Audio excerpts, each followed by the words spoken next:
Our Incarnation of the Strongest Sword God audiobook by Kevin. Chapter 1361, Ancient Orc Empire. Inside a snow-dusted gorge in the frozen scar, the air was cold enough to fog players' breath. Ice-covered plants glittered like ice sculptures littering the ground. A 1,000-man legion advanced through the gorge with level 42 and above guardian knights and shield warriors guarding the forefront, creating an iron wall that blocked the narrow path. Level 46 and 47, violent frost bears, strength-type high lords, crashed into this iron wall relentlessly. Violent frost bear, elemental creature, high lord level 47, HP 31 million, 31 million.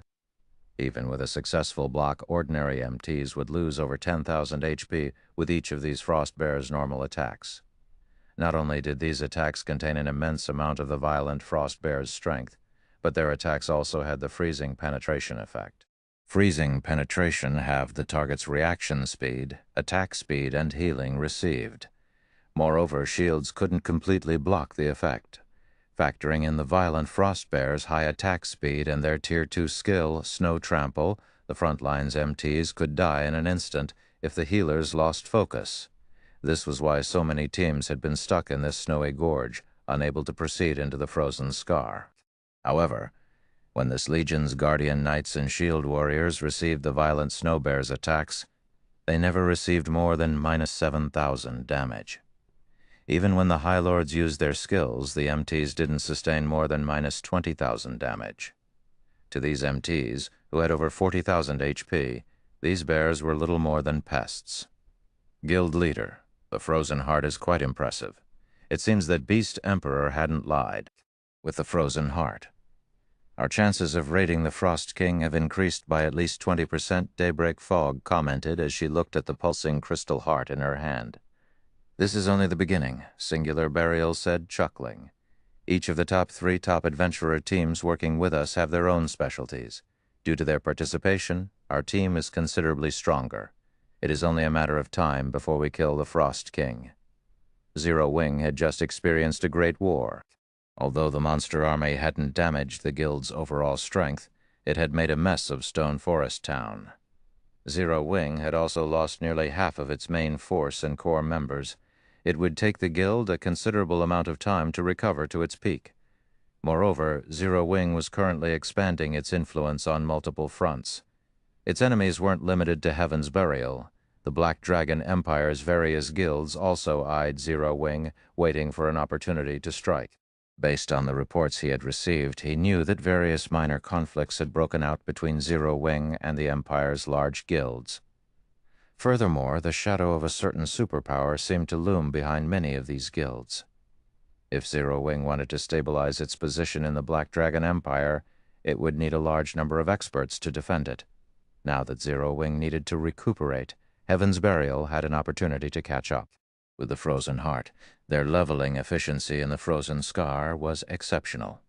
As an Asura Mode regional dungeon, these monsters provided far more EXP than monsters elsewhere. Once Heaven's Burial's core members reached level 49, they could challenge level 50 large-scale team dungeons before other guilds and secure the Frost King's first kill. At that time, Red Iron Town might even be on par with Stone Forest Town. Heaven's Burial also had Beast Emperor's secret support. As Singular Burial sketched out his plan in his mind, Daybreak Fog suddenly paled. Guild Leader, this is bad. Apparently, Zero Wing had dispatched a legion of 1,000 experts. Every member of the legion has a mount, and Black Flame himself is in command. Although we still don't know their intentions, everyone suspects that the guild has targeted someone. Guilds throughout the kingdom have begun to recall their main forces and ordered their other teams to spread out. Should we do the same? Daybreak Fog asked worriedly after reading the message she had just received. A 1,000 expert legion was no trivial matter. Moreover, Black Flame himself led this group. Do our spies in Zero Wing know where the legion is going? Singular Burial asked. Our spies' ranks aren't high enough for the guild operation, Daybreak Fog replied, shaking her head. Although she had wanted to send experts into Zero Wing, the guild's management was incredibly strict. The guild actively used the main god system's contracts to restrict members in ways they didn't normally pay attention to. Daybreak Fog found it hard to imagine that Zero Wing had only established a few months ago. Not even first-rate guilds could compare to Zero Wing's setup. The guild investigated every expert they accepted, making it very difficult to spy on Zero Wing. They had been forced to send a few players with potential, having them gradually grow stronger. However, what Daybreak Fog did not know was that Shi Feng had been a guild leader in God's domain for nearly a decade. Meanwhile, the guild systems in 10 years would be far more complex. He had various ways to deal with spies. Although he couldn't eradicate all of the spies among the middle and lower echelon members, he could contain the guild's important secrets. As a precaution, scatter the Ghost Shadow Legion's assassins throughout the Frozen Scar. Have them report back as soon as they discover Zero Wing's Legion. Singular Burial commanded after giving the matter some thought. In reality, though, Singular Burial doubted that Zero Wing would pick a fight with Heaven's Burial after all. Both guilds had a neutral stance with each other on the surface, focusing on their own development. Zero Wing had no reason to deal with Heaven's Burial. Abandoned Wave had led the monster army against Stone Forest Town. Flame Blood had also reported that his identity hadn't been exposed. Moreover, if their guilds fought, other guilds would take advantage of the situation. After all, God's domain had already entered the era of mounts. The various large guilds were developing rapidly. However, Singular Burial decided to be careful due to Shi Feng's penchant for the unexpected. Meanwhile, in Dark Lake Town, which most players avoided, Shi Feng configured his team and issued their tasks. All right, let's set out. Once the team was ready, they left the town. Big Sis Aqua. There aren't any high-resource maps nearby. Since he's gathered so many of us, does Guild Leader plan to raid one of the Dark Forces towns? Blackie asked, curiously, as he gazed at the wilderness around him. Dark Lake Town was located near Star Moon Kingdom's border. The town's surroundings were bleak, without any resources to speak of. Even though the local maps were suitable for level 40-plus players, no one was willing to go this far to level. Only the nearby Dark Towns were worth any attention. The Dark Forces tended to operate in this area since it was so close to the kingdom's border. Not only could a crusade against these Dark Towns increase the guild's popularity, but they could also gain access to the treasure these Dark Towns hid. Only. The Dark Towns in this area were extraordinary and would be very difficult to raid. I'm not sure. The guild leader has said that we'll understand once we arrive, Aqua Rose said, shaking her head. She didn't know Shi Feng's intentions either, based on what she knew. Level 65 to 40 NPCs guarded these Dark Towns. Raiding such a town was still beyond their abilities. However, as everyone considered the possibilities, Shi Feng led the Legion across Star Moon Kingdom's border and into the neutral map, Morning Battlefield. For the most part, everyone was familiar with Star Moon Kingdom's maps, but they knew very little about the maps outside of the kingdom.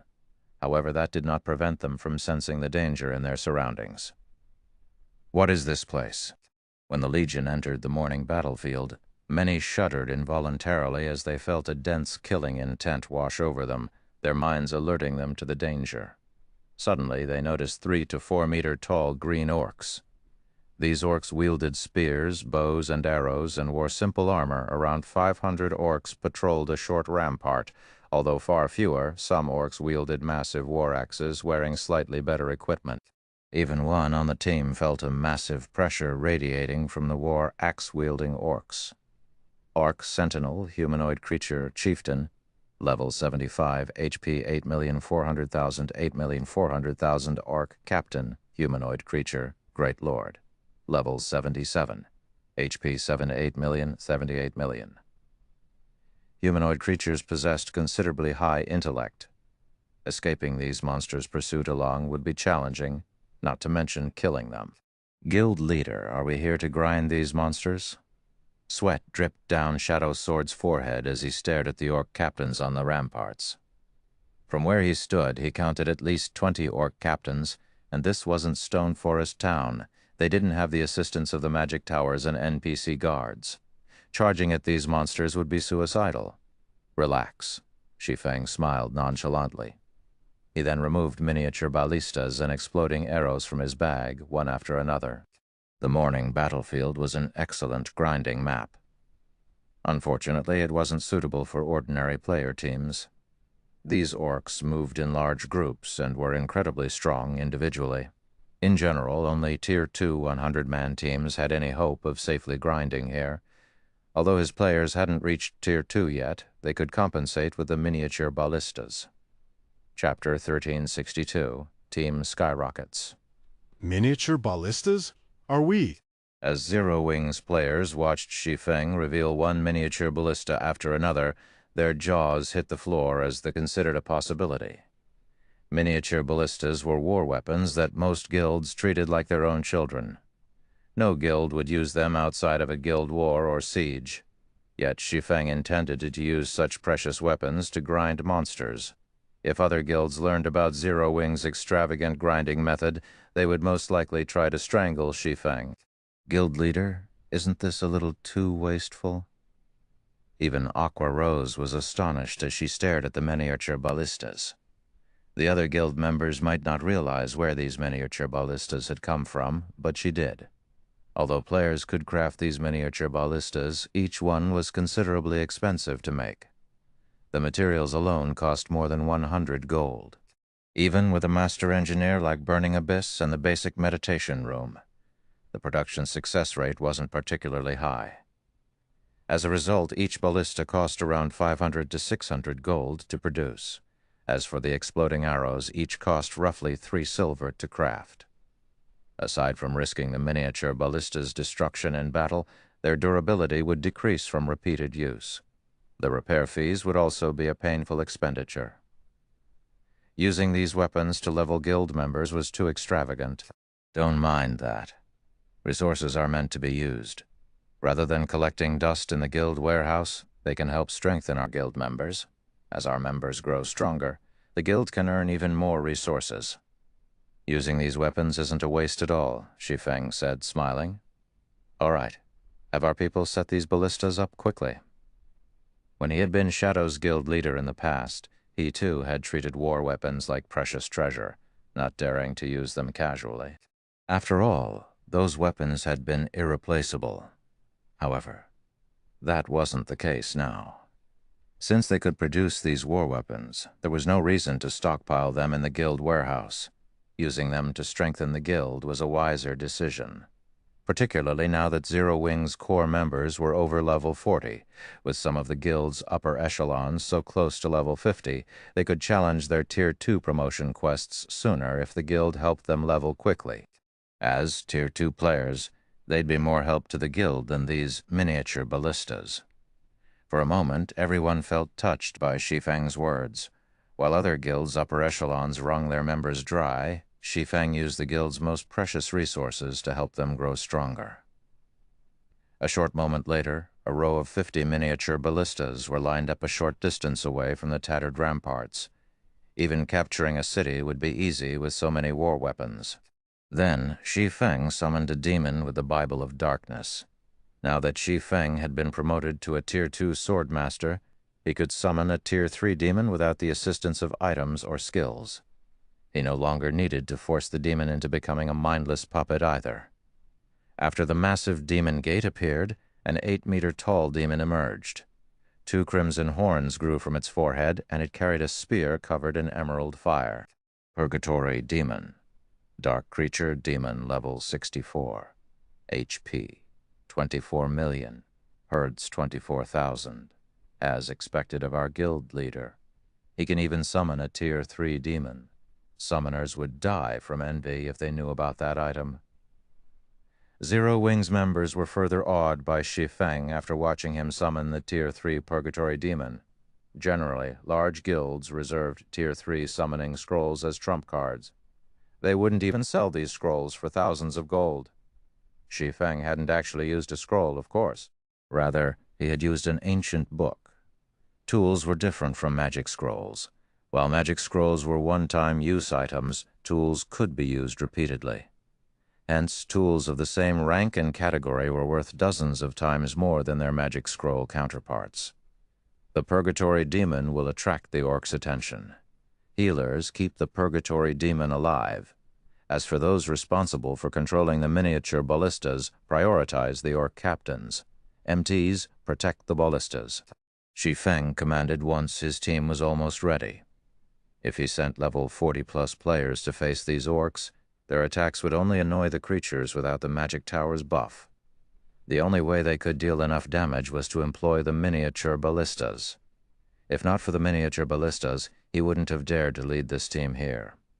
Suddenly, the purgatory demon flapped its massive wings and in the blink of an eye hovered above the ramparts. It then used the Tier 3 skill, Flame Shower. Among the demon's Tier 3 skills, Flame Shower had largest AoE range. Although it wasn't particularly effective against monsters, it was enough to pull the orcs aggro. Fire rained down in a 100-yard radius. The orc sentinels only received around minus 20,000 damage, while the orc captain sustained half that. The damage was negligible to these orcs. The orcs on the ramparts raised their bows and fired at the purgatory demon. "Fire!" Shi Feng commanded. Immediately, the 50 miniature ballistas fired a volley of exploding arrows from 500 yards away from the ramparts. At this distance, Zero Wings members would still receive EXP as the monsters died, and the Great Lord-ranked orc captains would have difficulty dodging the attacks.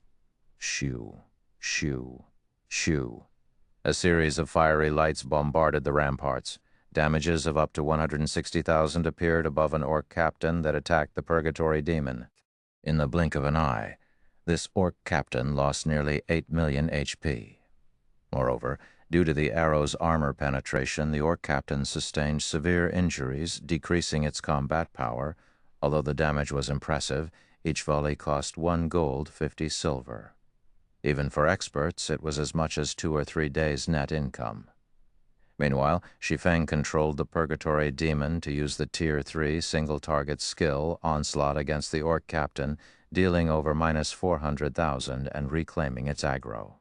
As the orcs retaliated, the purgatory demon flew about, dodging over 90% of the attacks.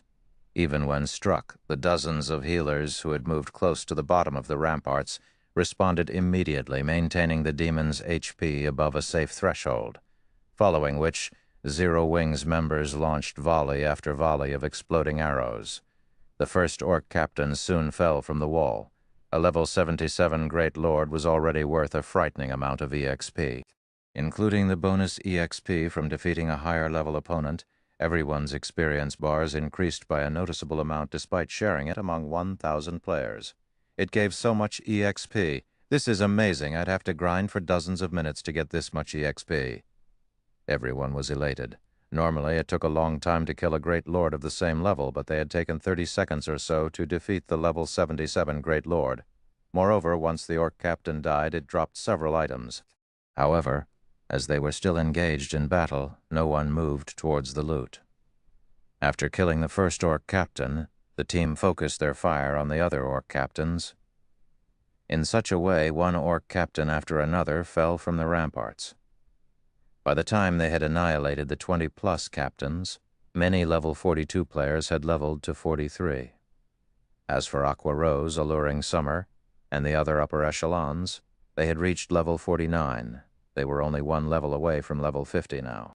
Chapter 1363, Dispute Between Towns.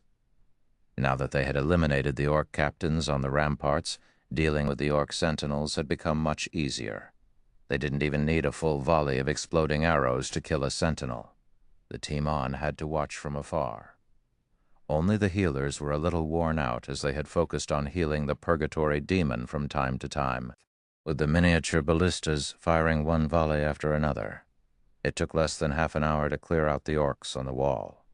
Although the orc sentinels hadn't given as much EXP as the captains, everyone's experience bars rose by a sizable chunk. Their leveling speed was dozens of times faster than normal. This leveling speed is amazing. At this rate, we'll level up again in a few more hours. Zero Wings members were ecstatic. They hadn't experienced such astounding leveling speed since obtaining their Tier 1 classes.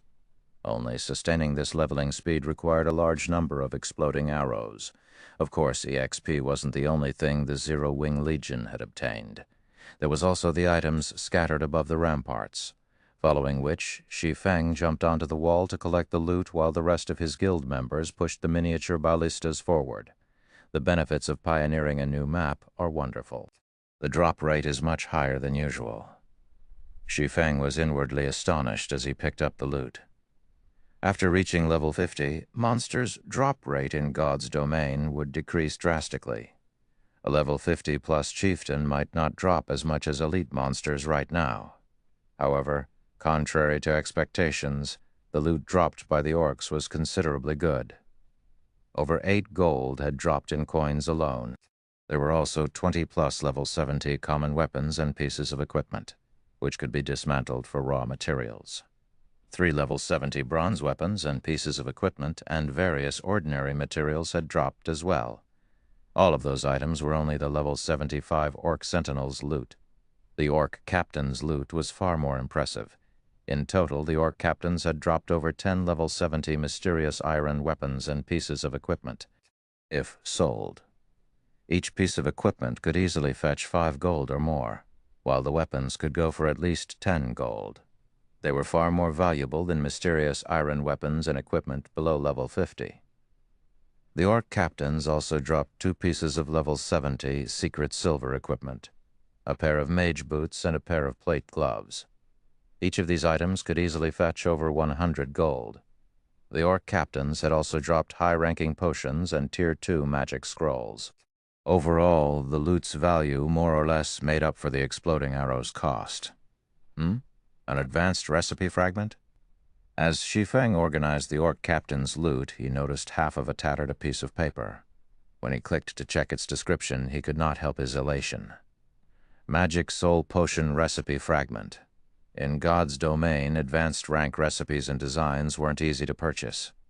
Moreover, most advanced recipes and designs dropped as fragments. Players rarely found complete recipes and designs. On the market, advanced recipes and designs generally sold for a minimum of 500 gold, though this was only in the case of ordinary recipes and designs. Players couldn't even buy valuable ones with coins, and people generally wanted items of equal value. Shi Feng had never expected to obtain the Magic Soul Potion recipe, which was an extremely rare drop in the morning battlefield. The Magic Soul Potion was a rare potion. It was an advanced potion that increased the user's basic attributes by 10% and magic resistance by 100% for 1 hour. Unlike the potions that gave a fixed amount of magic resistance, the Magic Soul Potion would never become outdated. Even after players had reached level 200, the potion had been incredibly popular in the past. Hence, many large guilds had often grinded in the morning battlefield. Unfortunately, the recipe's drop rate was abysmal. In the end, very few guilds had obtained the complete recipe. Could this be a benefit of pioneering the map? Shi Feng wondered. If he could obtain a complete Magic Soul Potion recipe, it would be a great help to guild members when raiding large-scale team dungeons. Moreover, they wouldn't need to prepare as much to raid the Frost King with the Magic Soul Potion. They could start raiding the boss once the team's basic attributes met the requirements. Guild leader, has something good dropped? Aqua Rose asked when she saw Shi Feng's smile. It's certainly not bad. Shi Feng then shared the loot information in the team chat. When the Legion members saw the list, they couldn't help but gasp. We killed all those great lords and chieftains, yet we got so few items in return. Guild leader? Why don't we go somewhere else? We'll only lose money if we stay here. Blackie and the others suggested. If they continued at this rate, although their levels might increase very quickly, the guild would suffer for it. While it is true that we're not compensating for our losses, if we can gather 4 more Magic Soul Potion recipe fragments, we'll earn back everything we've lost and more, Shi Feng said, chuckling nonchalantly. He proceeded to lead everyone deeper into the morning battlefield. In reality, their losses hadn't been that great. After all, he also had the Soul Orb, which allowed him to absorb souls from Great Lord rank monsters and above. He could turn every 30 souls he absorbed into a soul crystal. He had obtained one from their first slaughter, lessening their losses considerably. Hearing Shi Feng's words, the Legion regained its motivation as they silently swore to complete the magic soul potion recipe. As the team ventured farther into the morning battlefield, they encountered far more orcs. Their strength continued to increase as well. Unlike the first orc army, which had only consisted of great lords and chieftains, the following armies included lords and high lords as well. Fortunately, Shi Feng could summon an additional Tier 3 demon after 3 hours. This time he had called forth a magical class demon. With 1 melee and 1 magical class demon, the demons could barely weather the orc army's attacks, buying Zero Wing's members enough time to kill the high-tiered bosses. After grinding for nearly 9 hours, Shi Feng and the others finally left the morning battlefield's outer region, reaching the inner area. Throughout their expedition, the previously level 42 and 43 players had gained 1 or more levels. Now most of the Legion's members were level 45. If they chose, they could monopolize all top 100 spots on Star Moon Kingdom's ranking list.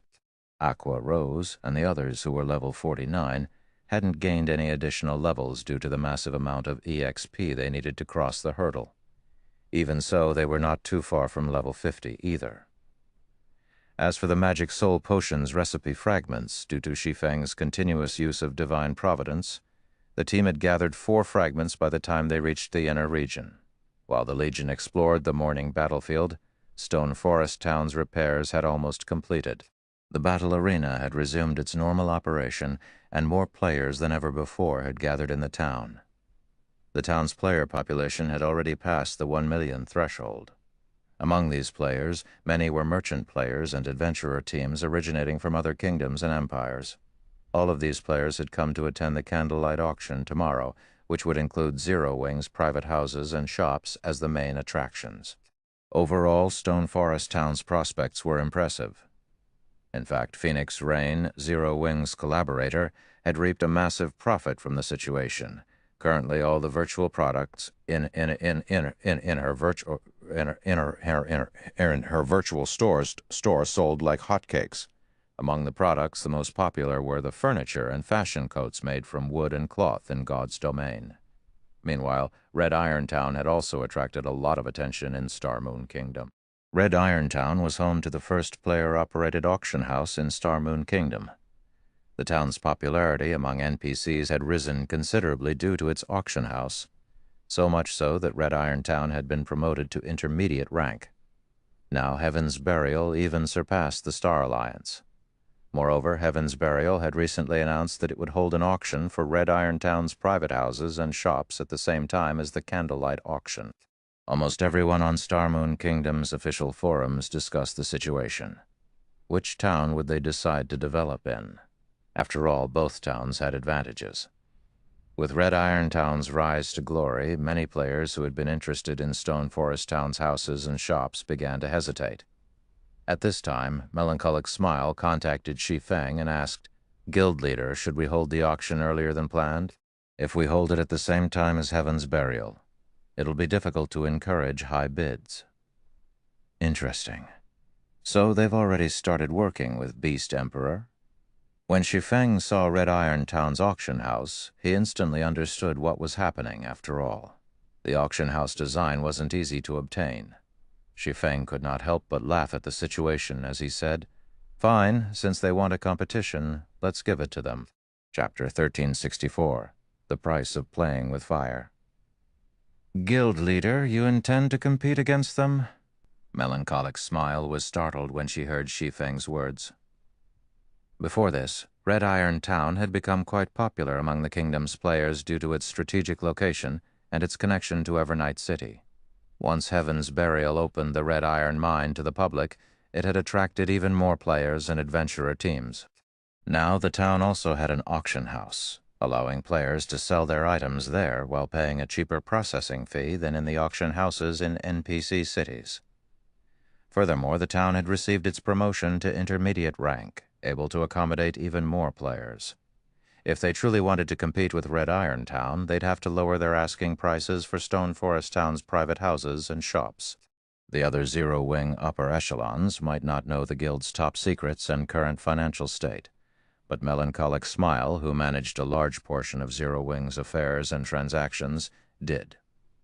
Right now, Zero Wing urgently needed 35,000 gold to cover the additional expenses incurred while constructing the guild's new city. Without the reimbursement fee, the city's construction would halt. Moreover, the longer they delayed paying off this debt, the higher the fee would become. This was the true reason for auctioning off Stone Forest Town's private houses and shops. Now that Stone Forest Town had lost its advantages over Red Iron Town, competing with Heaven's Burial wasn't wise, since Heaven's Burial wants to play. As Star Moon Kingdom's #1 guild, Zero Wing cannot back down, Shi Feng declared, laughing. However, since they want to play, let's raise the stakes. Announce to the public that any player or adventurer team that purchases a private house or shop from Heaven's Burial will be banned from all of Zero Wing's towns and cities. Guild leader? Isn't that going a little too far? Shi Feng's words shocked Melancholic Smile. Such a declaration was tantamount to declaring war against Heaven's Burial. Now that Stone Forest Town didn't have a clear advantage, such a move was far too risky. Relax. Just announce it. I'll have someone bring you the recipe for the magic soul potion soon. Have the guild's alchemists produce them as quickly as possible. Craft as many as you can, Shi Feng instructed calmly. Magic soul potion, all right. Melancholic Smile nodded helplessly. Since Shi Feng had given the command, she could only manage Stone Forest Town to the best of her ability. Although she was somewhat opposed to Shi Feng's decision, she too was a little miffed at Heaven's Burial. It wouldn't be a bad idea to use this opportunity to put the guild in its place. This way, Zero Wing would secure its position as Star Moon Kingdom's overlord, following which Melancholic Smile disconnected the call and organized her subordinates to see to the necessary preparations. She also posted Shi Feng's declaration on the kingdom's official forums. The announcement flabbergasted the players that heatedly debated the two towns. This is crazy. Zero Wing has lost its mind. Heaven's Burial is merely provoking the guild. Does Zero Wing need to take things this far? All hail Zero Wing. This is what you get for provoking Star Moon Kingdom's #1 guild for no reason. Heaven's Burial's upper echelons will cry with regret. I agree. When Heaven's Burial's upper echelons see this message, they'll regret their provocation. Of all the things they could do, they had to steal traffic from Stone Forest Town. Not only will they fail, but they might have spelled doom for their town. This is going to be interesting. I wonder which of them will survive in the end. Shortly after Melancholic Smile created her post, it had been upvoted to the top of the forums. Ordinary players were more than happy to watch such an interesting development. After all, neither the guild town's private houses nor the shops had anything to do with them. The various adventurer teams and merchant players, however, had a different reaction to the news. This was especially true for the various adventurer teams that had already garrisoned in Red Iron Town. When they saw the post, they turned deathly pale. Zero Wing is insane. Why are they being so desperate? Although they had already set up in Red Iron Town, they still visited Stone Forest Town's battle arena to train and improve their combat techniques. Moreover, if they obtained the championship in the battle arena's tournament, they'd have the opportunity to learn a secret technique. But Zero Wing's announcement had destroyed their chances. After all, even large guilds' core members had a very low chance of learning a secret technique, much less adventurer teams' independent players. They would also lose the opportunity to purchase the items from the town's wandering merchant NPCs. The various adventurer teams that had garrisoned in Red Iron Town began to resent Heaven's Burial. Of all the things the guild could do, it had to play with fire and provoke Zero Wing.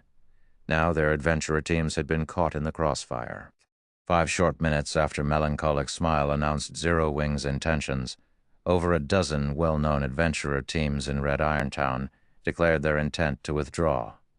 The merchant players who had considered purchasing shops in the town had begun to hesitate as well. Although Red Iron Town was prosperous, it was no match for Stone Forest Town. Most importantly, Stone Forest Town had the money-making machine, the battle arena. With the battle arena, the town attracted countless experts. The top adventurer teams in Red Iron Town also began to panic. Zero Wing. Do you really think we need your battle arena to improve? Zero Wing thinks too highly of itself. Such tactics are only useful against well-known adventurer teams.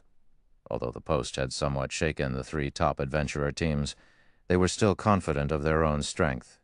Even without the battle arena, they could find areas to train their combat standards. Moreover, they were confident that with their assistance, Heaven's Burial could nurture Red Iron Town to surpass Stone Forest Town. Meanwhile, in the morning battlefield, Aqua Rose, Alluring Smile, Blackie, and the other upper echelons had reached level 50, while Shi Feng had conversed with Melancholic Smile. Wonderful. I finally reached level 50. Blackie laughed when he saw the golden glow envelop his body.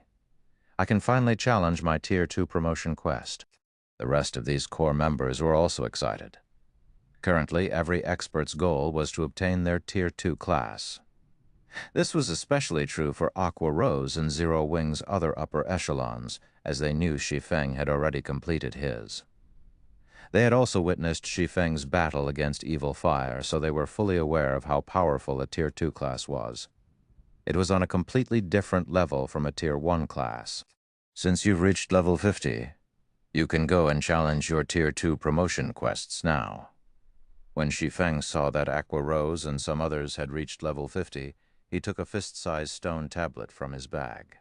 It was none other than the Sea God's legacy, which Shi Feng had obtained in the Sea Dragon's secret land. Smiling, he said, "I have a special legacy. I'm sure you're all aware of Hidden Class's flaws, so I won't go into detail. Whoever wants to class change into a hidden class can apply with me. There are a total of 10 slots available." 10 slots? Shi Feng's words rendered Aqua Rose and the others speechless. Every player in God's domain sought to obtain a hidden class. God's domain's various superpowers constantly tried to obtain high-rank legacies. Unfortunately, even they had only gotten their hands on a few. Yet Shi Feng had 10 legacy slots. Moreover, the instant Shi Feng had revealed the Sea God's legacy, it seemed as if the space around them had frozen. They felt the tablet radiate an intense pressure, so much so that they felt a bit sluggish. One could easily imagine how extraordinary the stone tablet was. The legacy was definitely a high rank. Chapter 1365, Extravagant Assault. Who's up to the challenge? Shi Feng asked as he looked at Aqua Rose and the others. Although he had held on to the Sea God's legacy for a while, he had kept it hidden in his bag due to its level 50 requirement. Now that Aqua Rose and the others had reached level 50, this was a good opportunity for them to take the challenge and obtain the legacy. Other players would likely need to improve their equipment after reaching level 50, but Aqua Rose and the other upper echelons already wore complete Tier 1 set equipment. Moreover, Aqua Rose and the others had consumed the Moonlight Fruit, their physiques improving considerably. At their current standards, improving their combat power would take a lot of time and effort. Hence, this was the best time for them to attempt the class change. If one of them obtained the Sea God's legacy, Zero Wing would have another peak expert. During naval combat, the Sea God's legacy player's performance would be even more impressive. Guild leader, what rank is the legacy? Aqua Rose asked curiously. Among the 10 legacy slots, 9 are for the Sea God's Guard legacy at its weakest. It's an advanced legacy. The last slot is the Sea God's legacy. It's the strongest, even superior to peak legacies. Whether or not you obtain these legacies depends on your strength, Shi Feng explained. Even superior to peak legacies? Everyone gasped, their eyes shining as they gazed at the legacy tablet. Even advanced legacies were beyond most players' reach, yet among Shi Feng's 10 legacy slots, the weakest was advanced rank, and the strongest was superior to a peak legacy. If news of this went public, it would cause a huge commotion throughout God's domain. It might even tempt superpowers to move against Zero Wing. Thoughts of obtaining these legacies flooded these players' minds. As for Alluring Summer and Cola, they glanced at each other and smiled bitterly. If not for the Dragon Soul potion, they too could have tried for the Sea God's legacy. Since Violet Cloud already had the Astromancer hidden class, she didn't mind missing the opportunity to obtain the Sea God's legacy. following which Shi Feng sent Aqua Rose and the others, who were up to the challenge, into the legacy space. As for Violet Cloud, Alluring Summer, and Cola, Shi Feng gave them the magic soul potion recipe and sent them back to White River City for their promotion and class change quests, respectively. Once Aqua Rose and the others completed their class change, Shi Feng intended to claim the Manatite mine in the Sea of Death, solving Zero Wing's magic crystal problem. The crystals from the Stoneclaw Mountains, the battle arena, and team dungeons simply weren't enough for the guild's expenditures. He also had the Ring of Gospel, which he needed to give a frightening number of magic crystals each week. Shi Feng had considered securing the Manatite mine earlier, but the island it was on was too dangerous. Current players simply couldn't contend with the monsters there. Hence, he had put the matter on hold. However, if Aqua Rose and the others obtained the Sea God's legacies, they could claim the mine. Only the various superpowers had qualified to hold the Manatite mine in the past. If Zero Wing had their own, it would boost the guild's development by leaps and bounds. Quickly, Shi Feng suppressed the excitement in his heart. Completing the ancient Orc Empire quest was his current priority. It was the reason he had led this legion to the morning battlefield, following which Shi Feng led Zero Wing's members and cleared out the Orc armies in their path, slowly advancing towards the ancient Orc Empire's capital.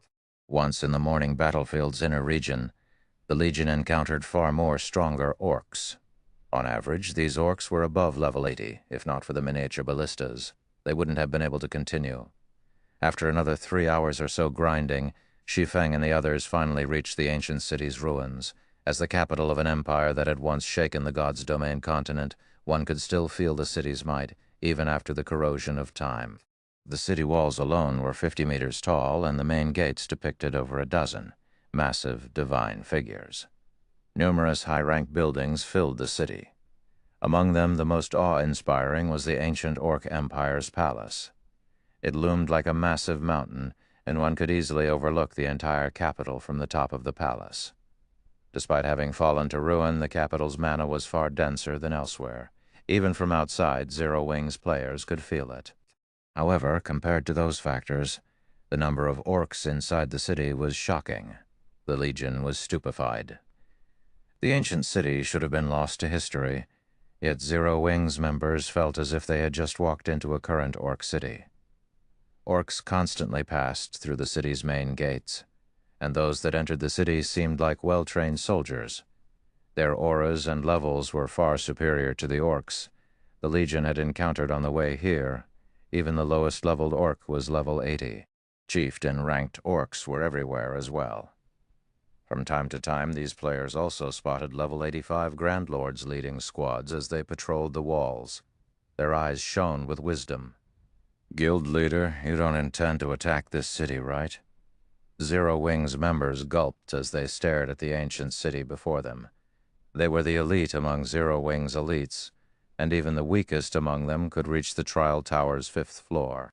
They were quite confident in capturing a dark town with 50 miniature ballistas. But as they stared at the scene before them, they couldn't help but panic. They could already see tens of thousands of Orcs, including at least 20 level 85 Grand Lords and more than 200 Great Lords. There was doubt that more Orcs lay beyond the city walls. This wasn't a place for current players. Moreover, Orcs weren't like wild beasts. These monsters possessed a certain degree of intellect. If they attacked even one of these Orcs, they might aggro every Orc in sight. Even with 2 level 64 Tier 3 demons on their side, they had little hope against these powerful Orcs. "Why are so many monsters here?" Shi Feng, who stood at the foot of a mountain, was similarly stunned as he stared at the imperial capital before him.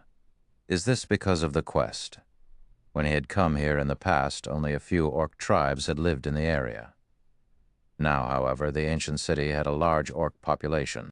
But after giving the matter some thought, Shi Feng found the situation reasonable.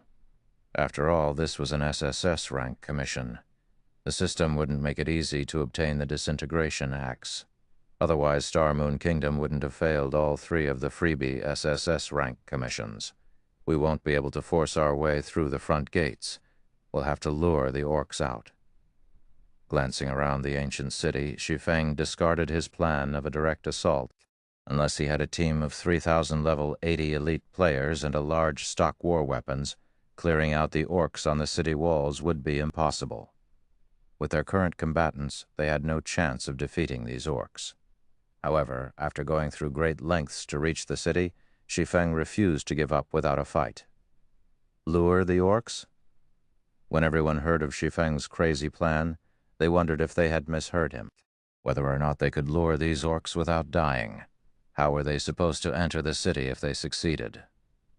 However, Shi Feng didn't offer an explanation as he began to distribute tasks. The imperial capital had 4 entrances, all of which were heavily guarded. Forcing their way in would be suicidal.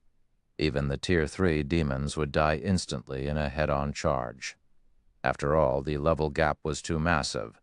There were also so many high-tiered monsters defending the entrances. If they wanted to lure these orcs out of the city, they had to use the miniature ballistas. The miniature ballistas had a maximum range of 3,000 yards. Even level 85 Grand Lords would need some time to cross such a distance. Shi Feng would have Zero Wings members use the miniature ballistas to lure the orcs from all 4 entrances. However, they wouldn't target the orcs on the walls, but the orcs inside the city. Fortunately, he had the 7 Luminaries ring. As long as he input the correct coordinates, he could use space movement to infiltrate the imperial capital. He would never use such a strategy to enter a normal capital, but the ancient Orc Empire's main city had long since fallen into ruin. It was no longer protected by magic arrays. Aside from the Orc Palace, which was strengthened by divine runes that would prevent him from teleporting into the building, he could teleport anywhere within the city. The orcs inside the city were the only problem. Even if he were familiar with the terrain, he would undoubtedly die if he teleported into a group of orcs. He needed them to leave the city first. Only then would he have an opportunity to infiltrate the Orc Palace, following which Shi Feng selected 16 miniature ballistas with the least amount of durability remaining, stationing them near the 4 entrances. He then gave the players manning the miniature ballistas Tier 1 instantaneous movement scrolls. This way, these players could leave the battlefield as soon as the orcs left the city. They could then find a safe location and use a return scroll to leave the morning battlefield. He had the rest of his legion take the remaining miniature ballistas back to Stone Forest Town and rest. Although this plan would sacrifice 16 miniature ballistas, it would be a worthwhile trade if he successfully entered the Orc Palace. When Zero Wings members heard Shi Feng's crazy plan, they thought it was extravagant. Shi Feng wanted to trade 16 miniature ballistas for a single opportunity. Throughout God's domain, Shi Feng was likely the only player mad enough to do something like this. The other Superpowers Guild leaders would never make such a gamble. Time passed quickly. Under Shi Feng's command, the 16 miniature ballistas moved into position. Guild leader, our side is ready. All right, begin. Once everyone was prepared, Shi Feng adjusted his position and gave the command. Immediately, the 16 miniature ballistas launched exploding arrows at the ancient capital's walls. The exploding arrows passed through the walls easily. Before the orcs on the walls could even react, the exploding arrows exploded inside the city. Boom, boom, boom. A series of explosions shook the air. Deafening roars then echoed from beyond the city walls. What? Mythic monsters are inside the city? Shi Feng inwardly rejoiced when he saw 3 figures appear above the city and charge towards the miniature ballistas. Had he snuck into the city recklessly, he would have lost his life. Shortly after these mythic ranked orcs left the city, the orcs inside the capital went into a frenzy too, surged out of the city. There's my chance. Seeing the orcs pour out of the city, and the 3 mythic orcs more than 200 yards away from its walls, Shi Feng activated space movement and leaped into the spatial tear that formed before him. After vanishing from the foot of the mountain, he appeared before the Orc's Palace's main entrance. Chapter 1366, Ancient Treasure Chest. The instant Shi Feng appeared before the towering palace, he immediately sensed 2 sources of killing intent locking onto him. If an ordinary player were standing in his place, the pressure definitely would have suffocated them. Sure enough, the game won't let players enter the palace so easily. Shi Feng glanced at the two stone statues situated on each side of the palace's main entrance. The killing intent he felt came from none other than these two statues. Originally, he thought that once he had lured away the orcs surrounding the palace, he could enter the palace undetected. However, his distraction attempt had failed to draw these two gargoyles from their stations, as they simply stood guard before the palace's entrance. Gargoyle, Demonic Beast, Great Lord, level 85. HP 90,090,000. 90,000. The orcs promptly turned around and raced back. Damn it. Shi Feng promptly activated Wind Rider and dashed into the palace. The terrain inside the orc palace was complex. Moreover, the interior was slightly cramped. There, he would not have to take the full brunt of the orc army. In the next moment, Shi Feng transformed into a streak of light as he disappeared into the intersection of the palace. As for the awakened gargoyles, they flapped the wings on their backs and chased after him. Guild leader. Not good. The three mythic ranked orcs returned to the city right away after destroying the miniature ballistas. A Zero-Wing member, who was hiding at the foot of a mountain, reported hurriedly in the team chat when he saw the mythic orcs flying back to the city. Already? Shi Feng frowned slightly. He then replied, "I got it. You guys should leave this place now." Although the gargoyles were currently chasing after him, after he activated Wind Rider, he was much faster than they were. Moreover, now that he had entered the palace, with the interior of the palace akin to a maze, even if he couldn't throw the gargoyles off his trail, the gargoyles wouldn't be able to do anything to him within a short period. The only problem was the three mythic orcs. If they spotted him, he definitely wouldn't even have a chance to escape. He needed to locate the disintegration axe before those mythic orcs discovered him. If he failed in his attempt this time, the difficulty of his next attempt at entering the palace would no doubt be much higher. Fortunately, Shi Feng was still relatively familiar with the palace's terrain. Without faltering, he rapidly wound closer and closer to the palace's underground treasury. Roar! As Shi Feng neared the underground treasury, the two gargoyles grew enraged, continuously letting out one roar after another, while also spitting out gray breaths. Everything that came in contact with this breath was immediately petrified. Players could not block this move, only dodge. When Wind Rider's duration was close to running out, Shi Feng was still more than halfway to the underground treasury. Meanwhile, like navigators, the two gargoyles constantly reported their exact locations to the orcs inside the city. If I don't get rid of these two gargoyles, those three mythic orcs will most likely find me in short order. A deep frown formed on Shi Feng's face as he looked at the two gargoyles dogging his heels. He finally understood why nobody managed to complete this commission in the past. Anyone who wished to complete it needed sufficient combat power to capture the ancient city. However, doing so was easier said than done. Although he had managed to get into the palace using a trick, if he did not kill the two gargoyles chasing after him, it would be only a matter of time before he had to face off against the three mythic orcs. However, even if the two gargoyles simply stood still and did nothing, he wouldn't be able to kill either one of them due to their ridiculously high HPs. Just as Shi Feng was trying to think of a way to deal with the gargoyles, he suddenly discovered a forked path ahead of him. Meanwhile, the two branches headed in opposite directions. A forked path? Shi Feng's lips curled up slightly when he saw the fork ahead. Although killing the gargoyles was beyond him, throwing them off his trail would be sufficient to achieve his goal. As long as he could escape the gargoyles' perception range, the two great lords would no longer be able to locate him, following which Shi Feng activated Phantom Kill. He and his doppelganger then split up, each of them taking one of the paths ahead. However, the path Shi Feng himself chose did not lead to the palace's treasury, but to the underground library. The gargoyles had long since locked on to Shi Feng's presence, so they completely ignored the doppelganger as they continued in pursuit of the real body. Soon the distance separating Shi Feng and his doppelganger widened. 100 yards, 300 yards, 500 yards. When Wind Rider's duration ended and Shi Feng landed back on the ground, the two gargoyles immediately moved to surround him. They then revealed sinister expressions as they stalked up to Shi Feng step by step. 700 yards, this should be enough. Looking at the gargoyles that were already preparing to assault him, Shi Feng silently guessed the distance between him and his doppelganger. In God's domain, different monsters had different perception ranges. According to statistics, setting aside those with very high intellect, monsters at the Great Lord rank generally had a maximum perception range of 500 to 600 yards, while mythic monsters was between 1,000 and 1,500 yards. Thus, when players were targeted by mythic monsters, escape was generally impossible.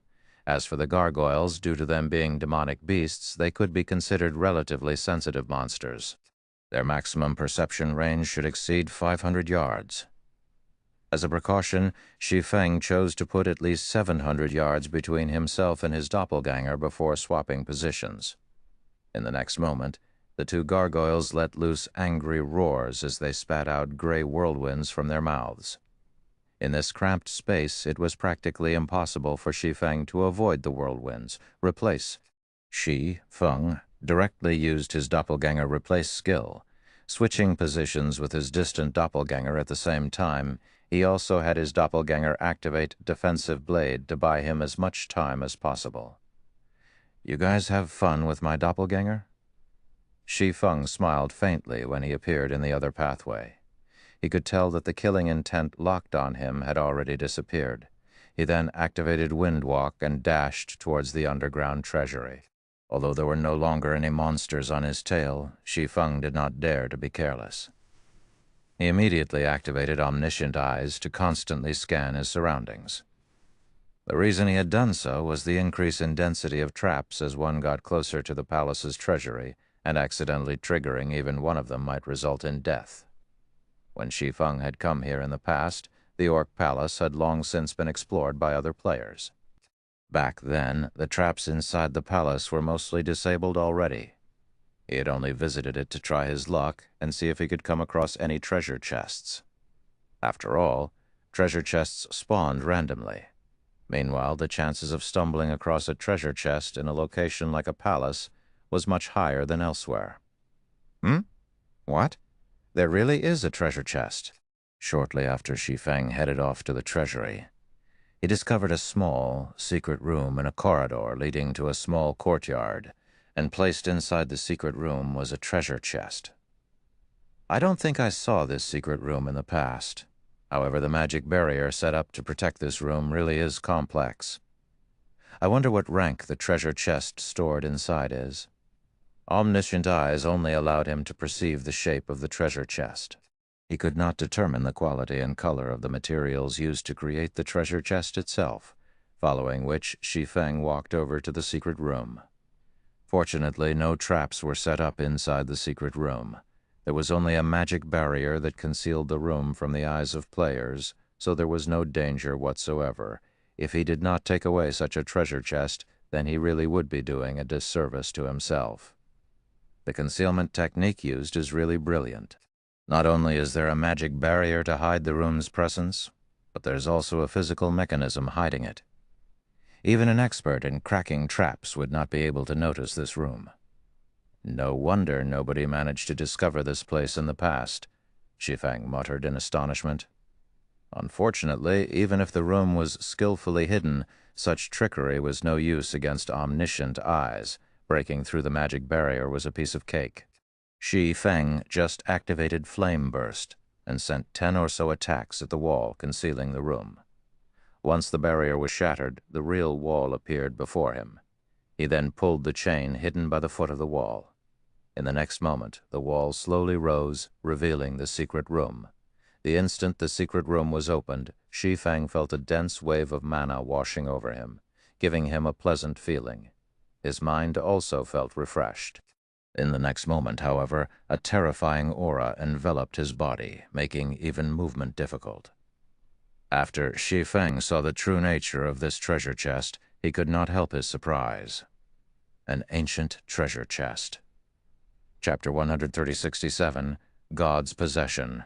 Shi Feng's breathing grew short as he looked at the pitch-black treasure chest, which was covered in a thick layer of dust, sitting inside the room.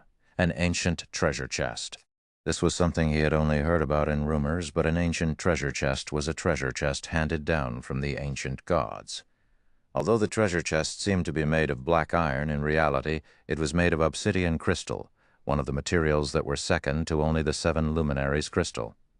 Every ancient treasure chest was worth an unimaginable amount of money in God's domain because they contained the possession of gods.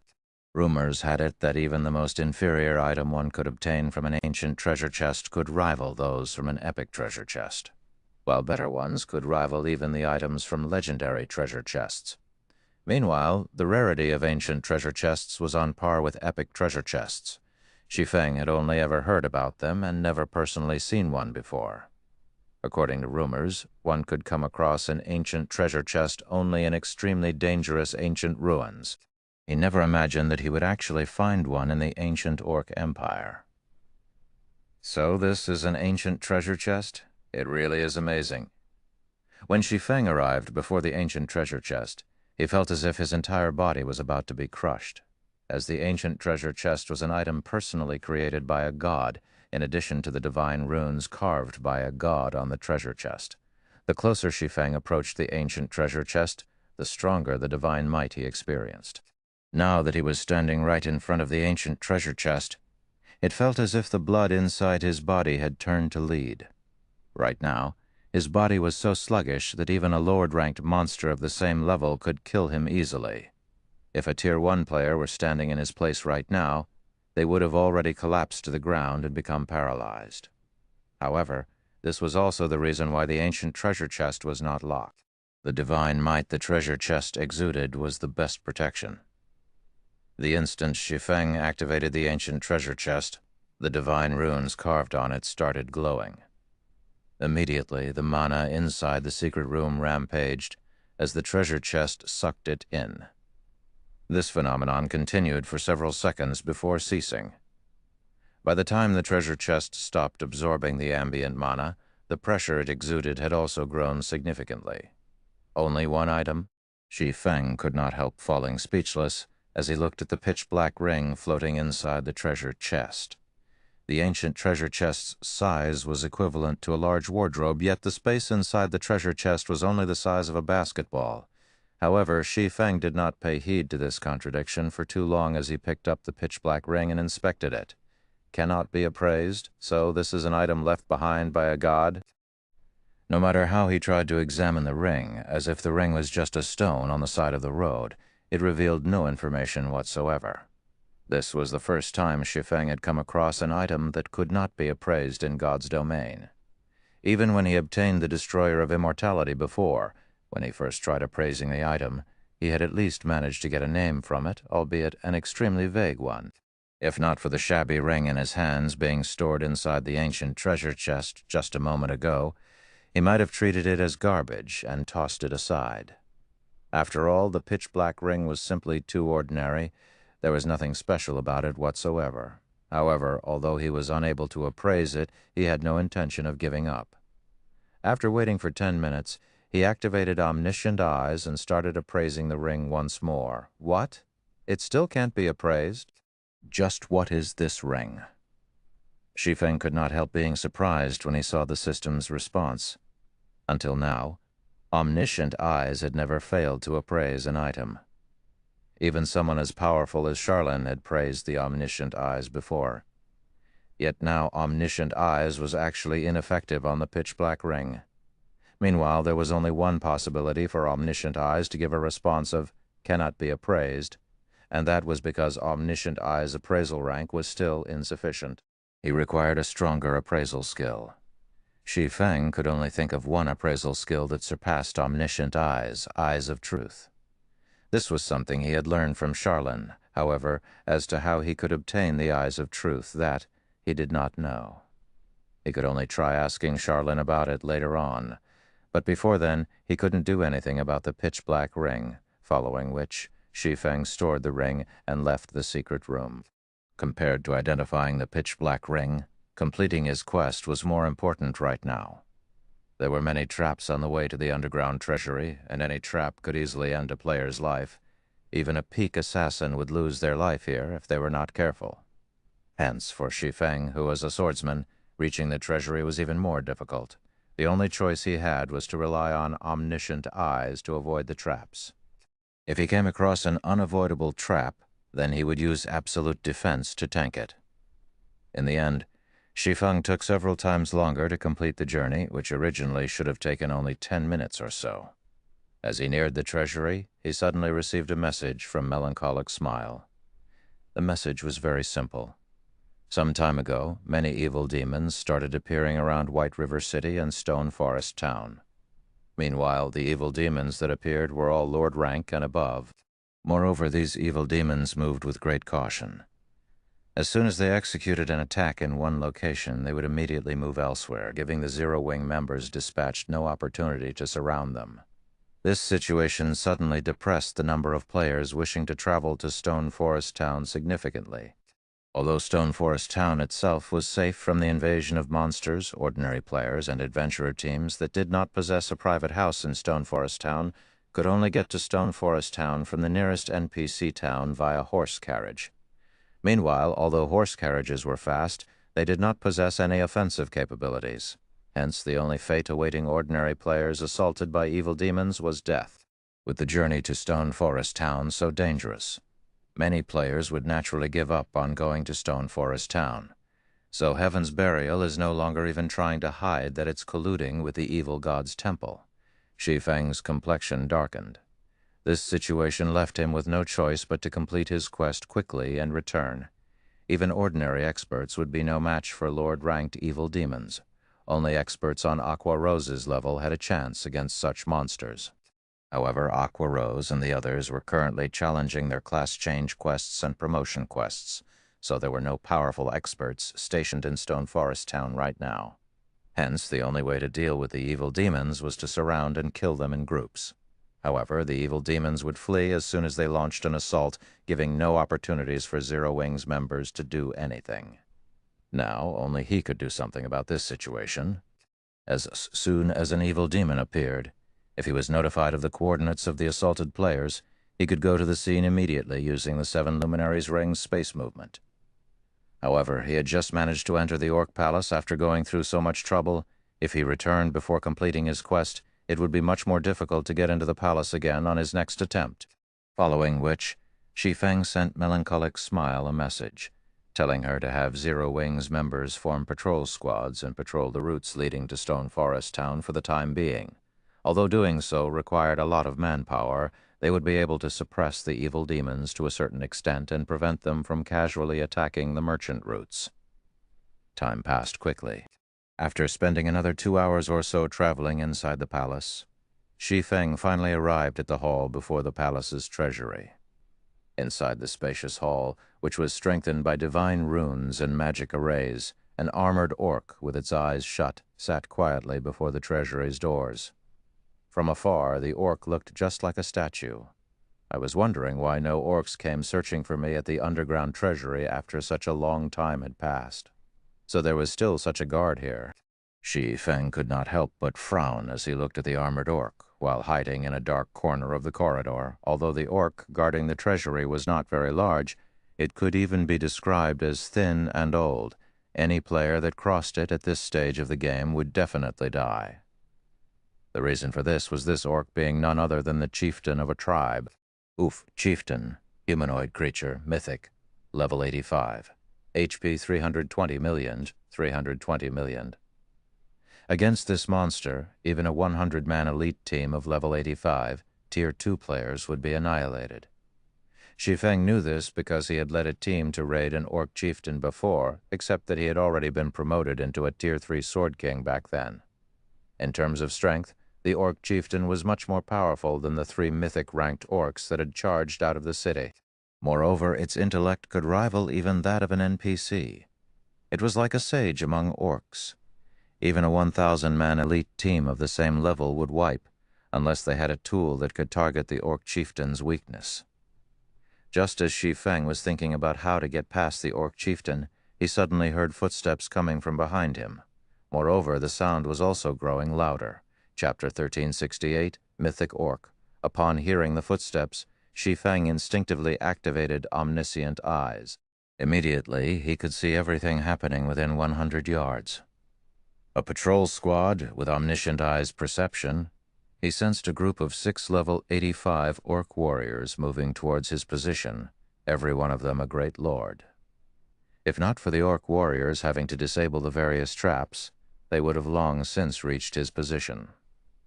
After watching the orc warriors disable the traps one after another, Shi Feng made a rough estimate. His guess was that these orc warriors needed roughly 20 seconds to disable each trap, which meant they would take a maximum of only 3 minutes to reach him. Moreover, the corridor leading to the treasury did not have any forks. Once the patrol squad disabled the traps and entered the corridor, he would have nowhere to hide. The security here is really tight. It seems I can only give that thing a shot. Shi Feng shifted his gaze to the orc chieftain resting before the treasury. Now that his goal was already before him, there was no way he would simply retreat without doing anything. Besides, these orcs were highly intelligent. Who knew what sort of changes would occur on his next attempt at entering this place? Also, judging by the earlier sight of orcs continuously entering the city gates, he could tell that the number of orcs in the ancient city would most likely become even more frightening in the future. Following which, Shi Feng took out a summon guard scroll from his bag and summoned Anna. He then took out the Bible of Darkness and summoned a Tier 3 demon. Although a level 64 Tier 3 demon was no different from a fly to a level 85 mythic-ranked orc, right now every second counted. When he had visited the Orc Palace in his previous life, there had been no orc chieftain defending the treasury. However, there had been a magic barrier, and the toughness of this magic barrier could even rival the magic array protecting White River City. Even Tier 4 mythic monsters would be helpless against it. In order to enter it, players needed to use 1 mana stone to disable the barrier temporarily. While he had already prepared the mana stone required, disabling the magic barrier was time-consuming. To be precise, it took 30 seconds to disable the barrier. 30 seconds might not be a long time, but surviving against a level 85 mythic orc for 30 seconds would be an extremely challenging feat for Shi Feng's current self to accomplish. After Anna appeared, she summoned 10 level 75 rock guardians and 1 level 75 Great Lord ranked golden giant. Although these summoned creatures were nothing in the face of the orc chieftain, they could buy him some time. Good, let's begin, Shi Feng commanded. Anna promptly controlled the golden giant to dash forward, the Great Lord making the ground shudder as it ran. Almost immediately, the orc chieftain, who was still over 200 yards away from the golden giant, discovered the Great Lord's presence. Upon opening its eyes, the orc chieftain gave the golden giant a look of contempt. In the next moment, a wave of crimson energy flooded out into the surroundings from the orc chieftain's body. The instant this energy wave enveloped the golden giant's movements turned sluggish, as if the Great Lord had just run into a muddy swamp. Even its basic attributes fell by 20%. Impossible? An orc has actually grasped a Tier 4 domain? Shi Feng was shocked when he saw the crimson domain that had formed around the orc chieftain. Even Tier 4 NPCs would not necessarily possess a Tier 4 domain skill.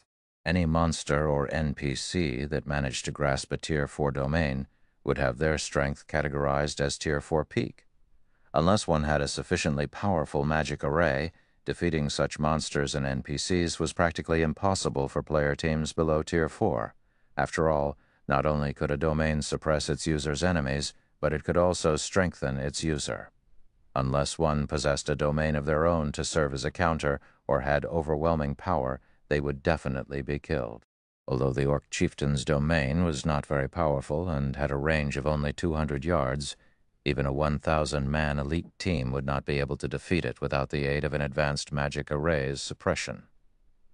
The golden giant had only crossed a distance of 10 yards or so when the orc chieftain already appeared before it. In terms of size, the orc chieftain looked no different from an infant as it stood before the golden giant.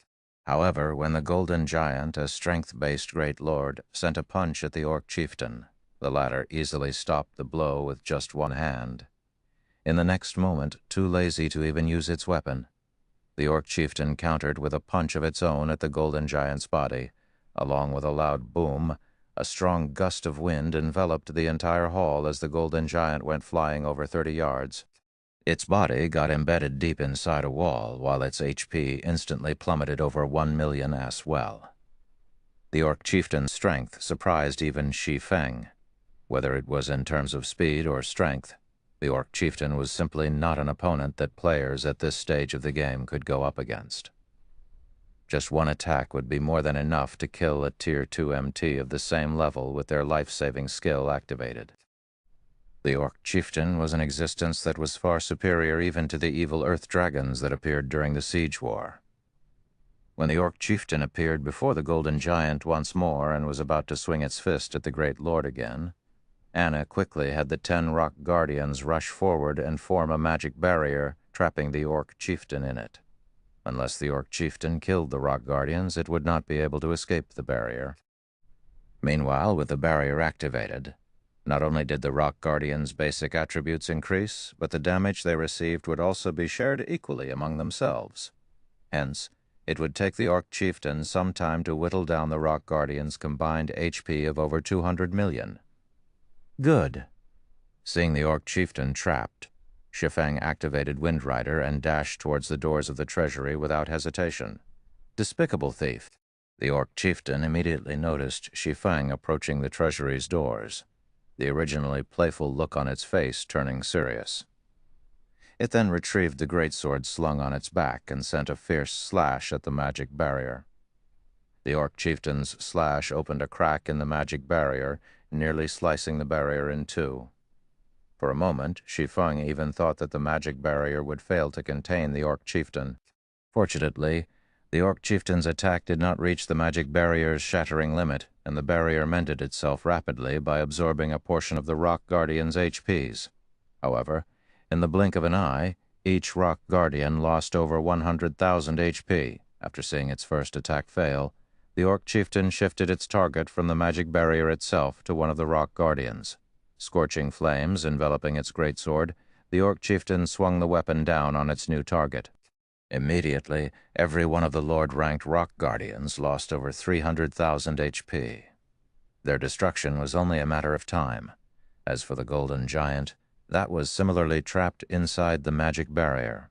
Although it tried to interfere with the Orc chieftain's attacks, the latter paid no attention to the Golden Giant whatsoever. The Orc chieftain simply focused on attacking the rock guardians, chipping away at their HP. Moreover, the rate at which the rock guardians were losing HP kept rising. Quick. Move quickly.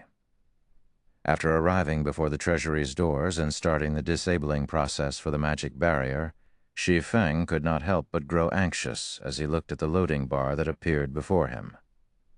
At the rate at which the Orc chieftain was dealing damage, the rock guardians would die in less than 30 seconds. Meanwhile, while Shi Feng was disabling the magic barrier, he could not suffer any interruption at all. As long as he came under attack or tried using a skill or tool, he would have to start the disabling process all over again. 5 seconds, 10 seconds, 20 seconds. When 2/3 of the loading bar was filled up, the sound of an explosion entered Shi Feng's ears. All 10 rock guardians were annihilated. Moreover, right now, the Orc chieftain's body was covered in flames. It was obvious that the Orc chieftain was no longer pulling its punches. Letting out an angry roar, the Orc chieftain dashed straight at Shi Feng, gnashing his teeth. Shi Feng shouted, "Anna." Just in time, Anna finished chanting the last verse of her incantation. In the next moment, a golden magic array formed at the ceiling of the hall. A silver-armored Valkyrie then appeared, covering Shi Feng's back. Chapter 1369, Empire's Rise, Angel Summoning. This was the strongest trump card Shi Feng could use right now. Although he knew that the 10 rock guardians couldn't hold off a mythic ranked orc for long, he hadn't expected them to die so quickly. Only 22 seconds had passed since he had started the disabling process. To make matters worse, he wasn't allowed to receive damage or use skills to defend himself. Doing so would reset the disabling process. "Human, you have angered me. You dare come and steal the king's treasure. You will pay for this transgression with your life?" The Orc chieftain's wrathful bellow echoed throughout the hall, shaking the very stone. The Orc chieftain's eyes were bloodshot, and its muscles had expanded significantly. Flames danced across its body. As a result, when it dashed towards Shi Feng, It looked like a flying meteor. Even with over 100 yards between them, Shi Feng couldn't help but shudder when he felt the Orc chieftain's violent killing intent wrap around him, since he was so close to disabling the magic barrier. The Orc chieftain had entered its berserk state, both its strength and speed receiving significant buffs. Although Anna could summon a Tier 4 Valkyrie, she was only level 75. The Valkyrie she summoned would be the same level. A level 75 Valkyrie was already at a disadvantage against a level 85 Mythic Orc, not to mention while that Mythic Orc was in a berserk state. As the loading bar was nearly full, the Orc chieftain stood less than 30 yards away from Shi Feng. "Turn to dust," the Orc chieftain shouted as it swung its greatsword, the flames around the weapon descending on Shi Feng. The Valkyrie finally moved as the flaming pillar was about to smash into Shi Feng. Before anyone noticed, a golden lightning spear had appeared in the Valkyrie's hand, and she threw the lightning spear at the flaming pillar. Boom! As the lightning spear left the Valkyrie's hand, a thundering boom echoed throughout the hall. The instant the spear encountered the pillar of fire, the flames scattered as the lightning spear continued towards the Orc chieftain. However, despite the lightning spear's astonishing speed, moving so fast that even Shi Feng didn't have time to react, the Orc chieftain struck the incoming spear down with its greatsword, diverting the attack trajectory. Boom! Spear and greatsword collided. Brilliant sparks scattered around the impact. The resulting shockwave of the collision was so powerful that even Shi Feng, who was quite far away from the Orc chieftain, felt it. Following which the Orc chieftain, who was in a berserk state, flew over 20 yards backward, fear surfacing on its face as it stared at the Valkyrie. So strong. Shi Feng gaped at the scene. Although he knew that the Valkyrie was quite strong, due to being a member of the angel race, he had never expected her to overwhelm a mythic monster with a Tier 4 domain. Furthermore, the Valkyrie was 10 levels below the Orc chieftain. If not for angel summoning's 10-second duration, the Valkyrie might even kill the chieftain. Shi Feng's excitement grew as he thought about killing a level 85, Tier 4 peak monster. If he killed the Orc chieftain, he could obtain loot that was even more extraordinary than what ordinary mythic monsters dropped. After all, every Tier 4 peak monster was an overlord in God's domain. Every one of these creatures' deaths would send tremors throughout God's domain. After landing her first attack, the Valkyrie's wings trembled slightly. In the blink of an eye, she arrived before the Orc chieftain, wielding another golden lightning spear. This time, she thrust the spear forward, moving so fast that even Shi Feng's eyes couldn't keep up. However, the Orc chieftain wasn't fazed as he took a step forward and met the spear with his greatsword. In an instant, the Valkyrie and Orc chieftain exchanged several blows, the two Tier 4 existences filling the hall with lightning and fire. The battle's residual power alone prevented anyone from approaching. However, the numerous exchanges pushed the Orc chieftain back, one step after another, increasing the distance between him and Shi Feng. Shi Feng released a sigh of relief as the Valkyrie suppressed the Orc chieftain. In the meantime, the loading bar gradually continued to fill. When the loading bar was full, the magic barrier protecting the treasury disappeared. Damnable human! Seeing the magic barrier vanish, the Orc chieftain's eyes turned bloodshot as he glared hatefully at Shi Feng. Die!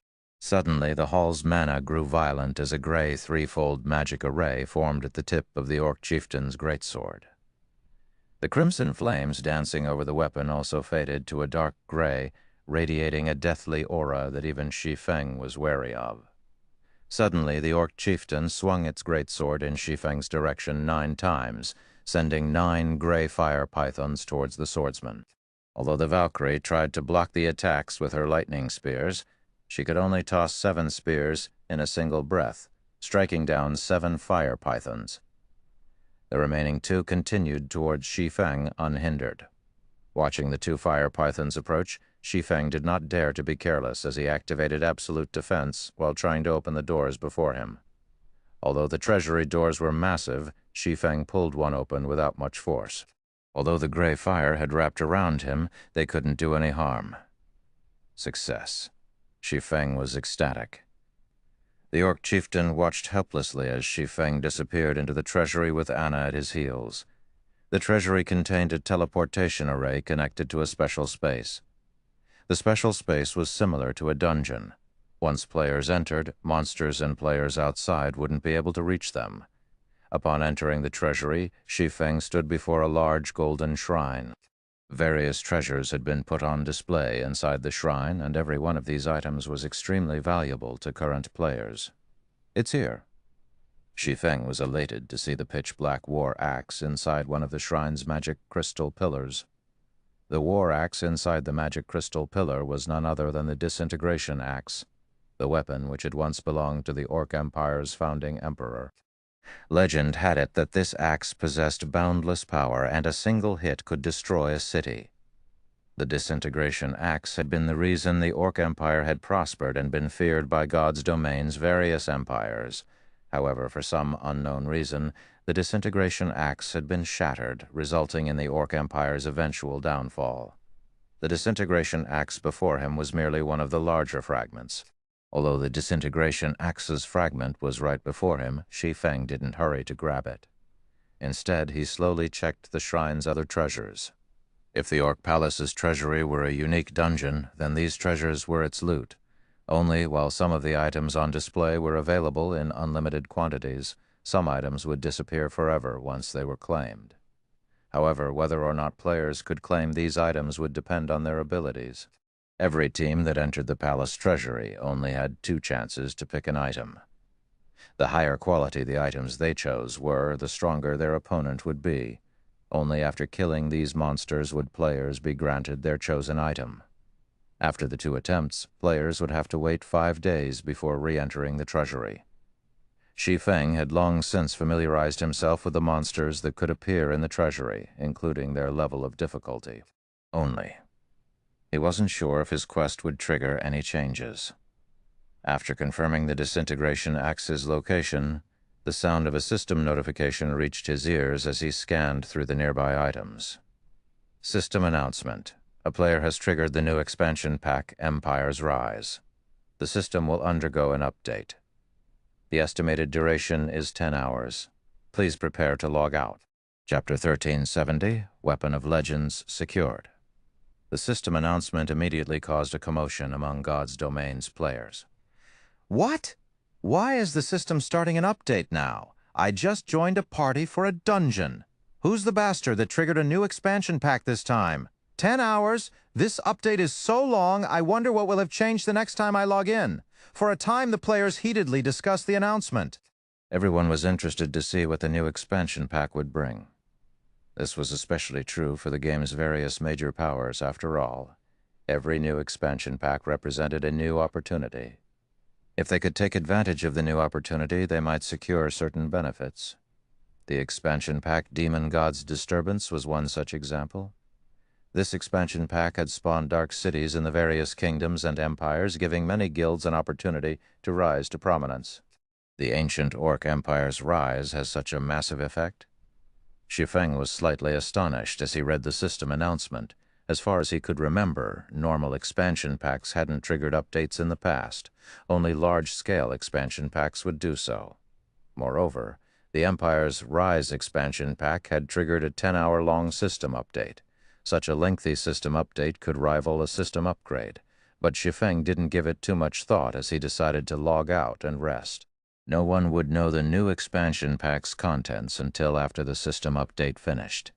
It was currently 5 a.m. in the real world. As soon as Shi Feng logged out of God's domain and opened his eyes in the virtual gaming cabin, a series of messages and voicemails bombarded his screen. "It seems that I have a lot to do since winning the friendly competition."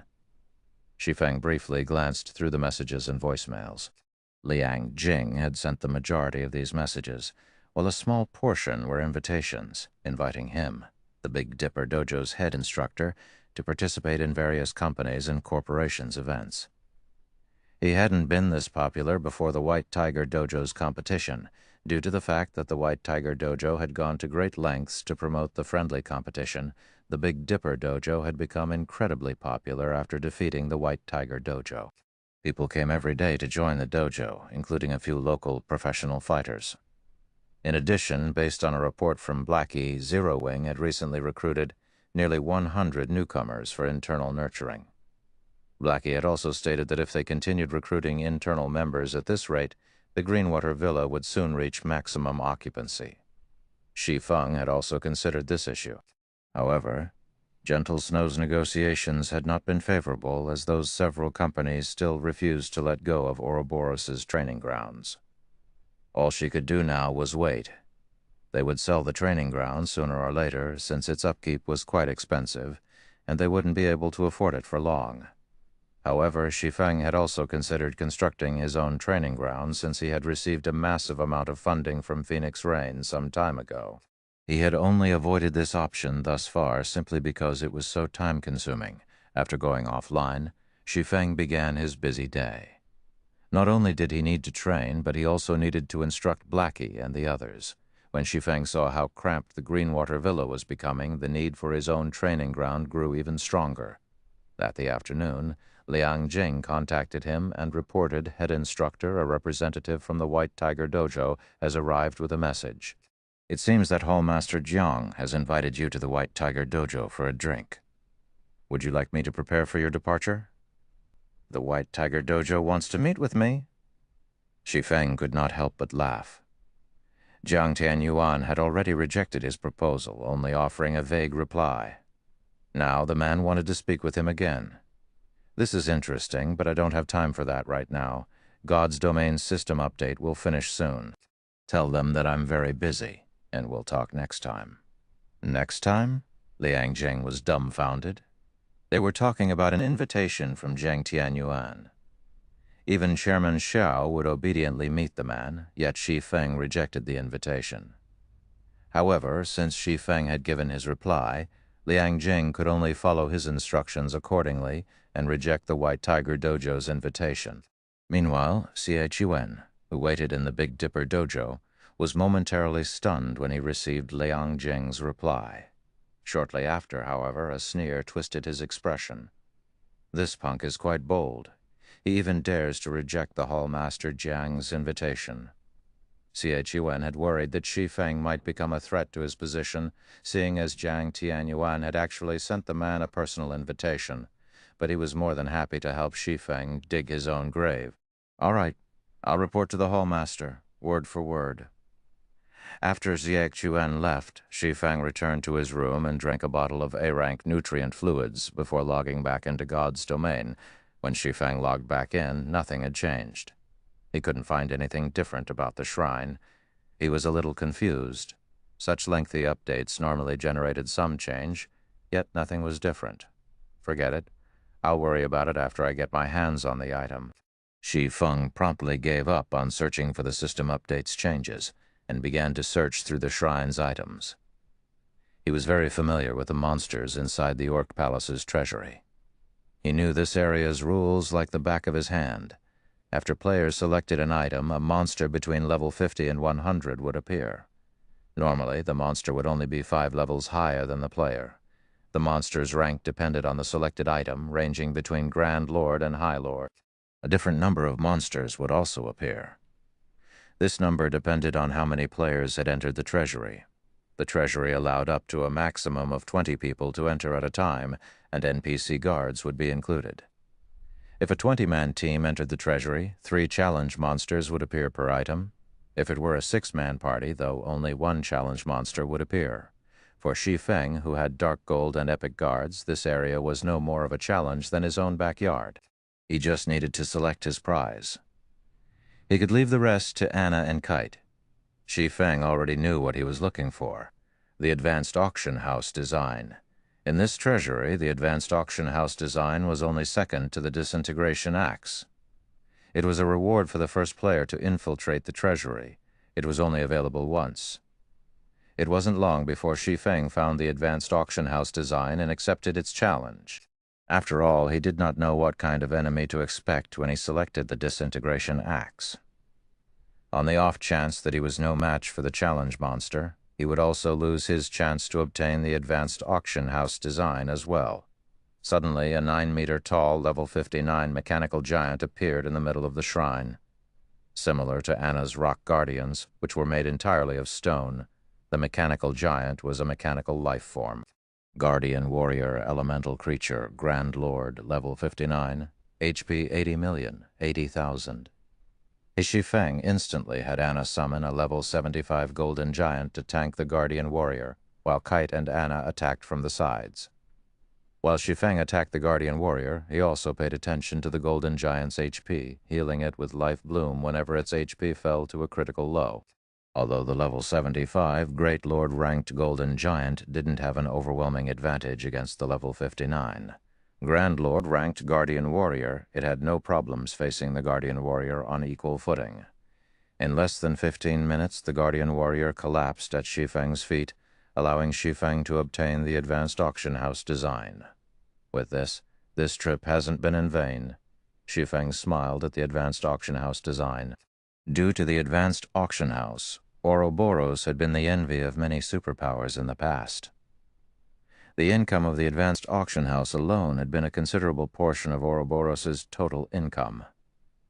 Moreover, this was only the result of constructing the Advanced Auction House in one of the guild's towns. If the Advanced Auction House occupied a superpower's main city, it could generate several times more wealth. After obtaining the Advanced Auction House design, Shi Feng had Kite and Anna retreat. He would decide whether or not to involve his personal guards in the fight after he saw the challenge monster. He then waited another 3 hours for the Bible of Darkness's demon summoning skill to finish its cooldown, only accepting the Disintegration Axis challenge after summoning a level 64, Tier 3 demon. As soon as Shi Feng chose to take the challenge, he heard the sound of a system notification. System, you have discovered the Disintegration Axe. Do you wish to collect the weapon? Confused, Shi Feng chose to collect the weapon. Suddenly, an extra item appeared in his bag. It was none other than the Disintegration Axe, which had previously been inside the magic crystal pillar. I got it just like that. After seeing the Disintegration Axe in his bag, he glanced around him, searching for monsters. He then heard another system notification. System, you have selected 2 items from the treasury. You will be teleported to the nearest NPC city in 3 seconds.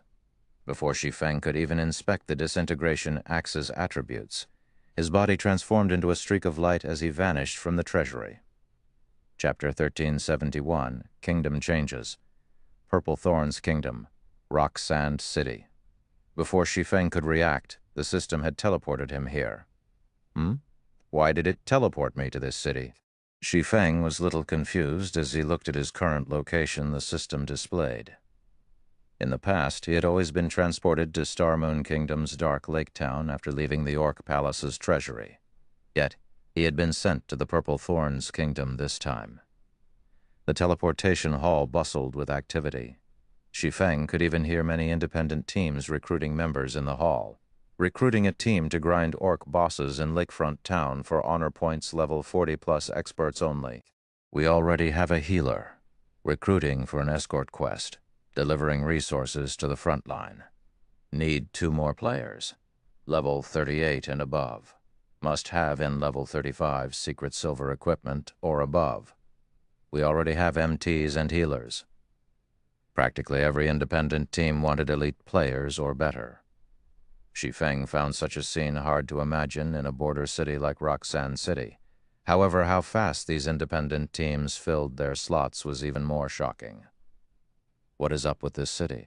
After glancing at the players in the teleportation hall, he discovered that practically every player was at the elite standard or above.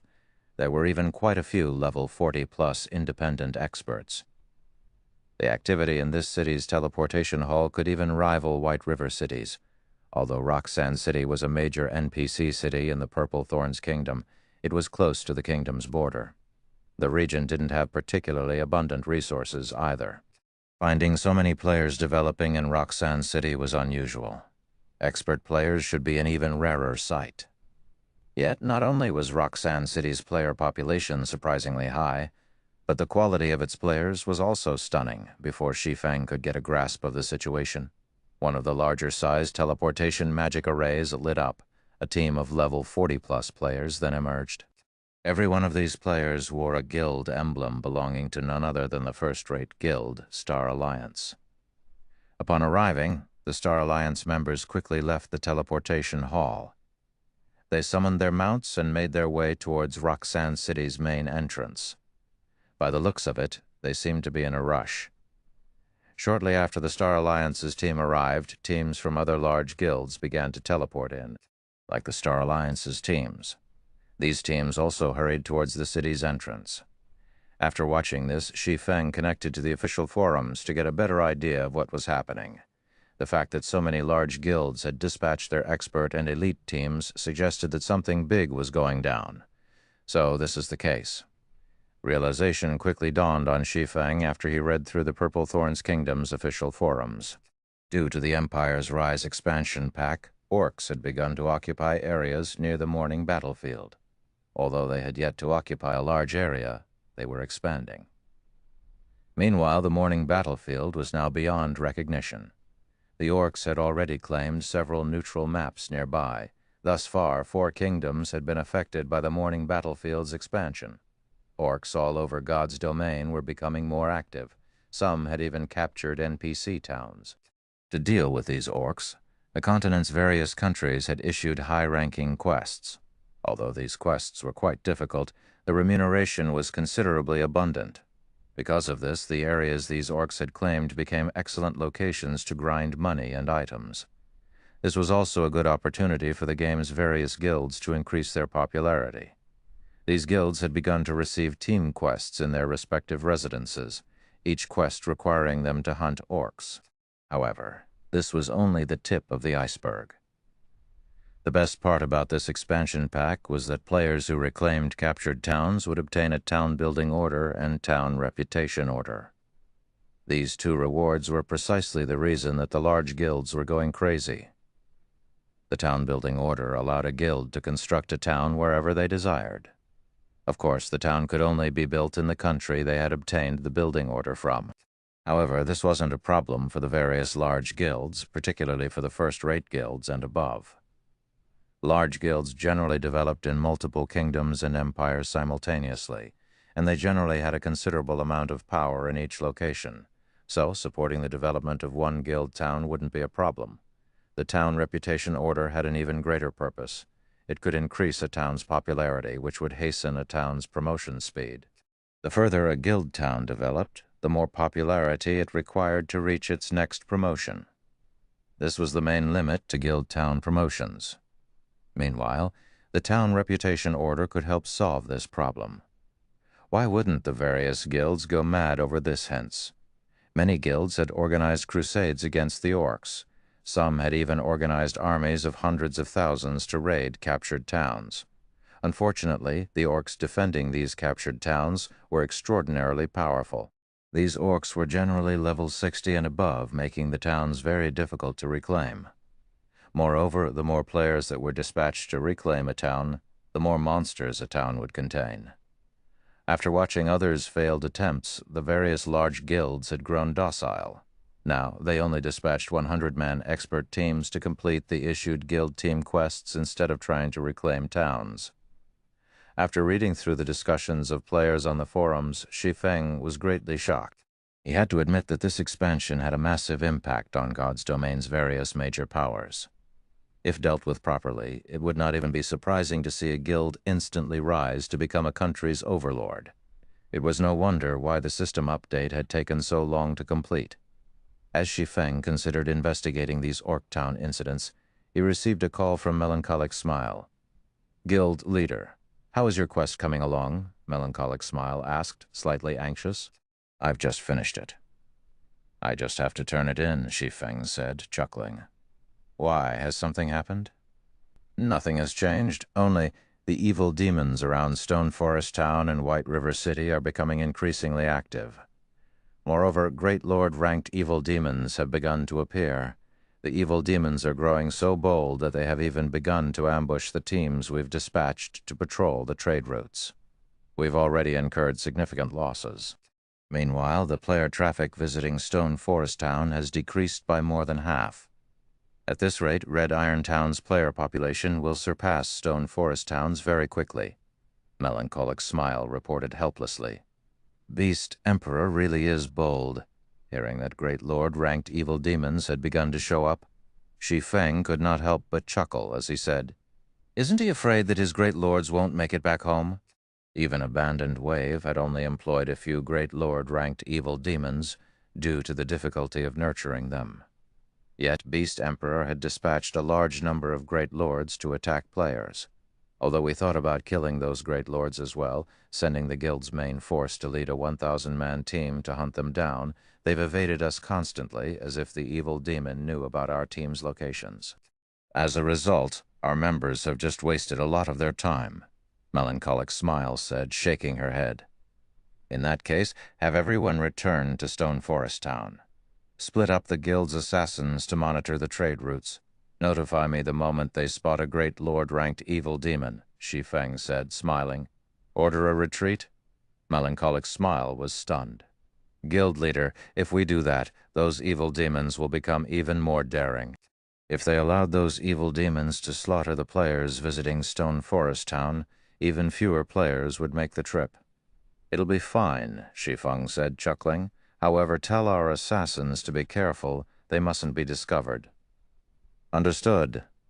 Melancholic Smile could only nod helplessly. She didn't understand the benefit of such a thing. She then started to recall the teams patrolling the various trade routes. As for Shi Feng, he retrieved a return scroll from his bag and teleported to White River City. First, he needed to turn in his commission quest.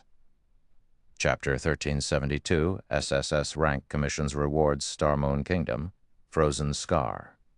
Below a snow-laden mountain, the legion of experts under Singular Burial's command cleared out frost giants that surged down the mountain. Although these frost giants were not particularly strong, only level 47 special elites, their environment worked in their favor. Not only did the snowy environment drastically reduce players' movement speed and reaction speed, but it also increased their stamina consumption by at least 6 times. However, frost giants weren't Heaven's Burial's only opponents. The team also had to face High Lord-ranked violent frost bears and Great Lord-ranked frost pythons. The frost pythons, in particular, posed a threat to large player groups. Unlike the violent frost bears, which had powerful single-target attacks, the frost pythons had powerful AoE attacks. If players were not careful, a single breath attack could annihilate an entire team. However, while the frost pythons might be difficult foes for other teams, they weren't much of an issue for Singular Burial's legion. As long as monsters were within a certain range, even the frost python's breath attacks could only do so much damage with the frozen heart. It protected players from the frozen state. In turn, it protected them from falling to the frost giant's mercy. The frozen heart would also slow players' stamina consumption to only 2 or 3 times the normal rate as the freezing temperatures gnawed at players' bodies. Although players would still be affected, at least they could last through a single battle. Good. Lure the pythons to the side and prioritize killing the frost giants and violent frost bears, Singular Burial commanded as he fired arrows at the frost pythons, luring them away from the other monsters. Commanded by several experts, Heaven's Burial's team quickly lured the frost pythons away, allowing the other team members to kill the incoming frost giants. Guild leader, news just came in from Zero Wing. The guild has withdrawn its various elite teams from patrolling the trade routes. They've only kept their assassins on the roads to monitor the situation, Ghost Shadow reported. They've retreated. Singular Burial was stunned. He then smiled as he said, "It seems that I have overestimated Zero Wing." The war between Zero Wing and Heaven's Burial was limited to a battle of attrition. However, Heaven's Burial had the evil demons to exhaust their opponent's manpower and resources. Moreover, the evil demons could affect Stone Forest Town's operation. Singular Burial had assumed that Zero Wing would hold on for quite some time, or dispatch an army of tens of thousands to lock down the Stoneclaw Mountains. He had even prepared for an all-out field battle with the other guild. After all, a field battle was different from a siege battle. In a siege battle, Zero Wing had an advantage with the surrounding terrain and the assistance of NPC guards. But the guild wouldn't have these advantages in the field. With a large number of evil demons on their side, Heaven's Burial could deal a heavy blow, even if Zero Wing had a large fleet of miniature ballistas. Furthermore, Zero Wing had yet to recover from the previous war. He had never expected Zero Wing to give up so quickly. That's right. Zero Wing likely regrets starting a war with us without understanding the evil demon's capabilities. Not only are the chieftain rank evil demons quite powerful, but they also possessed superior intellect and stealth capabilities. Even sending an assassin to track them would be useless. Furthermore, these evil demons are much faster than players. Even if Zero Wing's assassins discover them, the guild's members won't be able to catch up, Ghost Shadow said, nodding. This is a good opportunity. Take some people with you and notify Flameblood in person. Tell him that Outplan's initial phase has come to fruition. You and Flameblood will then execute the next phase, crippling Stone Forest Town's trade routes. Singular Burial instructed, smiling. Once Beast Emperor is ready, we'll be ready to raid the Frost King. I can't wait to see how Zero Wing intends to compete with us. I'll notify Flameblood right away, Ghost Shadow said, excited. Beast Emperor's strength was more frightening than they had imagined. Even someone like Abandoned Wave couldn't compare to such an existence. Moreover, his strength wasn't reliant on evil beasts and evil demons. He had many more tricks up his sleeves. Meanwhile, in a second-floor VIP room in White River City's Adventurers Association, a tall, beautiful woman in white mage robes entered the room before Shi Feng had even taken his seat. This female NPC was Renee, one of the Vice Association leaders of White River City's Adventurers Association. She was a level 180 Tier 3 illusionist. Lord Protector, I've heard that you've completed the Ancient Orc Empire Commission. May I confirm the validity of this statement? Renee asked. Certainly. Shi Feng then retrieved the disintegration axe from his bag and placed it on the table before him. If not for the wooden table's magic array enhancement, the disintegration axe would have shattered it. This wasn't to say that the weapon was particularly heavy. Rather, the disintegration axe contained frightening, destructive power. Despite remaining idle, one would notice the space around the disintegration axe show signs of collapsing. Moreover, this was only a result of the damaged disintegration axe. If the weapon were whole, there was no telling what it could achieve. If the disintegration axe were used in battle, one could just imagine how horrific of a scene it would create. This really is the disintegration axe, the Commission described. Renee could not help her surprise when she saw the weapon. Lord Protector, you really are impressive. It's been a dozen of years since the Commission was first issued in Star Moon Kingdom, but until now no one has ever completed it. The association leader will be pleased to hear of your success. Now that I've confirmed the validity of the disintegration axe, Lord Protector, please follow me to turn in the commission. Renee led Shi Feng out of the VIP room and up to the Adventurers Association's third floor. She then led him to the association's treasure room. There were 4 level 1-hitter-day, Tier 3 puppet guards stationed before the treasury. The room was also protected by a 5-fold magic array. The security was extremely tight, and even Tier 5 players shouldn't consider attempting to break in. However, as Renee was a Vice Association leader, she had no issues leading Shi Feng into the treasury. Lord Protector, please wait here for a moment. Renee left Shi Feng at a counter inside the treasury. She then approached the rows of display cabinets to retrieve an item. Shi Feng was a little confused. Normally, players turned their commission quests in at one of the first-floor counters or VIP rooms on the second floor. This was the first time Shi Feng had entered the Adventurers Association's treasury. From what Shi Feng could see, he had to admit that the treasure room was a magnificent sight to behold. From the outside, the treasury appeared to be quite small, but it was bigger on the inside. The interior was roughly the size of 2 basketball courts with all sorts of items on display, some of which players could purchase from the association. Shi Feng had even spotted the association's prized 7 Luminaries crystal. The crystal was as large as the VIP room's wooden table. God's Domain's various superpowers would be shocked to see such a large chunk of crystal. Even after 10 years, Shadow had never collected so many 7 Luminaries crystal. If he could get his hands on that crystal, he could instantly upgrade his mind space by several ranks. Lord Protector, I apologize for the wait. Renee walked towards Shi Feng while carrying a wooden box carved with divine runes. Smiling, she said, "In light of you being the first adventurer in Star Moon Kingdom to complete an SSS rank commission, the Adventurers Association has decided to offer you a choice. You may turn the quest in and obtain the reward item that has been entrusted to us, or you may accept the reward the Adventurers Association has to offer." The original reward or the Association's reward? Shi Feng was slightly confused. This was the first time he had heard about the Adventurers Association offering a different reward. That's right. The disintegration axe itself is the original reward. The current disintegration axe is completely unusable as it would harm both the user and others. However, the person that issued the commission has a way to recast the axe.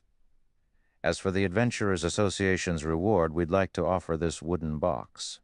Chapter 1373, Ring of Legends promoted. The disintegration axe or the wooden box.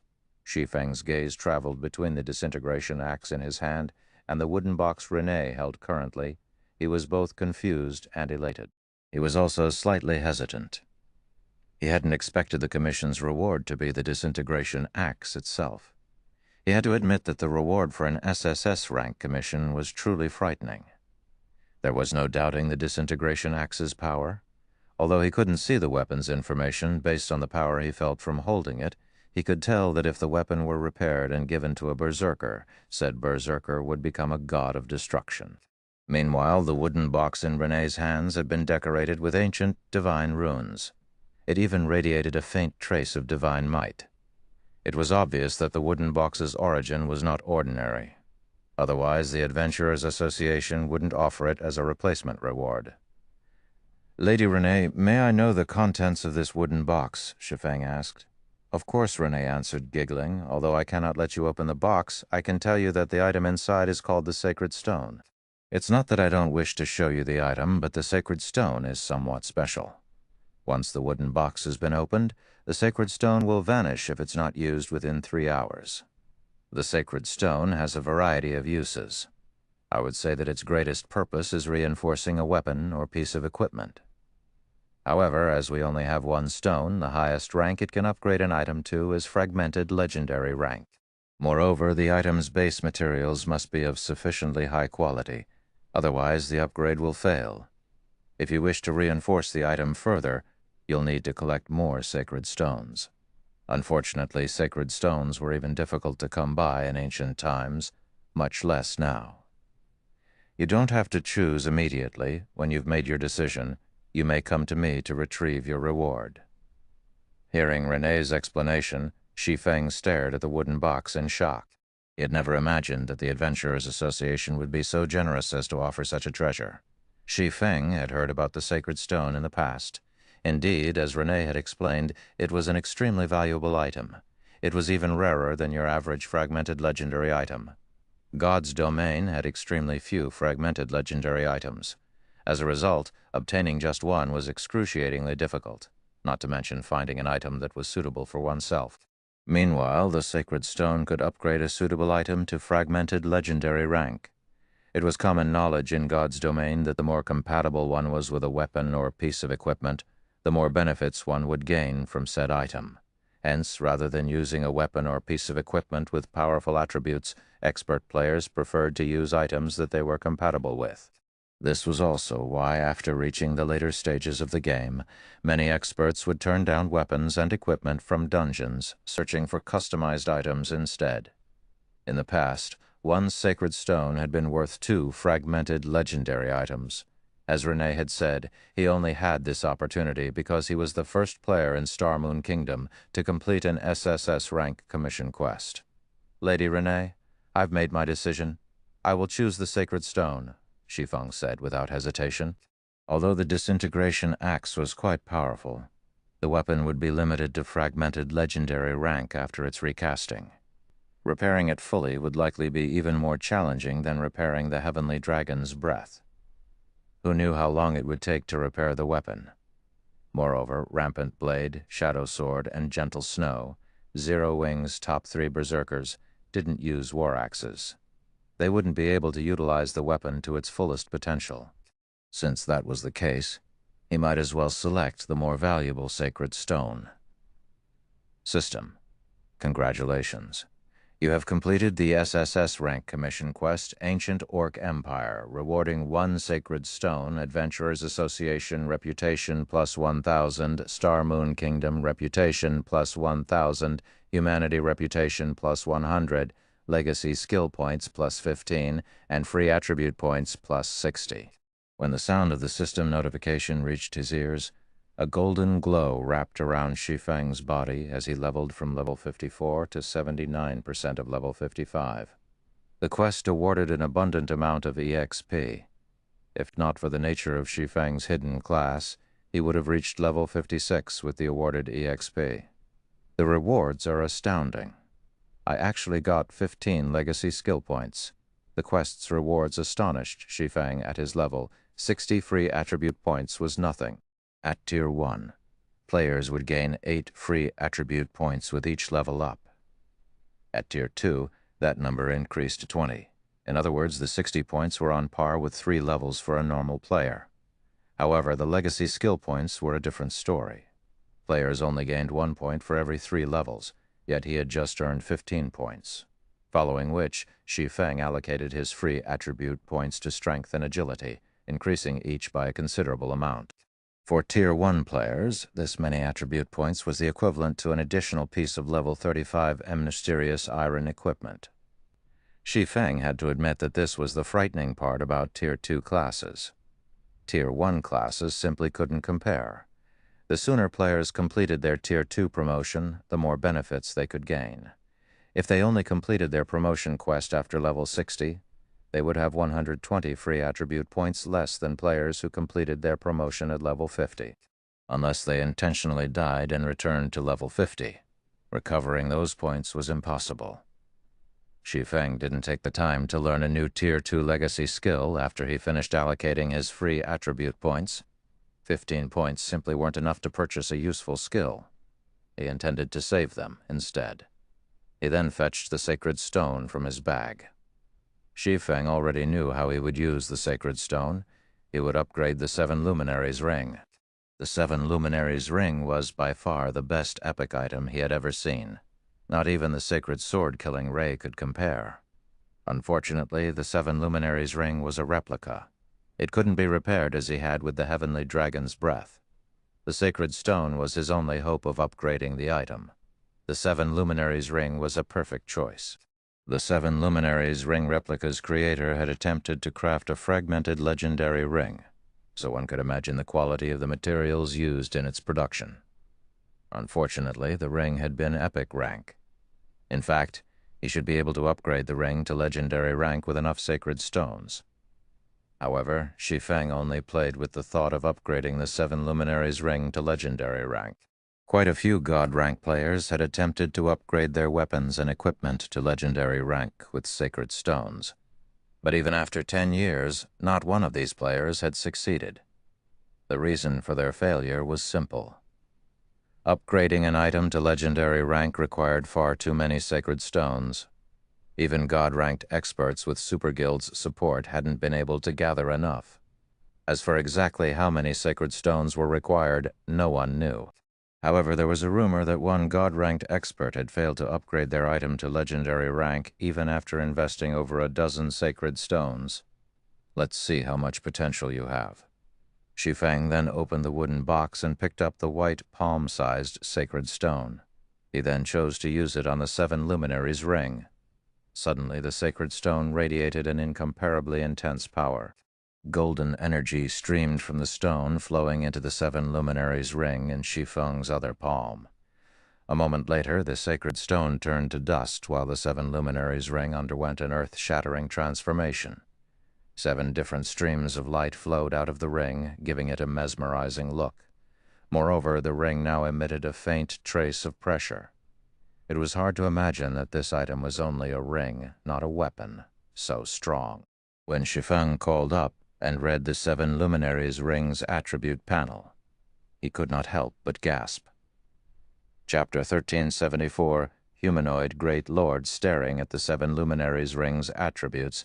Even Shi Feng could not believe that it was merely a fragmented legendary item. The ring had already been the most powerful epic-ranked ring he had ever seen. now that he had upgraded to fragmented legendary rank. Not only had its physical appearance undergone a massive transformation, but its attributes had as well. 7 Luminaries Ring, Replica Ring, Fragmented Legendary Rank. Equipment requirement, Strength 1,200, Agility 1,000. Attributes will be adjusted according to user's level. Strength 130, Agility plus 115, Intelligence plus 102, Endurance plus 105, Vitality plus 106. Current level 55. When equipped, increase Strength by 40%, Agility by 40%, Intelligence by 40%, Endurance by 30%, and Vitality by 30%, all negative environmental effects weakened by 50%, ignore levels plus 15. All item level requirements reduced by 10 levels. Additional skill. 7 Luminaries Aura. There are 7 different auras: earth, water, wind, fire, time, illusion, and space. Only one aura can be used each time, and there will be a cooldown of 20 seconds when changing between auras. Aura of Earth. Requires 2 million EXPs to level up. Defense increased by 100%, damage taken reduced by 50%. Activatable skill, Absolute Domain. Become immune to all damage for 10 seconds. All allies within a 50-yard radius become immune to all damage for 5 seconds. Coolbound, 2 minutes. Aura of Water. Requires 2 million EXP to level up. Healing effects increased by 100%, cast consumption reduced by 50%. Activatable skill, Life Domain. Heals all allies within a 50-yard radius for 10% of their HP every second for 30 seconds. Cooldown, 3 minutes. Aura of Wind requires 2 million EXP to level up movement. Speed increased by 80%. Attack speed increased by 60%. Reaction speed increased by 20%. Activatable Skill Gale Domain.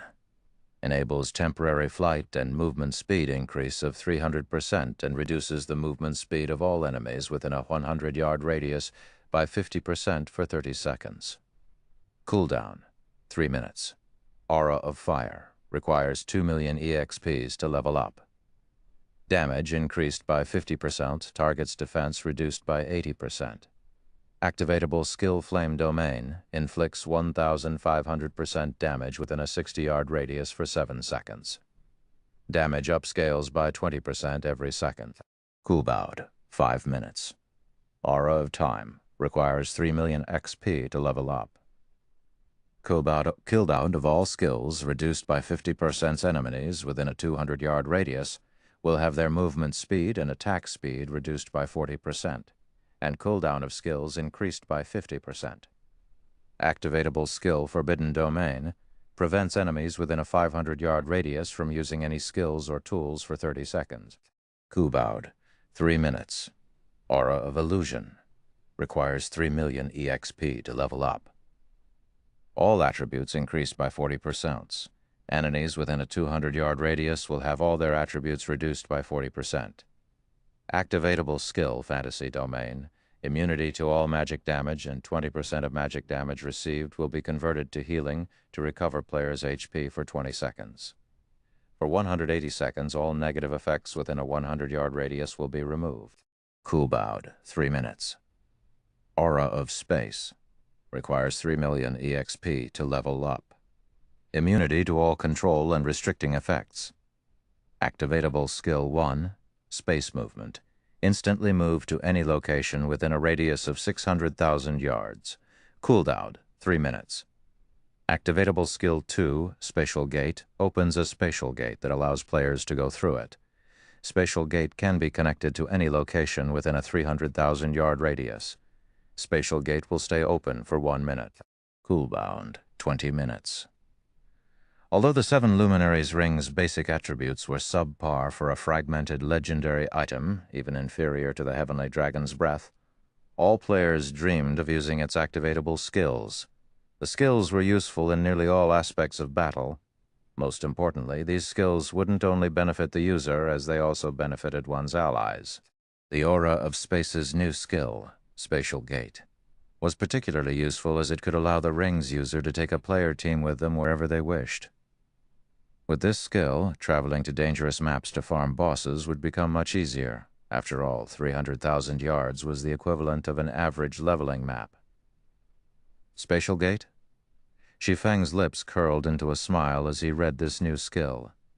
I had thought that claiming the manatite vein was going to be troublesome.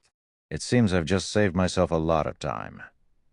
The Sea of Death's manatite vein was not that easy to obtain. He had planned to secure a group instantaneous teleportation scroll, but it seemed that he no longer needed to. When Shi Feng re-equipped the Seven Luminaries ring, it felt as if the power of an ancient beast welled within him. Moreover, his mind became much clearer and more active than before. Is this the ring's hidden effect? Shi Feng was surprised to notice the surrounding mana converge towards him. Although the affected area wasn't large, only 2 yards around his body, the mana density was roughly 30% higher than normal. Despite such a low percentage, it shouldn't be taken for granted. In a high mana density environment, the results would be staggering, following which Shi Feng's fist shot out in a mock punch. Pang! He heard an explosion as his fist created a gust of wind that extended up to 10 yards away. My strength and speed can match a great lord of the same level now. Shi Feng balled his fist as he estimated his current strength. Previously, he had nearly had as much strength as a great lord of the same level. Now, he was certain that his strength was on par with a great lord's. Although there did not seem to be a huge difference between the two, the gap was massive. If his strength were only close to rivaling a great lord of the same level, he'd receive a lot of damage in a head-on confrontation. Without a healer's support, it was only a matter of time before the monster whittled him down, as monsters had far more HP than players. However, if he had truly reached the Great Lord's standard, his battle recovery could make up for the damage he took in a one-on-one fight. He could fight until he ran out of stamina. Meanwhile, as long as he dealt enough damage, he could solo a Great Lord without any special tricks. He could now fight foes of a higher tier. In the past, he had envied Apex experts and their frighteningly high attributes, yet now he stood among them upon reaching Tier 2. If the Apex experts in his past knew about this, their jaws would hit the ground. Now that I've completed my quest, it's about time to visit Charlin. Shi Feng smiled, satisfied. Before he left the Adventurers Association, though, he hid the Seven Luminaries ring's hidden effect. Otherwise, he would attract a lot of attention even with a black cloak. As soon as Shi Feng left the Adventurers Association, he received a call from Melancholic Smile. Guild leader, the assassins I've dispatched have discovered a large group of evil demons. There are 3 times as many as those that assaulted our patrol teams. By the looks of it, their target seems to be an NPC merchant fleet, Melancholic Smile anxiously reported. When she had taken over Stone Forest Town's management, she had learned just how important the NPC merchant fleets were to the town. Without these NPC merchant fleets, Stone Forest Town would lose all sorts of special merchandise. If NPC merchants stopped visiting the town's popularity growth would slow to a crawl. To put it simply, the NPC merchant fleets were crucial to Stone Forest Town's promotion. However, these NPC merchant fleets normally hired both NPC and player guards, making them difficult to mug. They simply weren't opponents current players could go up against. However, with so many evil demons participating in the assault, these NPC merchant fleets could suffer defeat. They're targeting the NPCs already? Shi Feng smiled faintly. Good. I can use this opportunity as a test. Guild leader, do you really intend to solo all of those evil demons? Melancholic Smile was stunned. The idea was simply too reckless. The opponent consisted of over 100 evil demons, including great lords. Even a 100-man expert team would risk extermination, much less a single player. Relax. Send me the coordinates. Also, tell the assassins to be a little more careful and avoid discovery at all costs. Those evil demons have very sharp senses, Shi Feng said as he tried to soothe Melancholic Smile's panic. He then disconnected the call and retrieved a guild transfer scroll from his bag. He then transformed into a streak of light before vanishing. Chapter 1375, Display of Strength, Star Moon City region in one of the forested valleys in the Stoneclaw Mountains. A fleet of carriages rolled along the gravel road as it passed through the valley, from the top of a mountain. One could easily spot over 50 carriages. Among them, the most inferior carriage was an advanced transport carriage pulled by 2 horses. Meanwhile, the carriages carried all sorts of large crates containing rare merchandise to be sold in Stone Forest Town. Due to Stone Forest Town's Adventurers Association, the town had attracted far more wandering merchants. Moreover, Saimu Town was no longer the only town connected to Stone Forest Town. Total of 3 towns now had roads leading to the Guild Town. However, the 2 new trade routes weren't as lively as the road linked to Saimu Town, since the other 2 towns were further away. Regardless, due to the increase of wandering merchants traveling to Stone Forest Town, the 3 NPC towns began to receive more high-rank escort quests. Although escort quests did not award a lot of EXP, they did offer plenty of coins. To independent players, these quests offered a considerable income. Moreover, players who just so happened to plan on heading to Stone Forest Town could rake in some additional income while they were at it, killing 2 birds with 1 stone. However, such a profitable opportunity was not available to everyone, as escort quests had a minimum strength requirement. Moreover, the larger a merchant fleet was, the higher the requirements were. As for how these NPC merchants determined if a player were strong enough, said player would be required to spar with the fleet's NPC guards. The main god system would automatically lower the guard's strength to the standard of elite players at this stage of the game. If the player defeated the NPC guards, they could accept the escort quest. If a player wanted to become the merchant fleet's vice leader, receiving greater pay, they needed to defeat an NPC guard adjusted to the standard of current expert players. In the Stoneclaw Mountains Valley, over 100 players accompanied this merchant fleet. Even without the NPC guard's aid, the escort players easily defeated any monsters the fleet came across. Even monster groups led by a level 45 Great Lord were no match for these players. "Commander, are we really going to buy a private house in Stone Forest Town this time?" A gray-robed woman with long crimson hair asked the man with disheveled hair seated next to her in one of the transport carriages. This charming woman's question quickly attracted the attention of the other players in the carriage. These players weren't only focused on the woman because of her beauty. Rather, it was because this woman was a level 43 summoner. She was also the vice commander of Firecloud Fox, a well-known adventurer team from the Black Dragon Empire and one of the Empire's top 100 summoners. Graceful Moon. Many of the Black Dragon Empire's large guilds wanted to recruit Graceful Moon. Unfortunately, none of them had ever succeeded. As for the disheveled, cool-looking man, his identity was even more astounding. His name was Remnant Cloud, the Firecloud Fox's commander. Similarly, he was one of the top 100 shield warriors within the Empire. It was due to such a powerful MT that Firecloud Fox had grown into a large-scale adventurer team with over 500 members and a reputation known throughout the Black Dragon Empire. I plan to look around first. If Stone Forest Town is as impressive as the rumors make it out to be, buying a house wouldn't be a bad idea, Remnant Cloud said, chuckling. Stone Forest Town was considerably famous in the Black Dragon Empire. One of the main reasons for its popularity was the battle arena. Recently, quite a few experts had earned themselves a spot among the top 100 on the Black Dragon Empire's various class ranking lists. After some research, many other players discovered that these newcomers shared one similarity. They all trained in Stone Forest Town's battle arena. Moreover, these players' ranks in the Empire continued to rise. Because of this, Stone Forest Town's battle arena had become quite popular in the Black Dragon Empire. To improve his team members' strength, Remnant Cloud had decided to make the trip and investigate the town himself. "Commander, it's fine if you just want to look around, but if you decide to purchase a private house, I suggest otherwise. I've heard that a war has recently broken out between Zero Wing and Heaven's Burial, and the latter seems to have the advantage. Furthermore, Heaven's Burial's Red Iron Town has more potential. Not only are there plenty of high-level and high-resource maps nearby, but players will also be able to use Evernight City as a transfer point between the guild's other towns in the future. Investing in Red Iron Town will be more convenient than investing in Stone Forest Town. As for the battle arena, Currently, other guilds have already begun to construct battle arenas in their own towns. It is only a matter of time before they catch up with Stone Forest Town's battle arena. Graceful Moon did not view Stone Forest Town's future in a particularly positive light. In her opinion, the town only had a few minor advantages at the moment.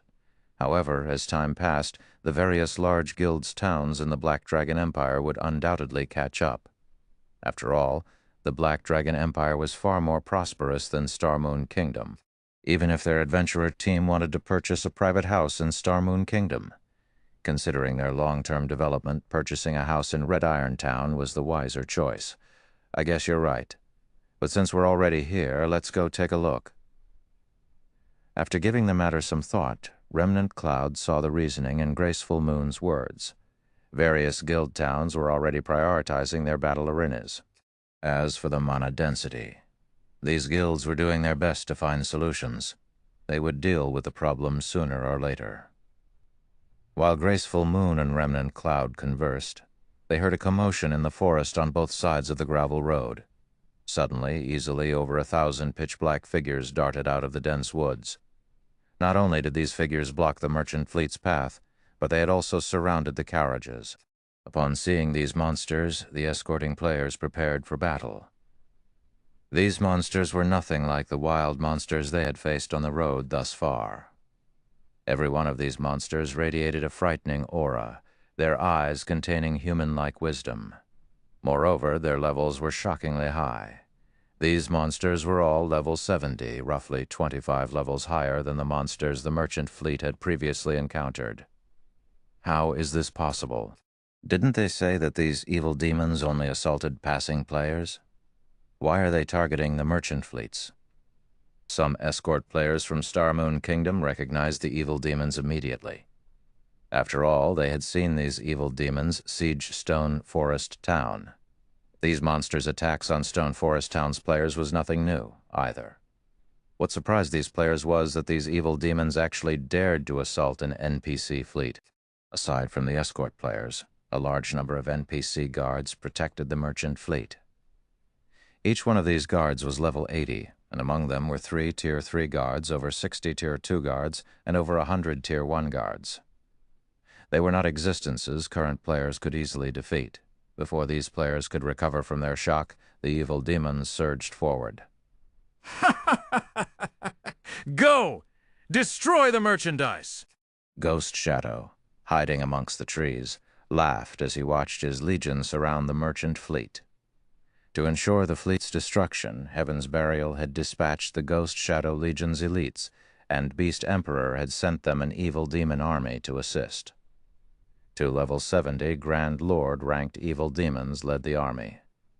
Given enough time, they could certainly eliminate the NPC merchant fleet.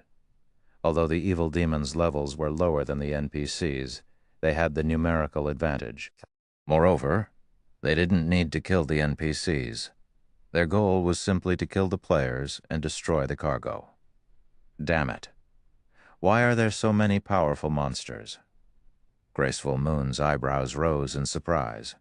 Not only did the level 70 chieftain-ranked evil demons easily defeat her summoned creatures, but they also dodged her spirit bullets. If not for Remnant Cloud activating a berserk skill and life-saving skill to hold the evil demons back, the monsters would have long since closed in on her. The other players weren't as lucky. Despite the battle beginning only a brief moment ago, over a dozen players had already died on this kind of battlefield. These players were utterly useless. They were slaughtered like ants. "Moon, get out of here! I'll hold them back," Remnant Cloud barked. He could tell that only death awaited them should they stay. They couldn't win a battle of this level. But, although Graceful Moon wanted to argue, when she saw a High Lord overwhelm her commander, she took out an instantaneous movement scroll and activated it. A futile struggle. Ghost Shadow growled disdainfully when he noticed several players removing instantaneous movement scrolls from their bags. Before they had taken action, he had used a tool Beast Emperor had given him to seal the area, making it impossible for players to escape via return scrolls or instantaneous movement scrolls. Why did it fail? Graceful Moon's expression darkened when she realized that she was still on the battlefield even after the instantaneous movement scroll had disintegrated. As for Remnant Cloud, despite barely holding on thanks to a healer's help, it would only be a matter of minutes before he died as more evil demons descended on their prey.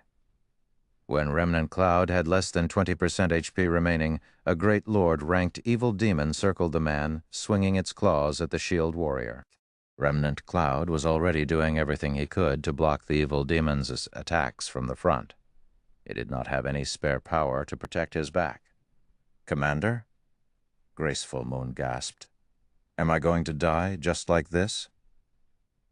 Remnant Cloud understood that there was no escaping death when he noticed the great lord behind him. Suddenly, a spatial tier appeared between Remnant Cloud and the evil demon, and a figure leaped onto the battlefield. However, despite the spatial tear's abrupt appearance, the evil demon's attack did not falter in the least. "Be careful," Remnant Cloud shouted. He could faintly tell that the figure behind him was a player. Unfortunately, only 3 yards separated this figure and the evil demon. Not even an expert could react in time to block such an unexpected attack from a great lord with so little distance between them. However, when the evil demon's claws were less than 1 yard away from the newcomer, a blue glow blossomed on the evil demon's body, like a cannonball. The great lord-ranked evil demon shot backward, crossing a dozen yards before crashing into a large tree. A second after the impact, the towering tree fell to the ground. As for the figure that emerged from the spatial tear, he remained where he had stood, his calm composure making it seem as if nothing had happened. Chapter 1376, The 7 Luminaries' Ring's Power. When the great lord-ranked evil demon's body hit the ground, the battlefield fell silent. How is that possible? Graceful Moon wore an incredulous look as she stared at the evil demon sprawled in the dirt. Turning her gaze towards Shi Feng, she muttered, "Just what did he do?" Without using any special tricks or magic arrays, contending with a level 70 Great Lord was impossible for current players. Even if Remnant Cloud, Firecloud Fox's commander, activated his berserk skill and life-saving skill, he'd be lucky to survive even a moment against such an advisory, much less throw such a monster over a dozen yards. Graceful Moon wasn't the only one shocked. Every player that had witnessed the scene was stupefied. That can't be a player, right? What is going on? No, that's not right. There's a green marker above his head. He must be a player. Who is that? Everyone's gaze fixed on Shi Feng. For a moment, they tried to guess the man's identity, both curious and surprised. "Fellow friend, hurry and leave this place. There are too many monsters here," Remnant Cloud advised as he turned to Shi Feng, who stood behind him. Although he hadn't seen how the even demon had been thrown, not one of the experts he was familiar with were capable of sending a level 70 Great Lord flying. With such strength, Shi Feng could definitely shatter the evil demon's encirclement. "You want to leave, Ghost Shadow?" Still hiding in the forest, sneered as he asked, "Do you think you can?" Although Shi Feng's counterattack had surprised him, that was all. Since Shi Feng had already joined the battle, he shouldn't cling to any hope of leaving alive. After all, Shi Feng had only used some special method to knock back the Great Lord. The swordsman was not truly capable of defeating one. Moreover, more than 10 Great Lords participated in this operation. If one was not enough, he simply needed to send 2 more at the newcomer. As Remnant Cloud was about to warn Shi Feng of this, one of the nearby Great Lords and 5 Lord-ranked evil demons dashed towards the swordsman, dark fog wrapping around their claws as they swiped at Shi Feng. To make matters worse, the evil demon's coordination was only slightly inferior to expert players. Seeing this, Remnant Cloud frowned. Even as a shield warrior, he could only stand against 3 evil demons at once. No swordsman could block 6 evil demons simultaneously without activating a life-saving skill. However, just as the 6 evil demons were about to land their attacks, a galaxy of stars appeared around Shi Feng, radiating a brilliant blue glow. Compared to Shi Feng's previous executions, his current sword's orbit was more complete and beautiful. Pang, pang. When the blue glow illuminated the area, the 6 evil demons were instantly sent flying by over 20 yards. They hadn't even managed to reach the edge of Shi Feng's cloak, much less deal any damage. Meanwhile, each of the 6 evil demons had instantly lost over 20,000 HP, with some losing nearly 50,000 HP due to a critical hit. As evil demons had much less HP than ordinary monsters, their HP bars had decreased significantly. This remnant cloud was dumbfounded. Shi Feng's previous feat of throwing a great lord could have been brushed off as a powerful skill. Now, however, Shi Feng had launched 6 evil demons with a single move. Even an experienced expert like Remnant Cloud could not help his surprise. Meanwhile, Shi Feng, who remained in his original position, glanced down at the abyssal blade, astonished. After upgrading the abyssal blade, the magic weapon had gained the passive skill Abyssal Will, which improved his physique depending on the surrounding mana density. Due to the 7 luminaries ring, the mana density around him had increased considerably, which, in turn, improved his physique further. If not for the combination of these factors, he would not have executed such a perfect sword's orbit. I wonder how this move will fare. Shi Feng suddenly vanished. Void steps. He disappeared? Where did he go? Did he leave? That's not right. He was using 2 one-handed swords. He should either be a berserker or a swordsman. How could he possibly be an assassin? Was he a ghost? Before everyone could recover from their shock, Shi Feng's sudden disappearance surprised them once more. Impossible. I've already sealed the area. Players can only enter, not leave. Ghost Shadow's eyes widened in surprise. Quickly, he turned to look around the battlefield, trying to locate the swordsman. But no matter how he searched, he couldn't find the player. As players began to wonder if they had hallucinated, a figure appeared behind the 3 evil demons that Remnant Cloud faced. Fresh blood fountained from the 3 evil demons' bodies as they curled like shrimp and flew over 20 yards away, so fast. By the time Remnant Cloud realized what had happened, the 3 evil demons before him had disappeared. When he tried to get a good look at his savior, he realized that the figure before him was only an afterimage. In the blink of an eye, Shi Feng reappeared over a dozen yards away. Once again, 4 evil demons were struck and sent flying. In such a way, Shi Feng's figure vanished and reappeared all over the battlefield. Each time he appeared, his attack sent several evil demons through the air. He seemed like a deadly ghost on the battlefield. "Commander, just who is that?" Graceful Moon could not help but ask as she watched Shi Feng's afterimages flood the road. She had encountered and fought many experts in the Black Dragon Empire. She had even sparred with the Empire's top 10 experts. Although she hadn't been a match for those players, she could estimate how much of a difference separated them. However, as she watched Shi Feng, she couldn't fathom how vast the gap was between this man and herself. She felt as if she were staring into a bottomless abyss. "I don't know either." Remnant Cloud smiled bitterly. Once Shi Feng had thrown over 300 evil demons. He stopped 50 yards away from the battlefield. He seemed like he had just casually strolled through the area, coming and going with ease. My physique should have improved by nearly 10%. Shi Feng rejoiced as he glanced at his abyssal blade. Although the burden of using void steps so many times consecutively was great, it wasn't intolerable due to his high attributes and physique. Moreover, executing void steps was now easier than ever before thanks to the high mana density encasing his body. His current location's average density was the only limiting factor. If he fought in a high mana density environment, the effects would be unimaginable. After a short pause, the 300-plus evil demons that he sent flying charged at him like maniacs. The weakest among these evil demons was a chieftain, and the charge included 8 great lords. He's insane. He aggroed so many evil demons. Remnant Cloud's eyes twitched as he watched the evil demons stampede towards Shi Feng. He could not fathom what Shi Feng intended to accomplish by luring so many monsters. When the evil demons were within 30 yards, Shi Feng smiled faintly as he thrust the abyssal blade into the ground.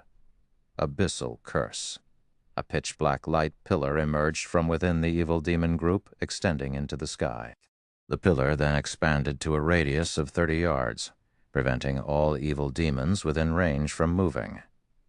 Even the great lord-ranked evil demons felt as if they had just stepped in mud. No matter how hard they struggled, they couldn't break free. Moreover, their attributes were rapidly reducing, following which a frightening amount of mana gathered around one of Shi Feng's hands, a crimson magic array forming above his palm. He then directed the magic array at the army before him. Flame domain. Twofold crimson magic array formed in the center of the evil demon army. Crimson shockwaves radiating from the center before everyone could figure out what was happening. A towering pillar of fire rose up from the ground, forming a mountain of flame as it enveloped every evil demon that had charged at the swordsman. The scorching fire ripped pained screams from the evil demons' throats as their HP plummeted. Initially, the evil demons had lost around 350,000 HP. In the next second, they lost over 400,000 HP. Then they lost another 500,000 HP. By the time the flames scattered, the Lord-ranked evil demons had less than half their HPs remaining. The chieftains had been utterly annihilated. The fire's horrific damage had stupefied the witnesses. However, before these players could recover their senses, Shi Feng followed up Flame Domain with Lightning Blade, dealing another a heavy blow. Following which, he took out 2 Tier 3 large-scale destruction magic scrolls and used them consecutively against the remaining evil demons. In the end, all 300-plus evil demons turned to dust. Suddenly, a golden glow flashed on Shi Feng's body as he rose from level 55 to level 56. Chapter 1377. He is Black Flame. Amazing. Just who is this guy? The players still fighting the evil demon army gaped when they saw Shi Feng turn over 300 evil demons to dust in just a few moments. Single chieftain-ranked evil demon could easily kill any one of them. If not for the level 80 NPC guards, they would have long since been annihilated. Yet the mysterious cloaked swordsman before them had slaughtered these evil demons as if he were grinding common monsters. It was an extravagant grinding method. Evil demons weren't like ordinary monsters. They did not drop any loot, only offering slightly higher EXP. Setting aside the fire spell Shi Feng had used, the 2 Tier 3 large-scale destruction magic scrolls could easily sell for over 1,000 gold. With that kind of money, a player could purchase a valuable plot of land in an NPC city. Moreover, even with enough money, Tier 3 magic scrolls weren't easy to purchase, much less large-scale destruction magic scrolls. In reality, however, Shi Feng hadn't wasted the 2 scrolls. Chieftain rank evil demons had a considerably high chance of dropping evil energy crystals. In Shi Feng's previous life, a single crystal had sold for 10 gold on the market. Among the evil demons that he had killed, over 100 had dropped evil energy crystals. Not only had he earned back the money for the scrolls, but he had also made a profit. Damn it, where did this person come from? Ghost Shadow frowned, his expression grim as he stared at the distant Shi Feng. The evil demons feared large-scale destructions, spells almost more than anything. Unlike ordinary monsters, although evil demons had very high combat power, they didn't have a lot of HP. Even a level 70 Grand Lord-ranked evil demon only had 35 million HP, not to mention the Great Lords and below. Commander, what should we do? We've lost nearly 1/3 of our evil demons. At this rate, it will be difficult to destroy the merchant fleet, a level 42 assassin, clad in blue, asked worriedly. Powerful magic barriers protected the NPC's carriages. Breaking a single barrier would take some time.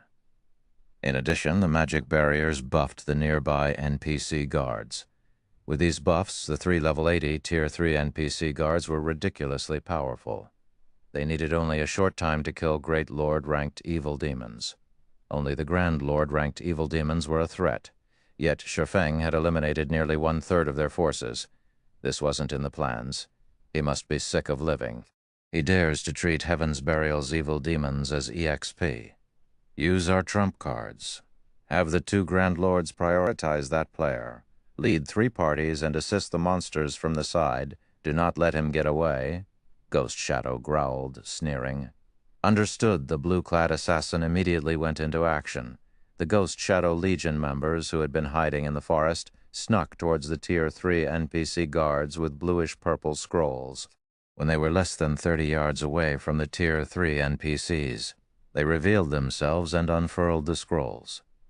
Suddenly, 3 purplish gold magic barriers, each manned by 36 players, appeared and trapped the 3 Tier 3 NPCs and a large number of Tier 2 NPCs, freeing the evil demons from their opponents.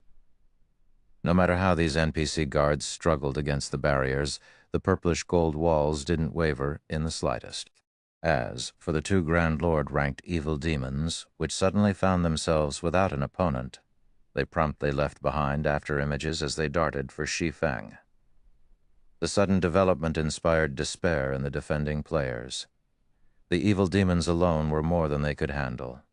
Now hundreds of assassin players had joined the battle. Even Remnant Cloud, someone who had experienced many fierce battles, could not help his bitter smile. The fact that several hundred players had emerged to attack them proved that someone was in command of these evil demons. There was a huge difference between monsters under a player's command and those that were not after factoring in the several hundred assassin players. His people had no chance of surviving this fight. As for their savior, Shi Feng, he needed to face off against 2 level 70 Grand Lords. Unfortunately, the swordsman would be lucky to keep his own life, let alone help them. The Grand Lord-ranked evil demons were incredibly fast. Upon reaching Shi Feng, they swiped their fog-clad claws at the player. These Grand Lords were far superior to their Great Lord cousins in terms of both strength and speed. In addition, they executed rapid switch while coordinating with each other. Not daring to be careless, Shi Feng activated Heavenly Dragon's power, increasing his strength by 150%, agility by 60%, defense by 300%, and HP by 500%. Instantly, his maximum HP shot past the 400,000 threshold. He then executed Sword's Orbit, creating a perfect defense around himself. Boom, boom, boom. As blades and claws clashed, explosions rang out across the battlefield. With each collision, the ground beneath Shi Feng and the Grand Lord's feet trembled. Even players 30 yards away from the fight could feel intense shockwaves. Both sides exchanged attacks so rapidly that it was impossible for the naked eye to keep up with them. All anyone could see was the ground sink as the impacts formed a crater. The residual power of Shi Feng and the Grand Lord's attacks also left numerous furrows in the dirt around them. Seeing this, the nearby assassins, who had intended to ambush Shi Feng, hesitated, afraid of getting caught in the crossfire. For a moment, the scene stupefied every player on the battlefield. How was this even a battle between a player and monsters? This was practically a monster-on-monster fight. How was that possible? Ghost Shadow, who had lain in wait to ambush the swordsman, could not believe his eyes when he saw Shi Feng holding his ground against the 2 Grand Lord-ranked evil demons. Despite being just a player, Shi Feng could fight 2 level 70 Grand Lords to a standstill. No one would ever believe this. In reality, Shi Feng was rather proud. After upgrading the 7 Luminaries ring, he only needed to activate 1 Berserk skill to raise his strength to a level 70, Grand Lord-ranked evil demons level. Factoring in his reaction speed and physique, it could contend with 2 Grand Lords with only Sword's Orbit. However, continuing the fight at this rate was not an option. Shi Feng could feel his stamina and concentration depleting.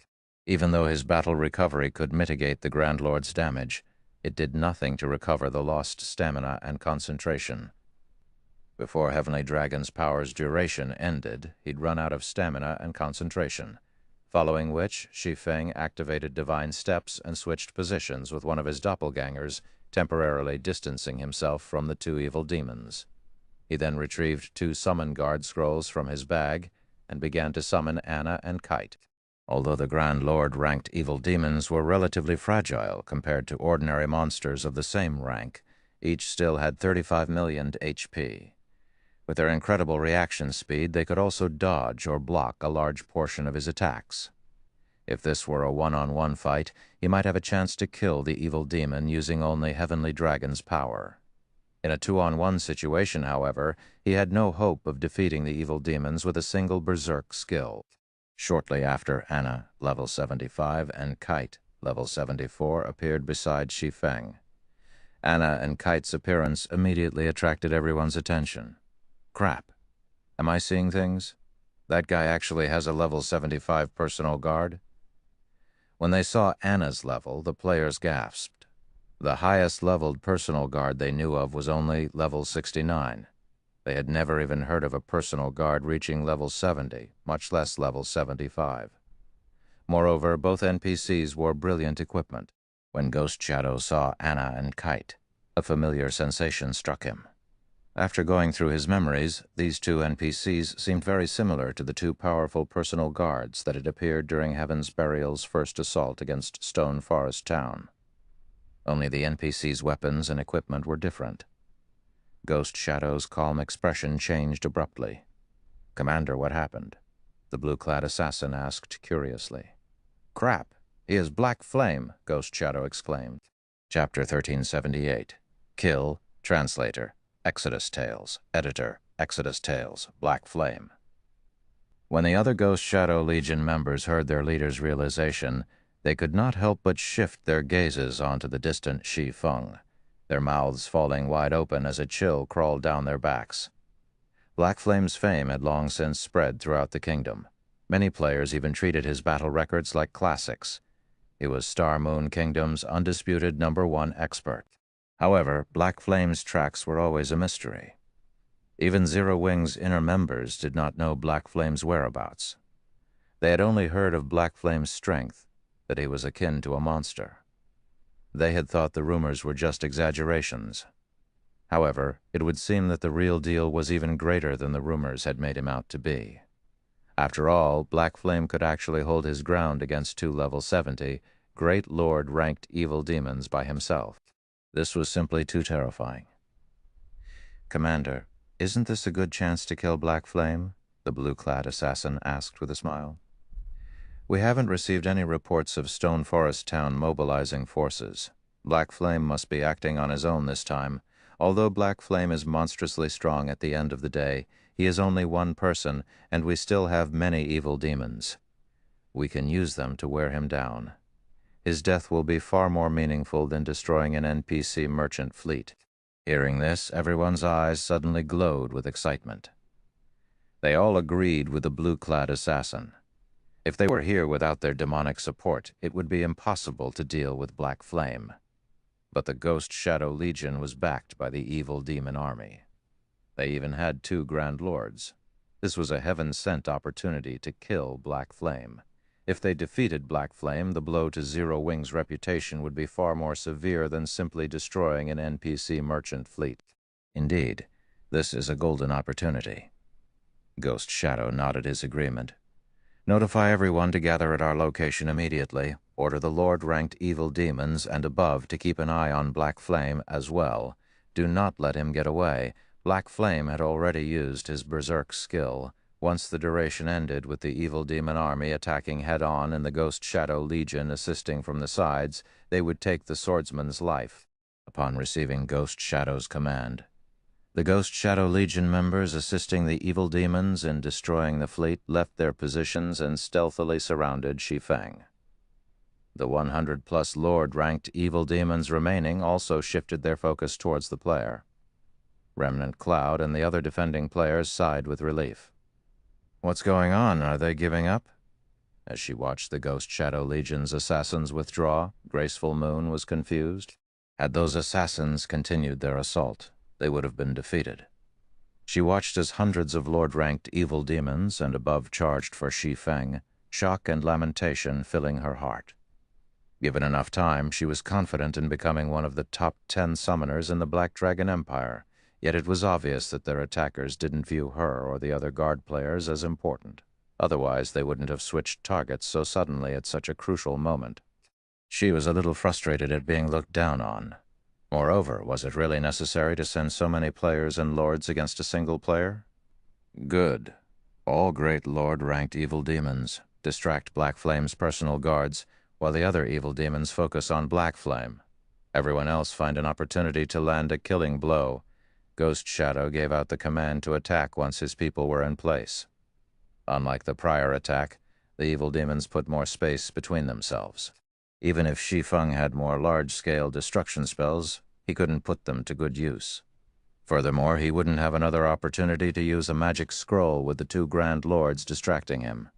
Roar. With Ghost Shadow's command, over a dozen Great Lord-ranked evil demons charged at Anna and Kite, while the other evil demons dashed for Shi Feng. The level 40-plus assassin experts nearby stealthily approached their target as well. Black Flame. Today will be your funeral, Ghost Shadow exclaimed as he watched the Grand Lords force Shi Feng into a defensive position. Quite a few superpowers had attempted to kill Shi Feng, but none had succeeded. Today, however, he would put an end to Zero Wing's legend. Crap, everyone's coming for me. Shi Feng, who had activated omniscient eyes to scout for ambushes, discovered countless evil demons and players around him. Moreover, these evil demons and players aimed for his life. Dealing with the two Grand Lords had only become easier after he had summoned Anna and Kite. If so many evil demons and players joined into the fight right now, he'd be in trouble. Seeing the evil demon army and player army inch closer, Shi Feng switched the aura of fire to the aura of time. Forbidden Domain. A silvery gray space formed in a 500-yard radius around him. The skill prevented all enemies in range from using skills or tools for 30 seconds. It also decreased enemies' movement speed and attack speed by 40% within 200 yards of him. Due to this forbidden domain, the stealthed assassins were promptly exposed. The dark fog that shrouded the evil demon's claws also disappeared. The Ghost Shadow Legion panicked when they realized they had lost their ability to use skills and tools. Assassins were powerful was because of their skills' damage and control effects. If they couldn't use their skills, they were practically crippled. They wouldn't even be able to exhibit 30% of their true combat power. What are you afraid of? This silencing skill will only last a short moment. Charge. No matter what, he mustn't escape. Ghost Shadow shouted arrogantly. While not being able to use skills and tools was a disadvantage, they wouldn't get another opportunity like this to kill him again if they failed. Hearing Ghost Shadow's words, the panicked assassins calmed quickly as they tightened the encirclement around Shi Feng. They might not be able to exhibit their full strength right now. But the same wasn't true for the evil demons. Even if the evil demons couldn't use their skills, it would only affect their combat power slightly. There were more than enough evil demons to whittle Shi Feng down. They could leave the offense to the demons while they contained Shi Feng. Escape. Shi Feng formed a sinister smile as he surveyed his surroundings. That smile made the Ghost Shadow Legion members shudder involuntarily as they realized that something felt off. However, before they could react, Anna, who stood beside Shi Feng, finished reciting her incantation. Immediately, a massive golden magic array appeared in the sky, its imposing appearance visible to anyone within 500 yards, following which, a golden armored Valkyrie descended from the array. The moment the level 75 Valkyrie appeared, a powerful aura washed over the battlefield like a tidal wave. The Ghost Shadow Legion felt an unprecedented pressure weigh them down. Crap! Everyone retreat! When Ghost Shadow saw the Valkyrie, he instantly understood the meaning behind Shi Feng's sinister smile. Shi Feng hadn't used a silencing skill to escape. Rather, he had used the skill to prevent them from escaping. Even without Ghost Shadow's warning, the Ghost Shadow Legion members had already turned and fled. Unfortunately, the Valkyrie already held a spear of thunder. She then swept the spear towards her targets. Countless arcs of golden lightning streaked forward, dealing devastating damage to everything within 150 yards in a cone-shaped area. The Valkyrie used the Tier 4 skill Roaring Thunder. She also dealt double damage against dark creatures. As a result, the fragile Lord-ranked evil demons died on the spot. Only the High Lords and above barely survived. As for the players within range, not even their bodies remained after the attack. Chapter 1379, Unstoppable. As the golden lightning dissipated, it revealed a large clearing on the road. Despite the Ghost Shadow Legion members having spread out, over 100 members had died instantly under the Valkyrie's merciless assault. As for Ghost Shadow, who hid a short distance away, he turned deathly pale upon seeing the devastation over 40 Lord-ranked evil demons had died. Even level 80, Tier 3 NPCs would require quite some time to kill one level 70 Lord, yet the Valkyrie had done so in one hit. Although the High Lords caught in the attack hadn't died, they weren't far from death's door. 4 Great Lords had also sustained severe injuries, each one with a little over a third of their HP remaining. This frightening damage and destructive power were simply unparalleled. Ghost Shadow had never witnessed such an attack. The Valkyrie's strength stupefied everyone. For a moment, many of the surviving Ghost Shadow Legion members stood there in a daze, not knowing what to do. Attempting to escape was meaningless. Even if they tried to run, the Valkyrie would likely kill them before they reached the Forbidden Domain's boundaries. Don't panic. Spread out. The Valkyrie won't last very long. Such a powerful skill has to have a long cooldown. Maintain your distance and buy as much time as possible, Ghost Shadow hurriedly commanded. While the Valkyrie's combat power had exceeded Ghost Shadow's expectations, he was no ordinary player. He had fought countless battles to reach his current standards. Naturally, powerful boss monsters were among his many foes. Not only could he calm himself quickly, but he could also devise a plan to deal with the Valkyrie. After all, this wasn't his first time against the summoned creature. When the Valkyrie had joined the first siege battle in Stone Forest Town, her pros and cons had been revealed. As long as they were far enough apart, she couldn't wipe them out during the short time she could remain on the battlefield. Hearing Ghost Shadow's orders, his assassins exploded into action. They maintained a certain distance from the Valkyrie and each other. They sure reacted quickly. The Ghost Shadow Legion's reaction time surprised Shi Feng slightly. If the enemy players had simply scattered, running for their lives like a chaotic mob, they would have been easy to slaughter. However, by deliberately maintaining a fixed distance from the Valkyrie and attracting her attention, the summoned angel could only kill a small number of their forces.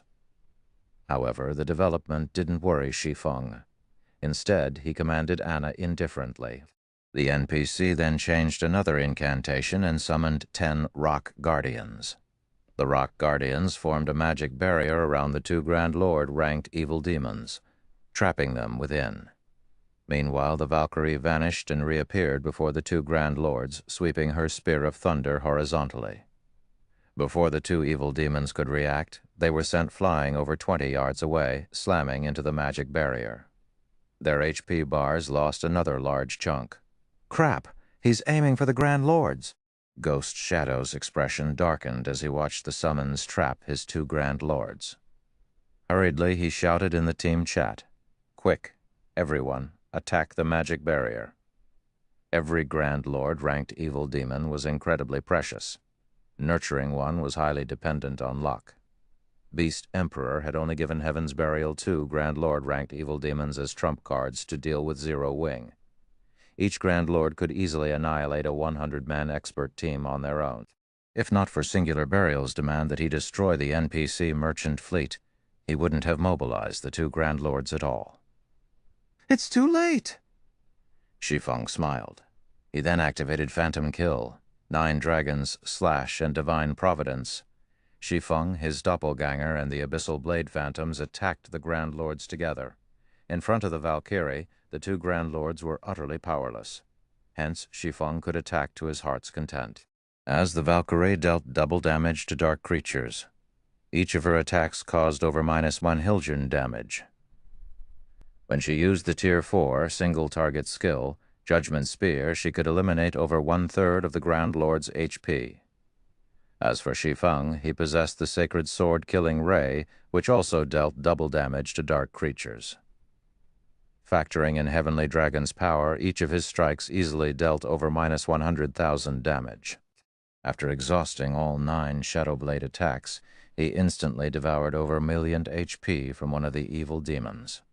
Although Shi Feng's doppelganger only had 80% of his basic attributes, its damage shouldn't be underestimated either.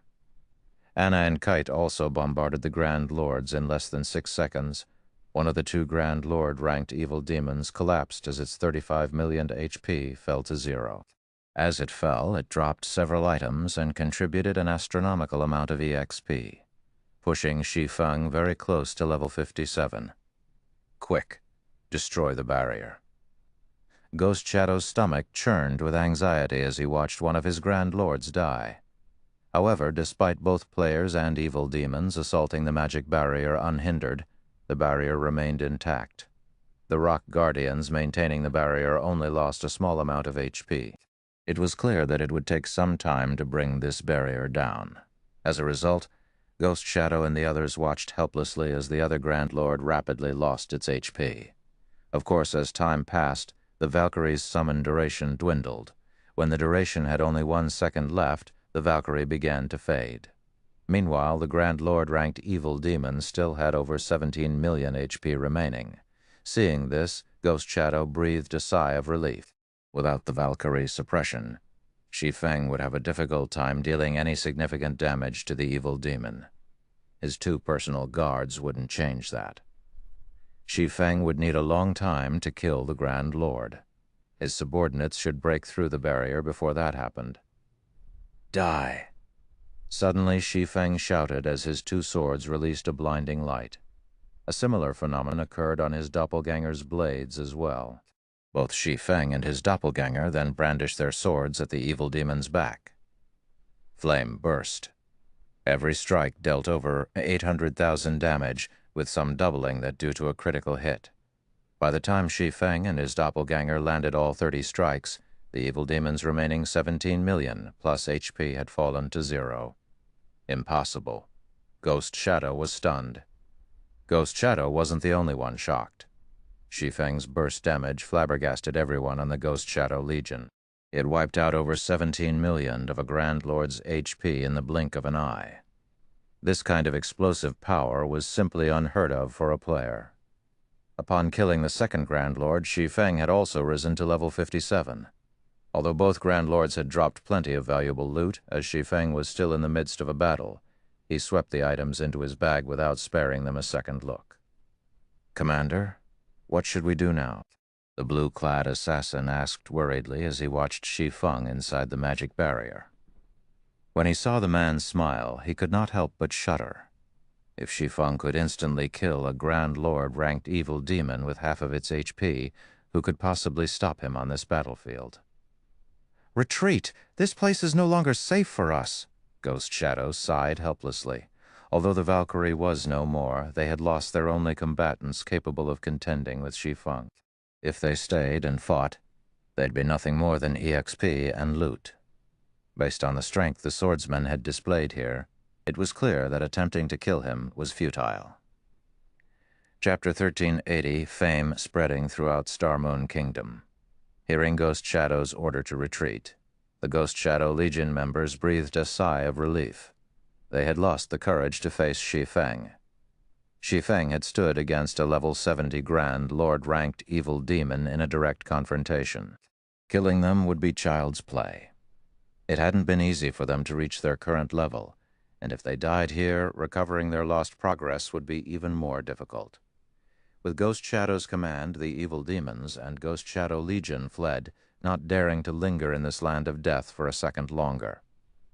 Don't even think of escaping so easily. Seeing his opponents run, Shi Feng pointed the abyssal blade at the sky and activated Skywheel's sword. Suddenly, golden, divine swords descended, one after another. All assassins caught in the rain of divine swords died instantly. 3 great lords and over a dozen lords were also within range of the AoE, unable to leave the area. Meanwhile, Shi Feng's personal guards and doppelganger launched an assault on the great lord-ranked evil demons. Evil demons were not easy to produce, particularly the Grand Lords and above. Evil God's Temple players treasured every one of these high-ranking evil demons dearly. Hence, Shi Feng had prioritized the strongest evil demons first. As for Shi Feng, he charged at the escaping players. While inside the Forbidden Domain, all enemies would receive a movement speed penalty. With his superior attributes, Shi Feng could effortlessly catch the felling players. Taking these assassins' lives who couldn't use skills or tools was like taking candy from a baby. Every time he swung his sword, a player died. Moreover, Shi Feng had already activated omniscient eyes, so he knew the situation within a 100-yard radius like the back of his hand. This made it much easier to track down the players that had escaped into the dense forest, following which Shi Feng transformed into a black shadow as he darted around the battlefield, players screaming in agony as he passed before they transformed into particles of white light and vanished. The fleeing players paled with fear when they saw the horrific scene, shuddering uncontrollably. Their opponent was nothing like a player, but a death god harvesting lives as he listened to his prey's screams. Even the guard player's blood ran cold. Despite facing an evil demon army and hundreds of level 40-plus assassins by himself, Shi Feng had actually forced his opponents to run for their lives after such a short battle. So strong. Who is that? So this is a true expert player? Everyone stared in shock as they watched Shi Feng chase down the last Ghost Shadow Legion members. They felt as if they were looking at a whole new world. The Ghost Shadow Legion members were all level 40-plus assassins and equipped with top-tier weapons and equipment. To ordinary players, they were definitely experts, yet hundreds of these experts did everything they could to flee from a single player. Black Flame. Don't get too full of yourself. Do you really think we're afraid of you? Ghost Shadow, who stood in the distance, could not help but shout at Shi Feng as he watched the swordsman slaughter his subordinates.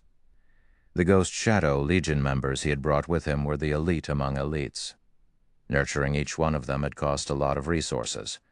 Watching them fall one after another, Ghost Shadow wanted nothing more than to charge in and kill Shi Feng himself.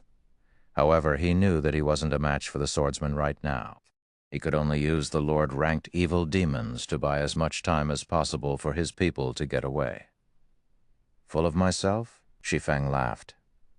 You're the ones who came to Stone Forest Town to rob our merchants. Do you really think that I'll let you leave alive? Shi Feng's words echoed throughout the forest, the cold, killing intent lacing his words, causing the escaping Ghost Shadow Legion members to shiver. Shi Feng stopped holding back as he switched to the aura of wind and activated Gale Domain, increasing his movement speed as he decreased enemy movement speed within a 100-yard radius by 50%. Suddenly, several players in the forest transformed into light particles and disappeared. The Lord-ranked evil demons couldn't even slow Shi Feng, although the escort players were some distance away from the fight. Both Shi Feng and Ghost Shadow had been quite loud. When they overheard the conversation, their jaws dropped. Practically everybody in Star Moon Kingdom had heard of Black Flame, but they had never imagined that he was so powerful. They had heard that Black Flame was only slightly stronger than first-rate guilds' top experts. However, he was clearly more than slightly stronger. What? That is Zero Wing's guild leader? I don't think it's a mistake after all. He even admitted it. No wonder why he's so powerful. As expected of the Sword King, Black Flame, he sent hundreds of experts running for their lives by himself. He's too awesome. I have to join Zero Wing after this. Right. Has anyone recorded the battle? I'll pay 10 silver for a copy. I recorded parts of it, but forget about the money. I'm going to upload it to the forum so you can watch it later. What a pity. I should have snuck over and watched the fight between Black Flame and the two Grand Lords. For a moment, the players escorting the merchant fleet brimmed with excitement. They had never expected to witness Star Moon Kingdom's mythical character in action personally. Moreover, they got to watch this mythical character create another legend. Graceful Moon turned to Remnant Cloud and asked, "Commander, why don't we garrison our adventurer team in Stone Forest Town?" What? You've changed your mind already? Remnant Cloud teased when he saw the glimmer in Graceful Moon's eyes. In truth, he had the same thought. After all, Shi Feng's battle had allowed him to witness a whole new world, and, as an expert, he desperately wanted to learn more. He finally understood why the experts that had recently entered the top 100 class rankings in the Black Dragon Empire fixated on Stone Forest Town's battle arena. Of course, Graceful Moon responded without a shred of shame. On the contrary, she righteously declared, if Black Flame is this powerful, Zero Wing's other experts shouldn't be weaklings even if they're not as strong as he is. If we garrison in Stone Forest Town, we must sign a partnership contract with Zero Wing. We might even get to know those experts and get to spar with them. If we want to occupy Stone Forest Town, we'll have to prepare. I heard that the adventurer houses are not cheap. Remnant Cloud nodded, agreeing with Graceful Moon's reasoning. However, he had to consider how they would earn enough money. Once we complete this quest, we should return to the Empire and start preparing immediately. Firecloud Fox was more than capable of affording a private house in Stone Forest Town, but it was a different story if they wanted an adventurer house. They'd likely need several times more gold than what they currently possessed. Moreover, Stone Forest Town's houses would certainly become more expensive after this battle. Fortunately, he learned about the change early. If he had only discovered this after news hit the Black Dragon Empire, it would be more difficult to prepare enough coins. News of the battle quickly spread to Star Moon Kingdom's forums, and everyone who watched the battle video was astounded. Without any backup, Black Flame had killed 2 level 70, Grand Lord-ranked evil demons.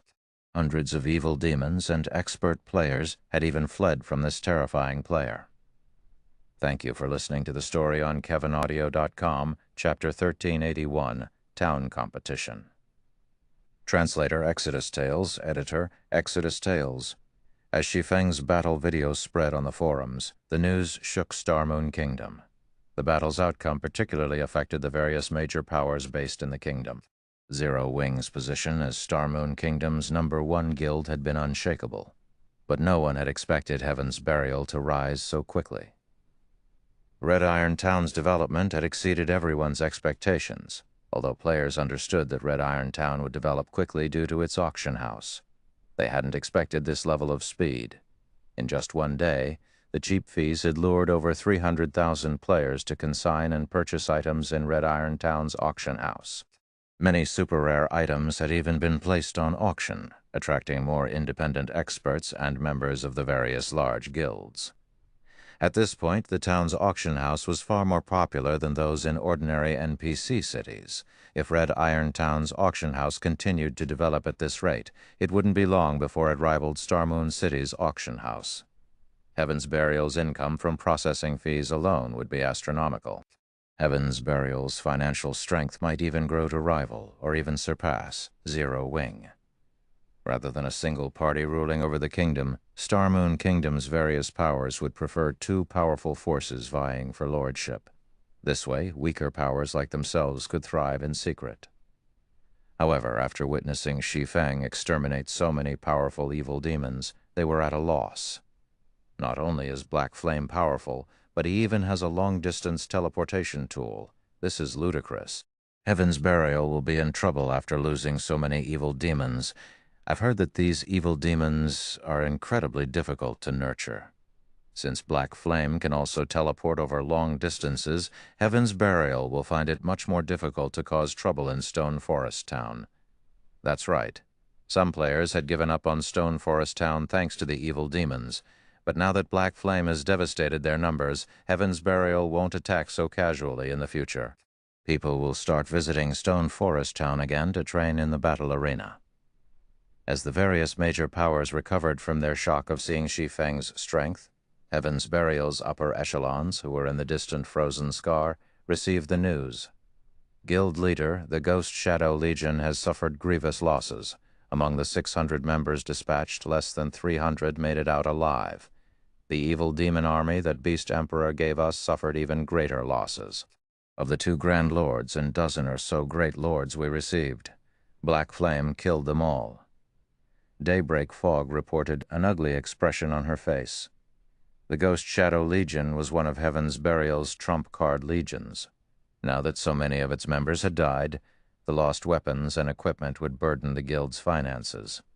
Moreover, it would take quite some time to catch up those members' levels. I really underestimated Black Flame, but he won't be able to stay complacent for much longer. As long as we take down the Frost King. So what if Stone Forest Town recovers to its peak? Moreover, Beast Emperor has nearly completed his quest. Just ignore Zero Wing for now, Singular Burial said nonchalantly. I guess you're right. It's already too late for Zero Wing to do anything. Daybreak Fog giggled as she directed her gaze towards the giant on the frozen throne inside the shrine. This giant was none other than the boss Star Moon Kingdom's various major powers vied for, the Frost King. Meanwhile, Stone Forest Town, Shi Feng received a call from Melancholic Smile shortly after returning to the guild residence. Guild leader, you must be crazy. You dealt with all those evil demons by yourself. If Vice Guild leader Aqua finds out about this, she'll give me a lashing, Melancholic Smile complained, glaring at Shi Feng with resentment. Vice Guild leader Snow has even called to ask me about the matter. The guild leader had gone into such a dangerous situation by himself, on the off chance that something had happened to Shi Feng. Zero Wing's reputation would be wounded. "Haven't I returned?" Shi Feng asked, chuckling. "They would have noticed if I mobilized a large group.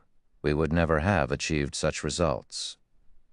Although Shi Feng had considered taking reinforcements with him, when he recalled the spies in the guild, he decided to go alone. He had also wanted to see how much he had improved. Melancholic Smile saw the reasoning in Shi Feng's explanation.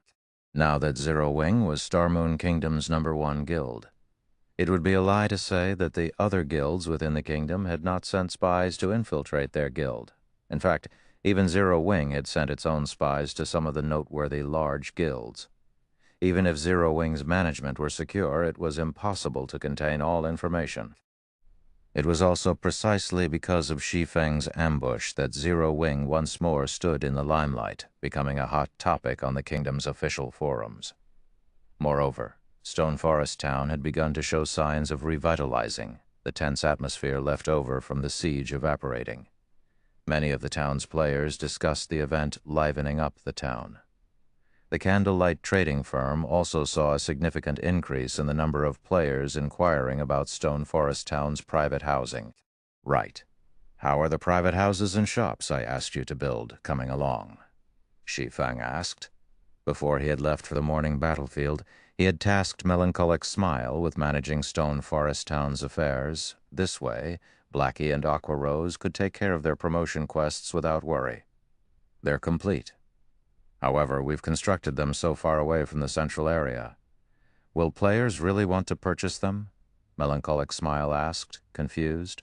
"Logically, one would construct private houses and shops near a town's business district." Yet Shi Feng had told her to build them very far away from the Candlelight Trading Firm and the Adventurers Association to adventure teams and merchant players. This would be inconvenient. "It'll be fine." Shi Feng nodded.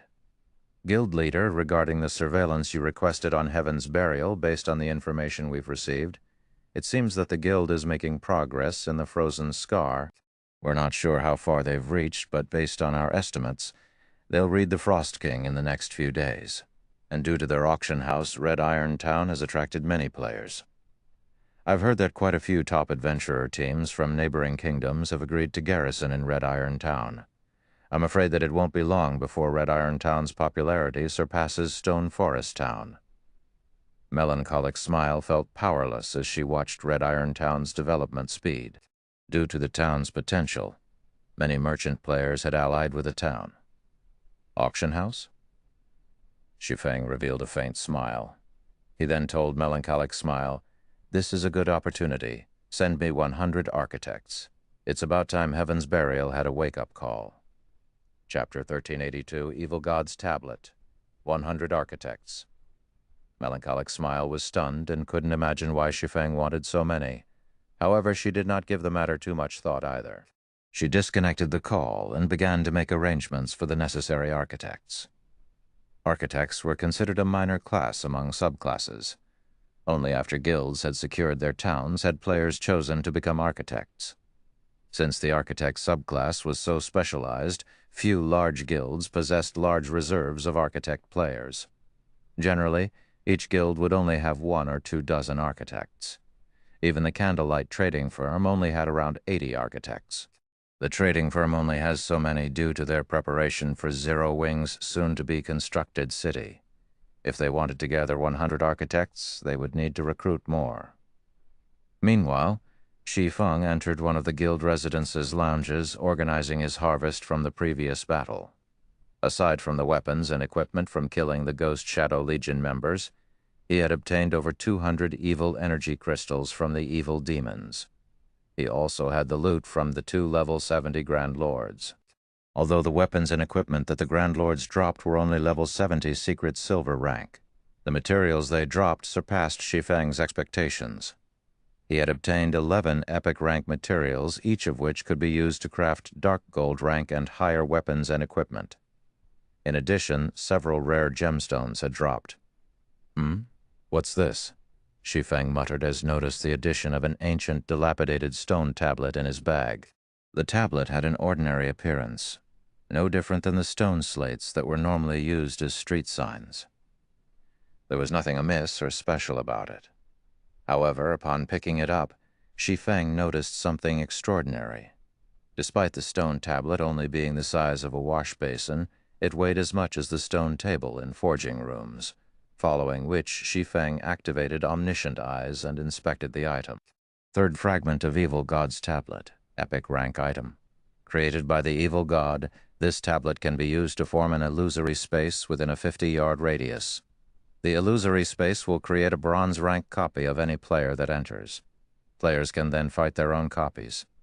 The bronze illusory creature has all skills of the copied player and can achieve a 100% skill completion rate. Duration: 15 minutes cooldown, 1 hour, requires 500 evil energy crystals to upgrade. An illusory space? Excitement brightened Shi Feng's expression as he read the text. This Evil God's tablet fragment was undoubtedly his greatest harvest from the battle. Not even an epic weapon would be worth as much. This tablet was the equivalent of having a unique land to train in. In God's domain, even peak experts had an extremely hard time achieving a skill completion rate of 100%, not to mention weaker players. Meanwhile, the tablet fragment could create an exact copy of a player to serve as an opponent. The copy could even achieve a 100% skill completion rate. If players could spar with such an opponent long-term, their improvements would be astounding. By fighting the illusory creatures, players could learn how to better execute their skills and raise their skill completion rates. Shi Feng had never imagined that the evil demons would drop such a precious item. The tablet fragment's only downside was its short duration. 15 minutes would pass in the blink of an eye. It can be upgraded using evil energy crystals? Shi Feng's mood rose even higher. Shi Feng knew that evil energy crystals could be useful when crafting weapons and equipment, but he hadn't expected the crystals to have this purpose. Although evil energy crystals only dropped from chieftain rank and above evil demons, he had accumulated quite a few from the 2 siege battles in Stone Forest Town. He hadn't used a single crystal thus far as he hadn't wanted to waste them, just to produce weapons and equipment. As a result, over 5,000 evil energy crystals sat in Zero Wing's guild warehouse. Although the Evil God's tablet's upgrade cost was a bit steep, upgrading the illusory space would be a worthwhile trade. Following which, Shi Feng retrieved all of the evil energy crystals from the guild warehouse. Upon returning, he let the Evil God's tablet devour 500 evil energy crystals. Immediately, the tablet started transformed, the originally blurry images on the tablet becoming clearer. At the same time, the tablet's weight tripled. If not for his frighteningly high strength, carrying this tablet would have been a taxing endeavor. The tablet's introduction had also changed slightly. Initially, it would only create a bronze illusory creature. Now it would manifest a mysterious iron illusory creature. Most importantly, the duration and cooldown had changed considerably. The illusory space's duration had risen from 15 minutes to 20 minutes, and the cooldown had decreased to 55 minutes. If he wanted to upgrade the tablet fragment further, he would need to feed it another 1,000 evil energy crystals. That's quite an improvement. After giving the matter some thought, he decided to upgrade the Evil God's tablet again.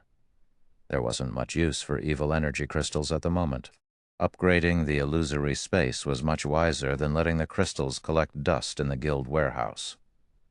After spending another 1,000 crystals to upgrade the tablet a second time, Shi Feng proceeded to spend 3,000 more crystals to upgrade yet again. Unfortunately, the fourth upgrade cost 10,000 crystals. Even if Shi Feng wanted to, he didn't have enough of the resource. After upgrading the tablet 2 more times, the illusory space could generate fine gold illusory creatures. The illusory space's duration had also increased to 30 minutes, while its cooldown had decreased to 45 minutes. 30 minutes was neither too long nor too short of a time for players. Moreover, players would only have to wait 15 minutes after one session before beginning the next. Once Shi Feng finished upgrading the evil god's tablet, he left the guild residence and headed to the battle arena. Although Stone Forest Town's battle arena had been popular among players thus far, it still struggled to attract experts. The more powerful an expert was, the less inclined they were to visit the battle arena. After all, experts of such high caliber were generally quite rare, which made it practically impossible to find these experts proper opponents that could help them improve in the battle arena. However, now that the battle arena had the illusory space, Shi Feng had solved this problem.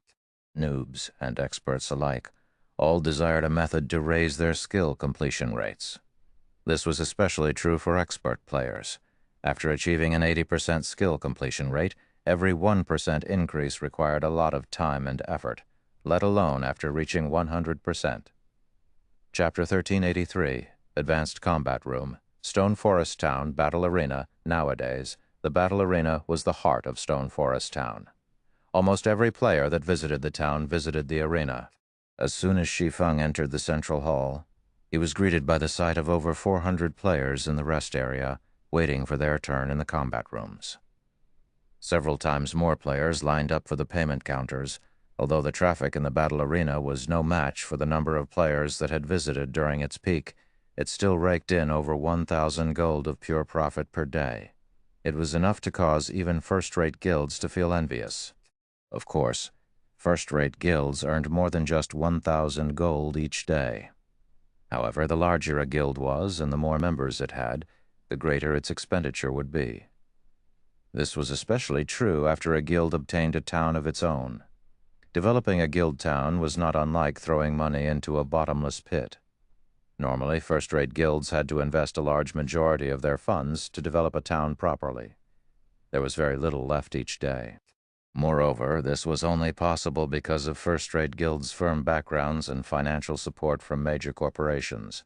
Otherwise, supporting the initial cost of managing a town would be impossible. In Stone Forest Town's case, however, the battle arena's earnings largely made up for the town's development costs. Hence, the other large guilds had begun to construct their own battle arenas. It was thanks to this income and the income from both the Candlelight Trading Firm and the Teleportation House that Zero Wing dared to develop multiple fronts, investing in both Zero Wing's branch guild in the Black Dragon Empire and Immortal Light. However, once Zero Wing's city was complete, the guild would have another bottomless pit to fill. If they did not prepare, Zero Wing's funds would quickly dry up, and funds were already quite tight. After observing the situation in the battle arena for a short moment, Shi Feng made his way to the top floor. "Guild leader, you've come." As soon as Shi Feng arrived, a charming woman in a light blue dress greeted him. This woman's name was Judy, and she was one of the 10 advanced NPC managers Shi Feng had hired. She had 76 points in wisdom, even higher than an ordinary Tier 3 magical class NPC. In God's domain, she was an extremely rare NPC manager. The battle arena's smooth operation, despite how large it had grown, was all due to advanced NPCs like Judy. No player would have been able to produce the same results. "Help me retrieve the blueprint for the 7th floor. I want to reorganize the layout," Shi Feng said, and nodded a greeting. Although he wore a black cloak, he had personally contracted the arena's 10 advanced managers. They could recognize him even under the cloak. "Understood." Judy bowed and left. NPCs were incredibly efficient.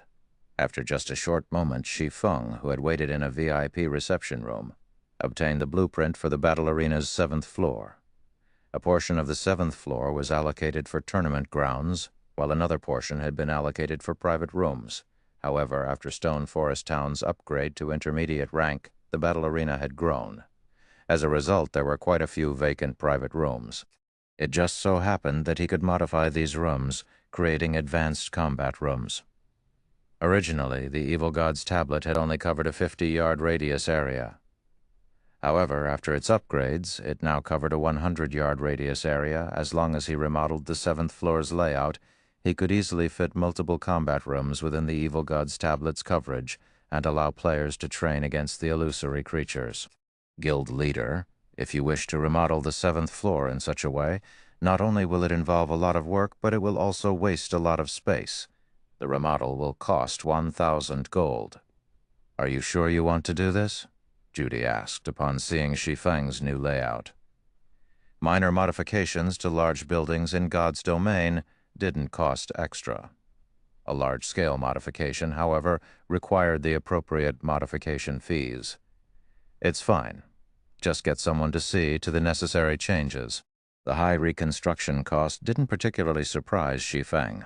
Although he would be wasting a lot of space by trying to maximize the evil god's tablet's efficiency, he could squeeze in 9 combat rooms around the tablet by doing so.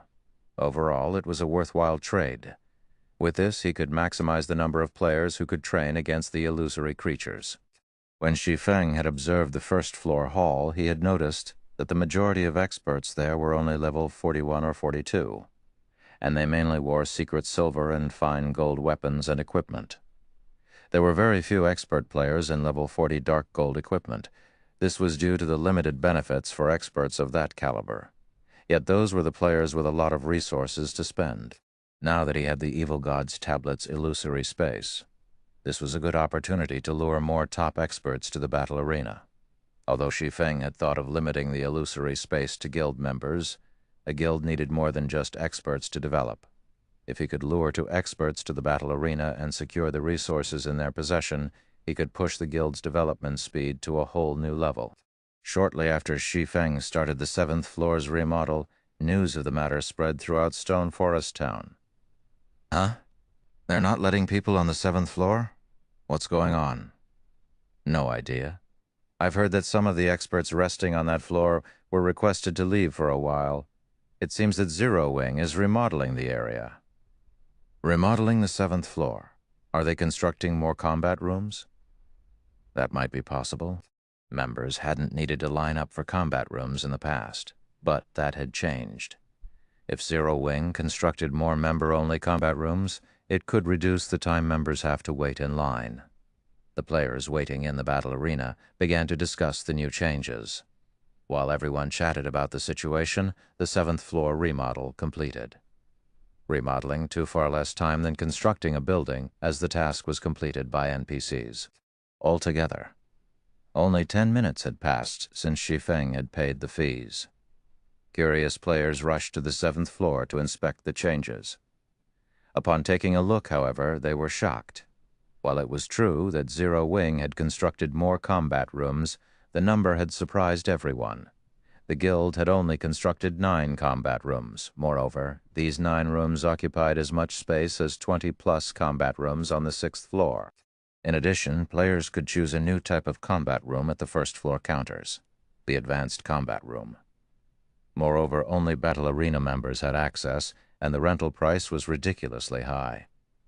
Renting one Advanced Combat Room for 30 minutes cost 2 magic crystals. Players had already griped about the 4 silver per hour rental fees for ordinary combat rooms, yet Zero Wing had created a room that cost 2 magic crystals for a single half hour. Currently, each magic crystal costs 25 silver on the market. However, players normally had to spend 26 or more silver to purchase one.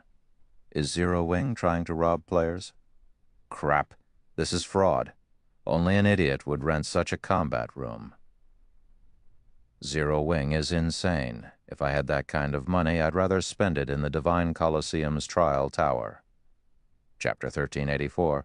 Empire ranking players in the main hall of Stone Forest Town's battle arena voiced their dissent. Many complained about the Advanced Combat Room's price.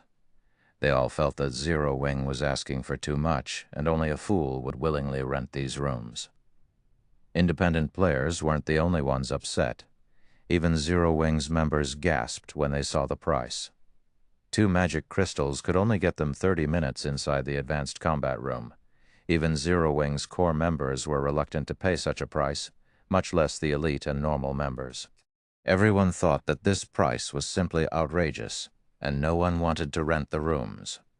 While PvP and training combat techniques in a high mana density environment was beneficial, there was a limit to how much one could actually gain. When Shi Feng heard the conversations in the guild chat, he simply chuckled. He then took a return scroll from his bag and activated it, intending to return to White River City for now. While his asking price of 2 magic crystals was astonishingly high, and even he thought it was expensive, the Divine Colosseum's trial tower only charged 1 magic crystal. However, his illusory space offered a stronger training ground than the trial tower. Not only was the mana density much higher, but players could also spar with an illusory creature that possessed the same skill set. The illusory creature could also execute said skills with a 100% completion rate. No matter how he looked at it, the illusory space was far better than the trial tower. He planned to take the gamble. If no one wanted to rent the advanced combat rooms after realizing the benefits, he could lower the price to 1 magic crystal. He had left the Evil God's tablet and advanced combat rooms management to Judy. She would automatically activate the illusory space when players entered the combat rooms. 30 seconds later, Shi Feng transformed into a streak of white light and left the battle arena. A man and woman entered the battle arena's lively first-floor hall. Both were exquisitely dressed, level 43 players. As they entered the hall, they immediately attracted a lot of attention. Aren't they Remnant Cloud and Graceful Moon, the commander and vice commander of Firecloud Fox? A level 41 shield warrior in silver armor immediately recognized the 2 people that just entered the building. What's an adventurer team from the Black Dragon Empire doing here? It shouldn't be so surprising. After all, several experts from the Black Dragon Empire have trained in the battle arena before. Those experts are pretty high ranked in the Empire, some even ranking among the top 100. Those 2 are probably here to prepare for the Empire's ranking battle tomorrow, a level 42 elementalist wearing purple robes said. I see. Realization dawned on the shield warrior. If I remember correctly, Firecloud Fox barely got into the top 50 adventurer teams in the Black Dragon Empire's last ranking battle. It's a pity that the team wasn't quite strong enough. If Remnant Cloud could rank among the top 50 of his own class, he might be able to push Firecloud Fox into the top 50 this time. That's highly unlikely. Various superpowers recently debuted newcomers that they've been nurturing internally to contest for the top 10 newcomers in God's domain. First-rate guilds will also dispatch some of their geniuses for the competition. Since the ranking battles are such a good opportunity to gain combat experience, why would these new talents pass it by? The purple-robed elementalist said, shaking his head. Just keeping their spot among the top 100 will already be impressive, let alone the top 50. Developing in an empire is awesome. The secret pavilion only holds these battles from time to time in the empires. Players residing in these empires get to watch the battles too. On the other hand, the secret pavilion hasn't once hosted such a competition in Starmoon Kingdom, the silver-armored shield warrior said, sighing. It can't be helped. God's domain is just too big. Keeping up with the various empires' statistics is already challenging. Moreover, hosting such competitions costs a lot of resources. Even the secret pavilion can't afford to keep track of experts in the various kingdoms, though that might not be the case in the future. While the purple-robed elementalist sighed in dejection as well, he also held a hint of hope. Generally, only local players got to watch the secret pavilion's ranking competitions. After all, the competition venue could only hold a limited number of people. The secret pavilion usually only invite active, well-known players, adventurer teams, and large guilds within the hosting empire. Adventurer teams and players from other countries weren't invited. The advanced combat room's rent is so expensive, and only 1 person can use it at a time. Commander, let's just settle for the ordinary combat rooms, Graceful Moon exclaimed when she saw the prices. Although she could afford the room, 2 magic crystals for 30 minutes of training was ridiculous, no matter how she looked at it. Let's give the advanced combat rooms a try. In any case, we're just here to test out the effects of the town's mana density. If we go for the ordinary combat rooms, I'm afraid we'll have to wait a long time before our turn. We don't have that much time to waste right now, Remnant Cloud said, shaking his head. He turned to the NPC behind the counter and said, I'll rent 2 advanced combat rooms. All right. The total cost is 4 magic crystals. The NPC beauty responded with a smile. Following which, Remnant Cloud paid 4 magic crystals and received 2 purple crystals in return. The purple crystals were keys to the corresponding combat rooms. After receiving the keys, Remnant Cloud and Graceful Moon approached the staircase. Unlike other players, they didn't need to wait in the rest area for their turn, and many players looked on with envy. Only when these players remembered the 2 magic crystal cost, they shook their heads and gave up on the notion of renting an advanced combat room. Meanwhile, Shi Feng had arrived in White River City. After leaving the teleportation hall, he made his way to the library. Due to an unexpected situation, he had been forced to delay his plan of asking Charlene about the pitch-black ring. Now that the evil demon problem plaguing Stone Forest Town had been dealt with, he had to visit the woman. After all, if not even omniscient eyes could appraise the pitch-black ring, the ring's origin must be extraordinary. After riding an advanced horse carriage for 10 minutes or so, Shi Feng reached White River City's library. However, the scene before the library had changed drastically. Due to White River City's promotion, the library's appearance had become far more majestic. The guards standing by the main entrance had also been upgraded, now level 108, tier 2 knights. Upon entering the library, Shi Feng felt a distinct change to the building's mana density. It would now be far easier to learn and train spells here than outside. Hence, far more magical class players occupied the building. Shi Feng did not waste too much time in the first-floor hall, quickly making his way to the library's top floor. Upon reaching the top floor, like his previous visit, Shi Feng felt as if he had just sunk into a muddy swamp. He wasn't comfortable. When he entered the Star Moon Hall, Charlene sat at a table quietly reading an ancient book, as she usually did. She gave off an indescribable sense of intimacy and tranquility. "It seems your promotion has gone smoothly. You've made it back so quickly." When Charlene saw Shi Feng enter the hall, she scrutinized him. A moment later, she smiled and said, "Well, out with it. Why have you come this time?" "Lady Charlene, I'd like your help in appraising an item," Shi Feng answered straightforwardly. "This item is very special, and I cannot even inspect it with my omniscient eyes." "Even your omniscient eyes appraise it?" Charlene was slightly astonished. Setting her book on the table, she continued, "That is interesting. Let me have a look." Following which, Shi Feng revealed the pitch-black ring he had obtained from the ancient treasure chest. Chapter 1385, Repairing the Bible of Darkness. The pitch-black ring was simple and unadorned. Even if a player picked it up, it wouldn't be surprising if they sold it to an NPC as trash. However, when Shi Feng took out the ring, Charlene was stunned for a moment while Shi Feng felt the previously calm mana in the hall rampage. Very quickly, however, peace returned to Star Moon Hall.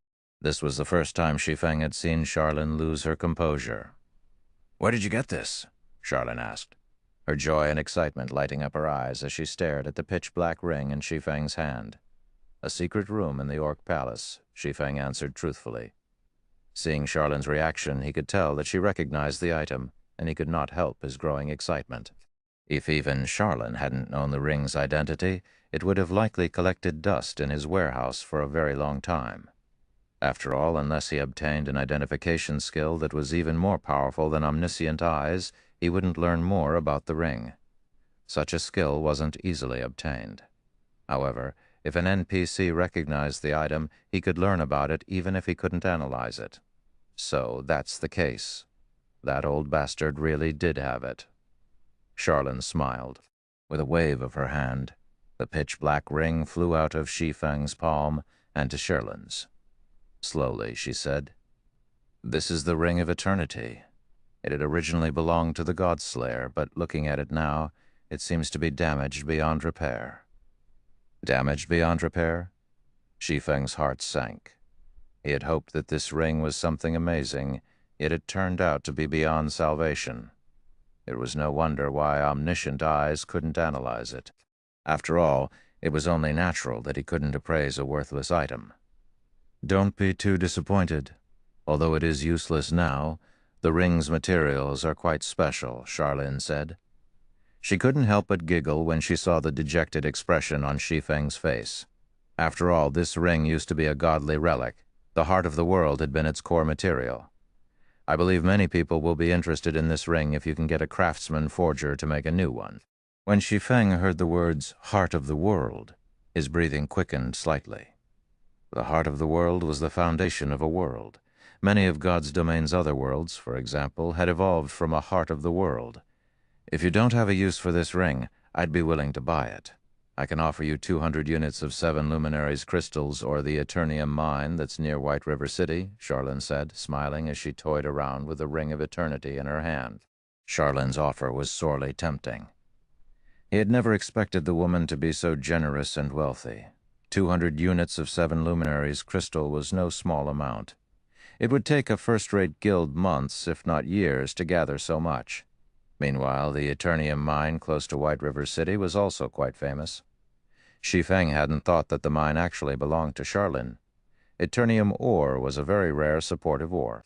It was also used to forge magisteel ingots, which could increase one's success rate when forging weapons and equipment.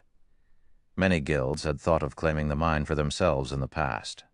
Unfortunately, the mine was under the kingdom's supervision. The NPCs guarding it were all level 180 and above. It was impossible to claim. If he could obtain the Eternium mine, the Candlelight trading firm's forgers would have a much easier time when crafting weapons and equipment above level 50. "Lady Charlene, if I wish to make a new ring, must I get the help of a craftsman forger?" Shi Feng asked. Although Charlene's offer was tempting, the heart of the world was similarly precious. Encountering the material again in the future would be nearly impossible. "It doesn't have to be a craftsman, but craftsman forgers are the only ones who can use the material to its fullest potential. If you asked a master or grandmaster forger to craft the new ring, the final product will be very low quality. It might not even be worth 50 units of 7 luminaries crystals," Charlene said, smiling at Shi Feng. "You need to think this through. How about I make you another offer? The power of darkness in your body has already become considerably dense.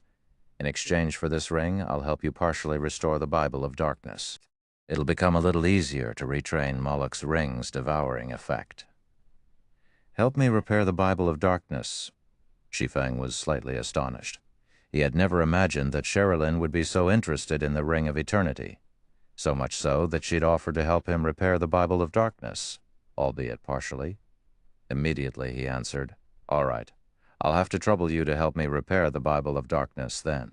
He had rushed to complete his Tier 2 promotion precisely because he was worried about Moloch's ring's devouring effect.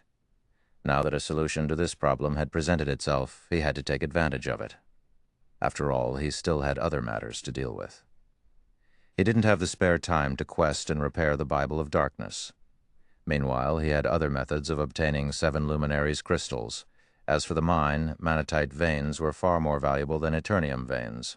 After all, manatite ore could be used to produce the elementium ingot, another item that could increase forging success rates. Moreover, manatite veins produced magic crystals. As for forging a new ring, there were only a few craftsmen ranked forgers throughout God's domain. Finding one and convincing them to help was simply impossible for a player of his level. Even if he got the chance, it wouldn't happen for a long time. Rather than letting the heart of the world collect dust in his warehouse, he might as well benefit from it now. It would also save him the trouble of completing a quest that was at least epic rank. "You've made a wise decision. Otherwise, you'd have to travel to the Broken Canyon," Charlene said, chuckling as she stored the Ring of Eternity. She then said, "Follow me."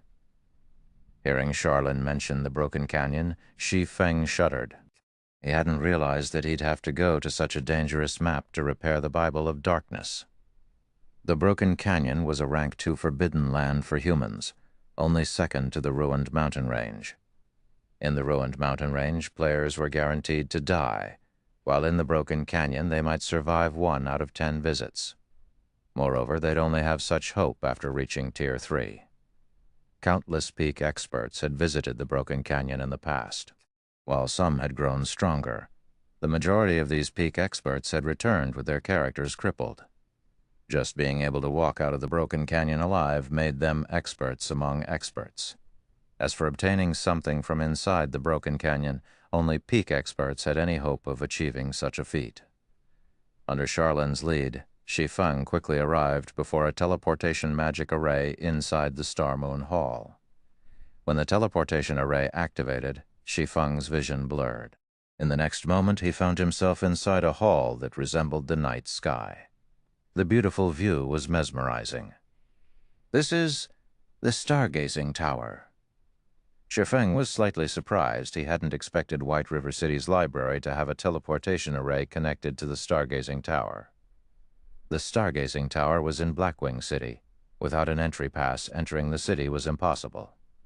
Under Charlin's lead, Shi Feng returned to the Weeping Moon Pavilion once again.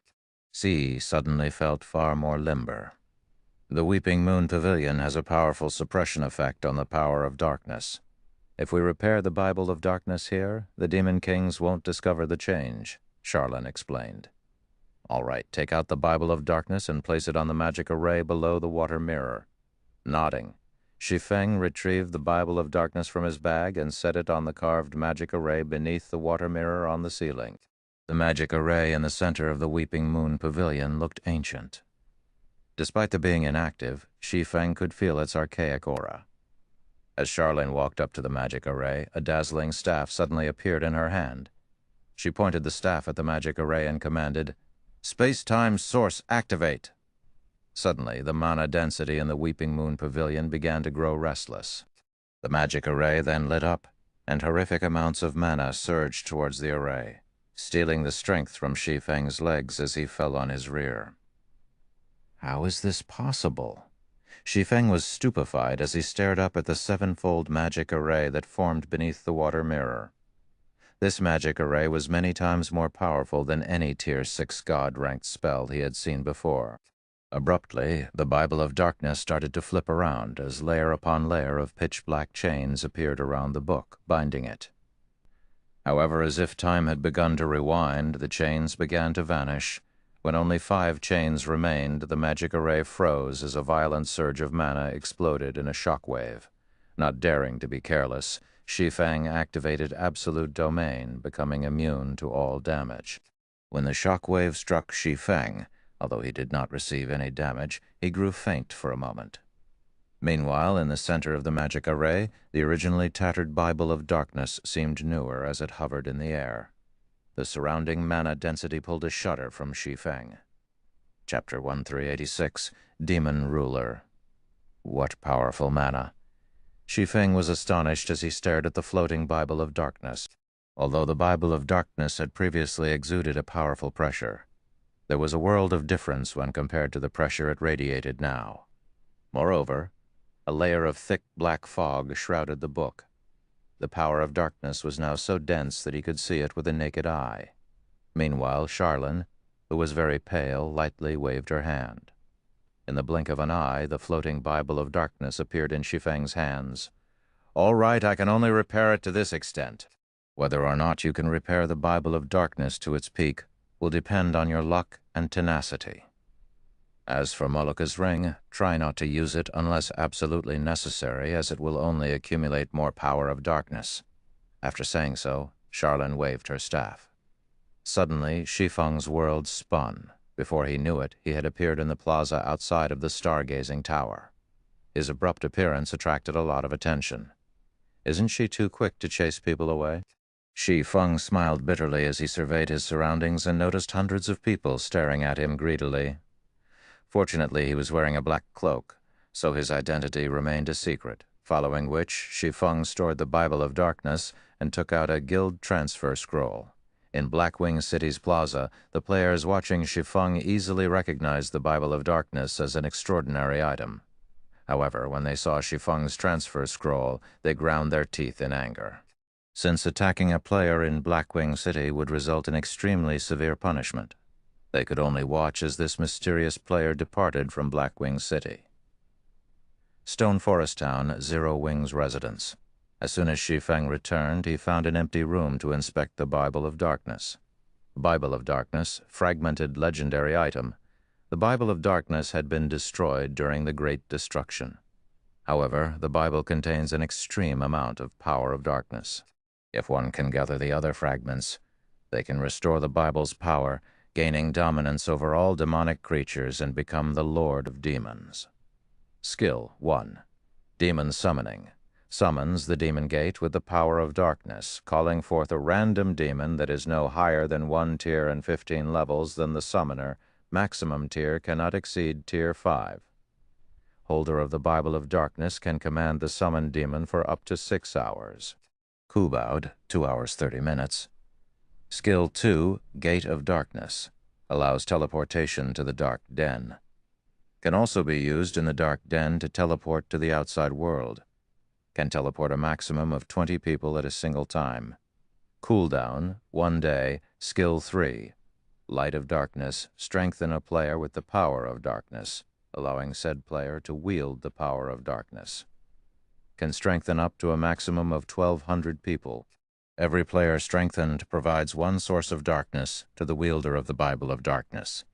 Skill 4, Power of Darkness, fill your body with the power of darkness, increasing all attributes by 100%, decreasing cooldown of all skills by 30%, and increase damage by 50%. Duration will be equal to number of source of darkness, 0.5 seconds. Power of darkness cannot stack. Can only strengthen players up to a maximum of tier 5 classes. Cooldown, 6 hours. Skill 6, Demon Ruler.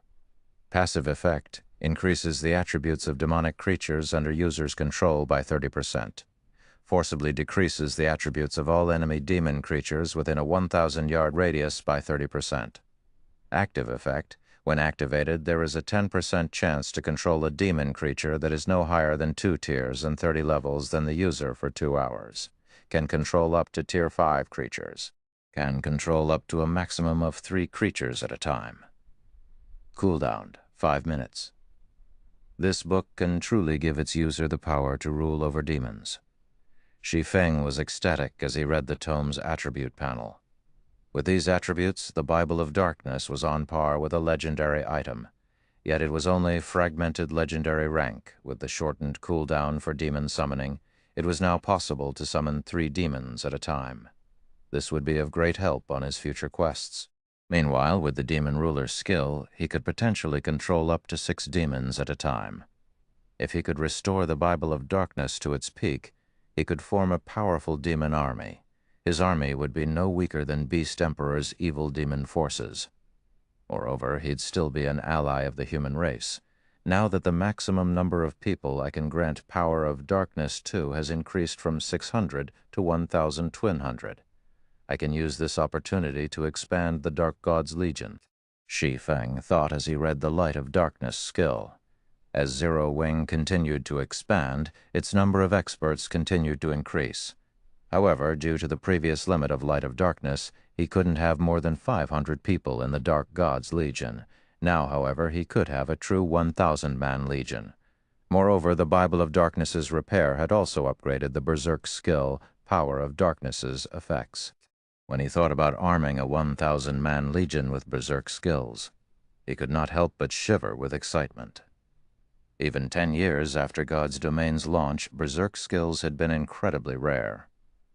Not every expert would have a chance to learn one. It'd be impressive enough if a first-rate guild had a 100-man Berserk team. Not even super guilds could form a 1,000-man Berserk Legion. As Shi Feng was about to select new members for the Dark God's Legion, he received a call from Gentle Snow. Guild Leader, I've just received an invitation from the Secret Pavilion. The Secret Pavilion has requested that you and several core upper echelons spectate tomorrow's ranking competition in the Black Dragon Empire. Moreover, the Pavilion has given Zero Wing 5 participation slots. We can join the official competition without going through the qualifiers, Gentle Snow reported before forwarding the invitation to Shi Feng. They've invited Zero Wing to participate in the ranking competition as well? Shi Feng was slightly astonished. The Secret Pavilion's ranking competitions had been the most famous competitions throughout God's Domain in the past. They were one of the few major competitions that players had access to and could watch. However, the organization wouldn't invite just any guild to participate. The Secret Pavilion only invited large local guilds.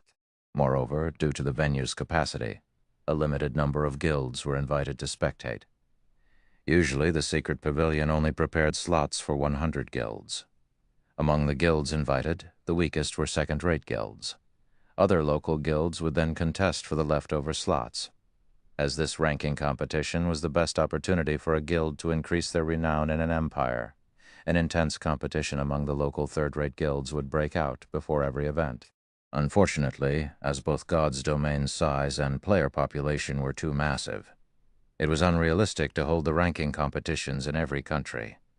Hence, during the game's early stages, the Secret Pavilion only limited the ranking competitions to the various empires. However, as the Secret Pavilion continued to develop and grow stronger, it would host a few events in some of the more powerful kingdoms. These ranking competitions were also why Shi Feng knew about various experts in Star Moon Kingdom and the various empires. Shi Feng had never thought that his guild would be invited as well. However, after giving the matter some thought, he found it reasonable.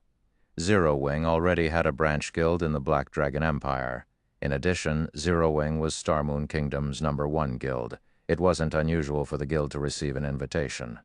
Guild leader, this is a good chance for Zero Wing to increase its fame in the Black Dragon Empire. As this is our first invitation and you're our guild leader, you have to attend, Gentle Snow said seriously. There were too many large guilds in the Black Dragon Empire, and quite a few first-rate guilds would be participating in the competition. The first-rate guild, Dragon Phoenix Pavilion, would also attend. Developing in the Black Dragon Empire wasn't easy for Zero Wing. Now that the various top-ranking guilds in the Empire would gather in one location, this was a good opportunity to display Zero Wing's strength. Although the guild leader couldn't participate, he was still the symbol of strength for a guild. It would be a huge waste if Shi Feng missed the event. Chapter 1387, Advanced Auction House. Got it. I'll definitely be there. Shi Feng chuckled before disconnecting the call. While Zero Wing might be famous in Star Moon Kingdom, in the Black Dragon Empire and other countries, only large guilds would have a clear understanding of it. Ordinary players and the like would at most have only heard Zero Wing's name. After all, God's domain was very large with many guilds in it. There were guilds rising to and falling from prominence every day. Just keeping up with the latest news within one's own country was already a difficult task, not to mention news in other kingdoms and empires. One could only do so by devoting all of their time to researching the various kingdoms and empires and nothing else. However, the consequence of doing something like this was a halt in their progress in the game, something unacceptable to most players. If one spoke about Zero Wing's popularity among the players of the Black Dragon Empire, it might not even be comparable to that of a second-rate guild in the Empire. After all, the majority of the players in God's domain would not leave the country they belonged to at this stage of the game. Moreover, the official forums were also region-based. One could access only the forums of the country they were in. The only way one could access the forums of another country was by personally traveling to said country.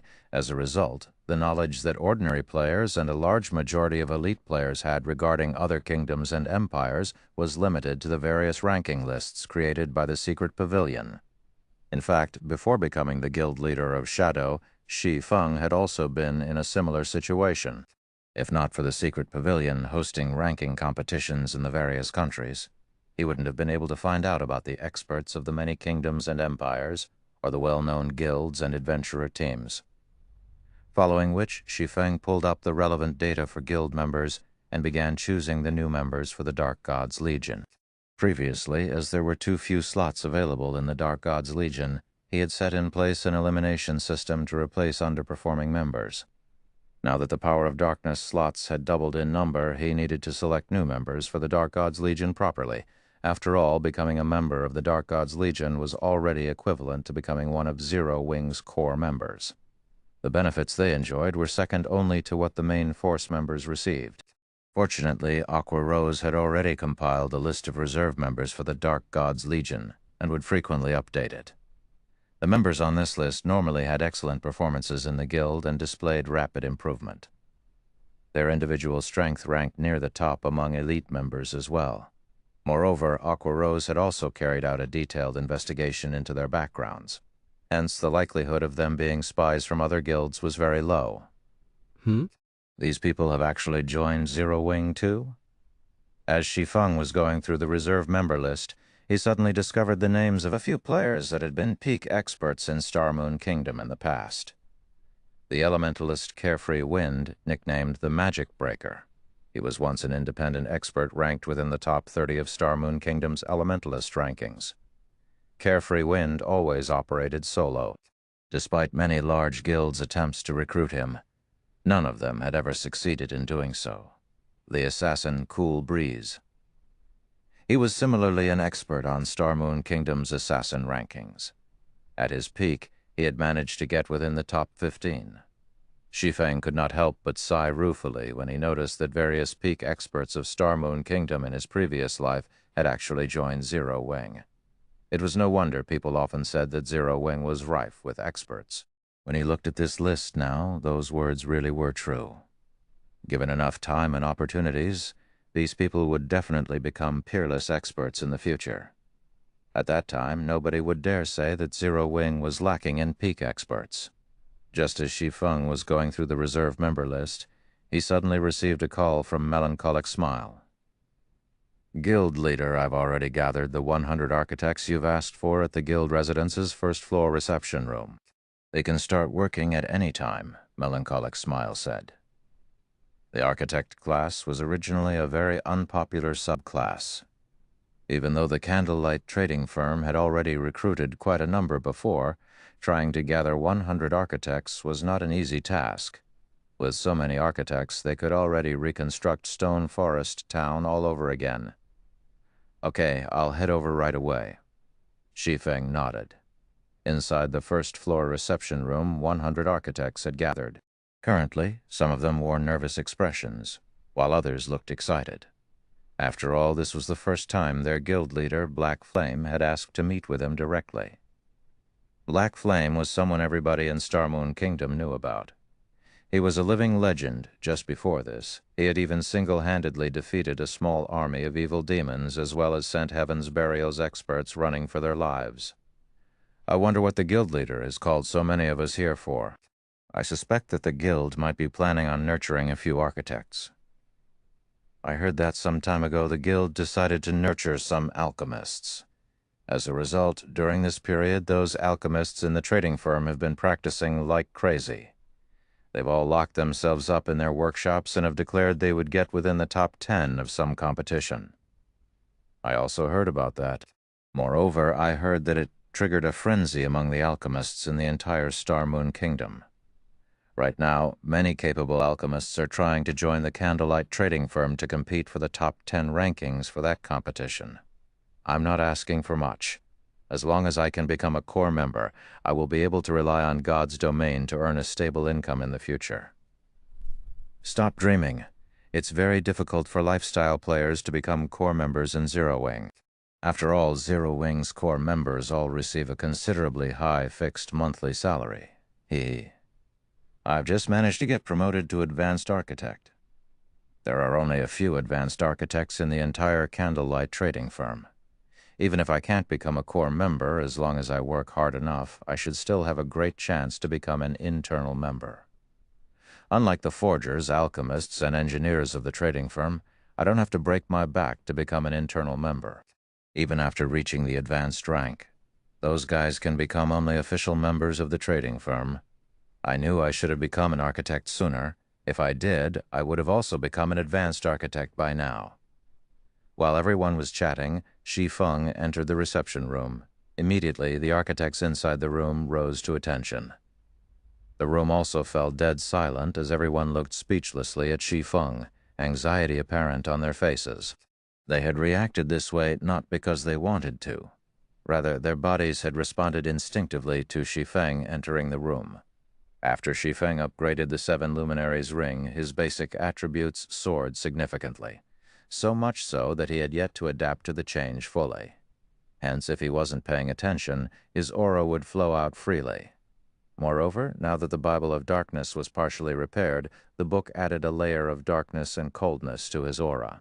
As a result, when everyone looked at Shi Feng, they felt as if they were going up against a Great Lord-ranked demon. Even elite players who were fond of combat would feel a significant amount of pressure from Shi Feng's aura. What more low-leveled lifestyle players like themselves? So strong. So this person is our guild leader? Why do I feel my legs going soft? Previously, everyone had only ever seen Shi Feng through videos. Now that they were looking at him up close, the reverence they felt towards Shi Feng grew even greater. "Sit," Shi Feng said nonchalantly. Immediately, like well-trained soldiers, everyone sat down in unison with serious expressions. Seeing this scene, Shi Feng could not help but smile bitterly. Was he really that frightening? The reason why I've gathered you all here today is to build a large structure, however. Before I tell you the exact details, you'll need to sign an agreement. By signing this contract, basic and intermediate architects will directly become official members of the Candlelight trading firm, while advanced architects will become internal members, Shi Feng explained. Crap! Even basic architects get to become official members. Ha ha! My decision to become an architect was the right one after all. Hearing Shi Feng's words, nearly everyone in the room cried out in shock. The Candlelight trading firm was Star Moon Kingdom's #1 trading firm. It was also a holy land for lifestyle players. The benefits it offered was at the top of the industry. Hence, countless lifestyle players wanted to join the trading firm. However, because of this popularity, becoming an official member of the trading firm was extremely difficult. Normally, when an advanced lifestyle player joined another guild, they would almost always receive the treatment of a core member. In Candlelight, however, advanced lifestyle players would only qualify as official members. One could just imagine how difficult it was to become an official member of the Candlelight trading firm. Meanwhile, if an advanced lifestyle player wished to become an internal member of Candlelight, they would have to top all sorts of competitions. Yet now they could become internal members just by being advanced architects. It was simply inconceivable. Immediately, everyone signed the agreement without hesitation. With the contracts dealt with, Shi Feng nodded and said, "Since no one has any problems, let's move to today's main topic." Saying so, he took out a very large construction design from his bag. Compared to ordinary construction designs, this one was nearly 3 times bigger. Moreover, the design consisted of a thick stack of papers. When everyone read the words written on the construction design, they gasped. The Advanced Auction House Design, Chapter 1388, Inheriting Secret Runes. Melancholic Smile, who was also in the reception room, could not help but rub her eyes as she looked at the design placed on the table in astonishment. The auction house design was one of the items the various large guilds were all searching for right now. Just from looking at Red Iron Town's current situation, one could tell how much of a help an auction house could be to a guild town. Many superpowers had even begun offering astronomical prices to purchase the auction house design, as it was something that could only be obtained through luck and not effort. However, even now nobody had gotten any information regarding the auction house design. Guild leader, are you some kind of treasure box? You actually managed to take out an auction house design as well. If Heaven's Burial were to find out about this, they would definitely faint from anger. Melancholic Smile said as she looked at Shi Feng excitedly. Currently, the various major powers and players in Star Moon Kingdom were all optimistic about Heaven's Burial's Red Iron Town. They all believed that it was only a matter of time before Red Iron Town surpassed Stone Forest Town.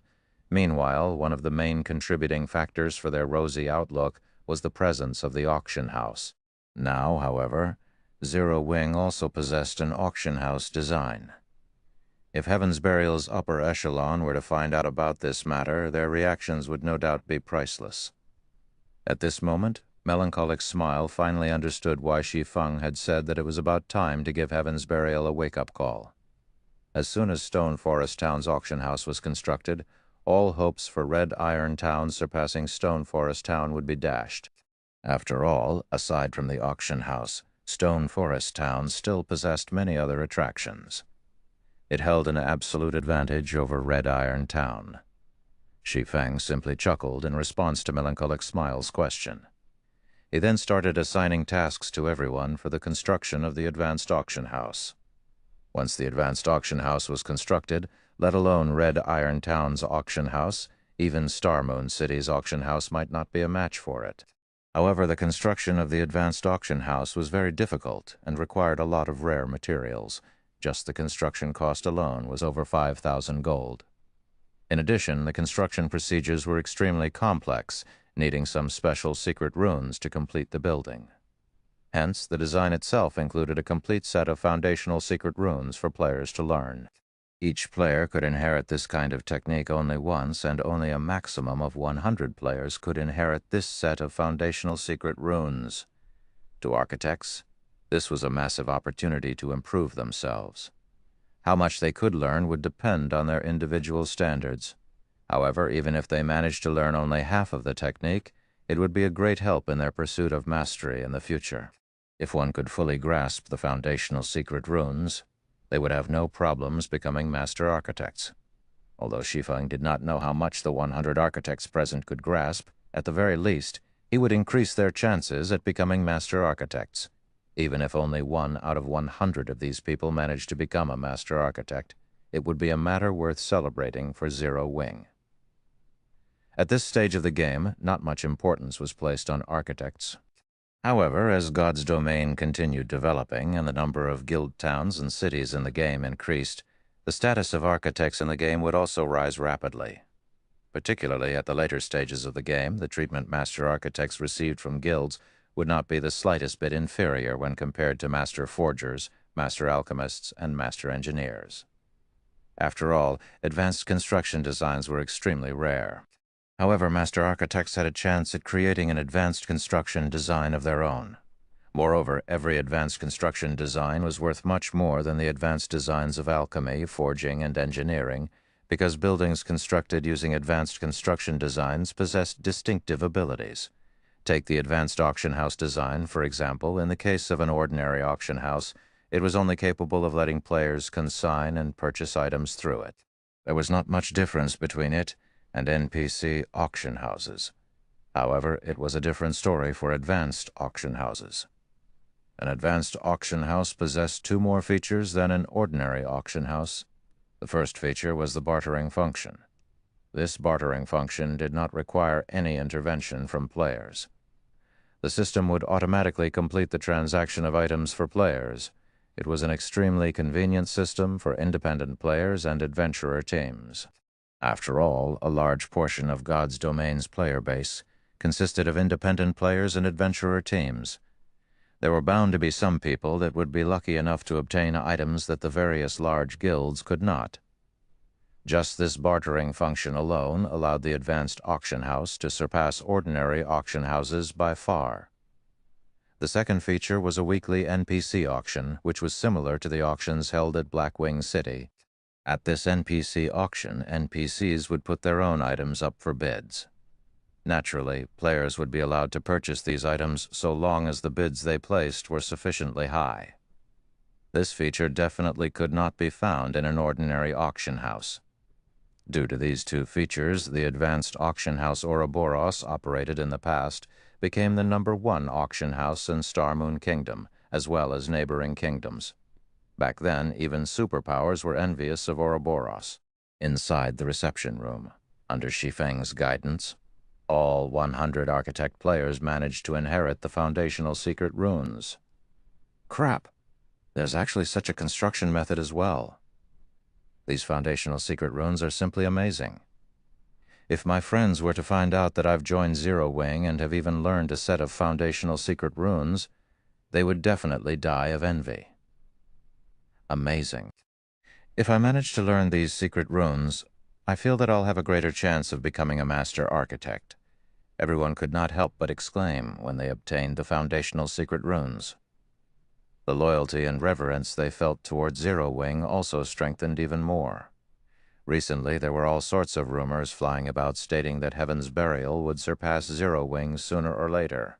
From the situation now, however, not to mention surpassing Zero Wing, Heaven's Burial would be fortunate if it could touch Zero Wing's shadow.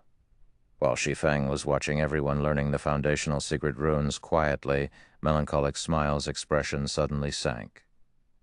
"What's wrong?" Shi Feng asked curiously. "I just received news from an informant inside Heaven's Burial. It seems that Heaven's Burial has already begun raiding the Frost King," Melancholic Smile explained. "However, something seems to have gone wrong with the Frost King. It displayed a strength that was completely different from our investigations. Even Heaven's Burial was caught off guard. After losing some men, the Legion Heaven's Burial dispatched promptly retreated. Now, in order to deal with the Frost King, Heaven's Burial has formed a 20,000-man elite legion to deal with the Frost King. Currently, the legion has already set out for the Frozen Scar. Its strength is different from previous investigations. Shi Feng also felt somewhat surprised at this situation. The NPCs of Evernight City had long since mentioned the Frost King's strength. No mistakes should have occurred. Do you know how strong the Frost King currently is? Exactly how strong the Frost King is, that person does not know. However, he heard that the boss's name had an additional mutant label. When fighting, the boss exhibited combat standards that are slightly superior to even ordinary experts. It was as if a player was wearing the skin of a boss, Melancholic Smile reported. Currently, the Frost King has left his original habitat. Many large guilds have also found out about this situation already and are currently dispatching their own elite armies to hunt down the Frost King. A mutant? Shi Feng was surprised when he heard about the Frost King turning into a mutant. A moment later, however, a smile appeared on his face. They've all gone to compete for it? This is interesting. Mutants were no different from natural disasters. The last mutant he encountered in Star Moon Kingdom was a level 50 High Lord. If not for the immaturity of that mutant's intellect, to the point where it actually dared to barge into White River City, it definitely would have grown into a disaster for Star Moon Kingdom. Had Weissman not taken action, it would have been utterly impossible to stop the Mechanical Slayer with just the level 150 Tier 1 and Tier 2 NPC guards in the city. Meanwhile, the Mechanical Slayer back then was only a High Lord. On the other hand, the Frost King was a Grand Lord, however. The precondition for mutants becoming a disaster was that they managed to grow up. Currently, the Frost King had just transformed into a mutant. Now was definitely an excellent time to kill it. In God's domain, risks and opportunities came hand in hand. It was very obvious that the various large guilds were also aware of this principle. Moreover, the fact that the Frost King had left its original habitat was good news for players. After all, the greatest hindrance preventing players from raiding the Frost King was not its strength but the boss's environment. Melancholic, notify the main force members and Dark God's Legion members as well as the people on this list here. Have everyone gather at the guild residence. It's about time we let these guilds know about Zero Wing's strength. Chapter 1389, Gathering from All Sides. After Shi Feng gave his command, Melancholic Smile promptly began contacting the relevant players. When everyone heard that they were being called upon by Shi Feng, they immediately dropped what they were doing and rushed back to the guild residence. Meanwhile, Shi Feng also took out a return scroll and traveled back to Zero Wing's residence in White River City. If it were simply an ordinary mutant, Shi Feng would not have bothered gathering so many players. After all, a newly born mutant would only receive a small boost to their intellect and combat power. Given the minor level difference this time, he would only require a little effort to kill it. However, the Frost King was a slightly special boss. As the final boss of the Frozen Scar, the Frost King possessed the innate skill Frozen World that no other monster possessed. Although Frozen World was only a Tier 3 domain skill, due to it being the innate skill of a final boss, it possessed effects rivaling that of a Tier 4 domain skill. The skill covered a 1,500-yard radius, and players caught within range of Frozen World would have not only their basic attributes but also their skills and stamina forcibly weakened. Moreover, the more players there were fighting against the Frost King, the greater the boss's strength would become. Due to these reasons, despite being only a Grand Lord, the Frost King's raid difficulty was not one bit lower than a Tier 4 mythic monster's. After factoring in the severe environment, the Frost King might even be more difficult to raid than a mythic monster. Players who did not possess the appropriate countermeasures would definitely get annihilated by the Frost King. After returning to the guild residence in White River City, Shi Feng quickly made his way to the guild's warehouse. Without hesitation, he retrieved 1,000+ bottles of Sea God's Blessing as well as the ancient weather book. With these items, he would have the qualifications to raid the Frost King. Right then, Melancholic Smile contacted Shi Feng and said, "Guild leader, everyone's already assembled at the residence. They are ready to move out at any moment." Okay. Shi Feng immediately left the warehouse. Currently, Zero Wing's main force, the Dark God's Legion, and the selected reserve members were gathered inside Zero Wing's residence in White River City. Even the lowest-leveled player among them was level 43, while the majority were level 45. Meanwhile, even the most inferior piece of equipment found on these players was at the level 40 fine gold standard. As for the main force members, practically every one of them was fully equipped in level 40 dark gold equipment.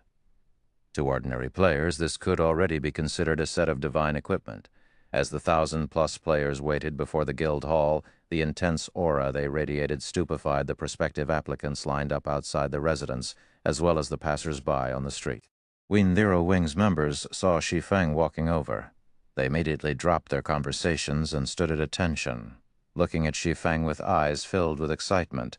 Although they had yet to hear the reason why Shi Feng had called them here, they could mostly guess that it had something to do with the suddenly mutated Frost King. By this time, information about the Frost King was no longer a secret, as many large guilds had already organized their own armies and were hurrying over to the Frozen Scar. "All of you come collect your sea god's blessing from me. Each person gets 1 bottle, Shi Feng said as he sent a glance at everyone. Also, send your personal data to me. The combat method of a 1,000-man team was different from that of a 100-man team. Before starting an operation, one needed to reorganize the team's formations. Otherwise, it would be very easy for chaos to ensue in battle. Following which, Shi Feng spent roughly 20 minutes assigning specific roles to everyone in the team. As for the newly minted Dark Gods members, he also granted them the Berserk skill Power of Darkness. Now Power of Darkness had already become much stronger than an ordinary Berserk skill. "All right, everyone, move out." "Our destination is the Frozen Scar," Shi Feng said after seeing everyone already ready to go. Following which, everyone got on their mounts and followed Shi Feng's demonic flame tiger to the teleportation hall. When the players on the street saw this lineup, they promptly stepped aside to give way to Zero Wing's members. Meanwhile, when the members of other guilds looked at the majestic Thunderwolves Zero Wing's members rode on, they could not help growing envious. At an open plain at the Frozen Scar, a horde of players was currently gathered, their numbers easily exceeding 100,000. These players were all members of various large guilds in Star Moon Kingdom. As for independent players, they could only look at these guild players from the Frozen Scar's entrance. They did not dare to approach these guilds at all, afraid of getting caught in the crossfire of the competition between these guilds. After all, among the guilds present, even the guild that dispatched the fewest members to this place had over 2,000 members, while some of the more powerful guilds had sent over 6,000 members. In front of these guilds, the 100-man teams formed by independent players like themselves were like specks of dust. Is there a need to mobilize such a force just to take down one boss? Many independent players were perplexed as they watched the constant stream of guilds entering the Frozen Scar. Previously, the various large guilds had not been particularly enthusiastic about raiding the Frost King. Only a few powerful guilds had been seen actually trying to reach the Frost King. Yet now, after word spread that the Frost King had become stronger rather than decrease, the number of guilds aiming for the king's head had increased instead. Don't you know? The various large guilds did not try to raid the Frost King before because the boss lived at the central area of the Frozen Scar. You need very high ice resistance if you want to survive there. However, the Frost King has already left the central area. Based on what I've heard, it seems that the Frost King is currently headed in our direction. Now that the raid difficulty has decreased significantly, the various large guilds naturally won't let go of this opportunity. A player knowledgeable about the situation explained. Just as everyone was having a hushed discussion among themselves, another large group of players arrived at the Frozen Scar's entrance. The players numbered so many that they very nearly clogged up the entire entrance. "Quick, look! The Star Alliance and Heaven's Burial have arrived. They've brought along so many members. They must have dispatched at least 10,000 members." 10,000? What a lowball. From what I heard from one of Heaven's Burial's internal members, it seems that Heaven's Burial has dispatched 20,000 members to take down the Frost King this time. As for the Star Alliance, they've dispatched 24,000 members. I really wonder, which guild will get the Frost King in the end? Guild Leader Galaxy, what a rare opportunity to meet you here. I never thought that you would take charge of the legion sent to raid the Frost King this time, Singular Burial said, feeling slightly surprised as he looked at Galaxy Past, who rode on a large warbear.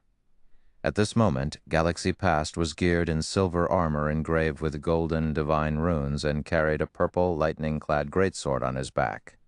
He also did not bother hiding the epic glow effects of his breastplate and greatsword.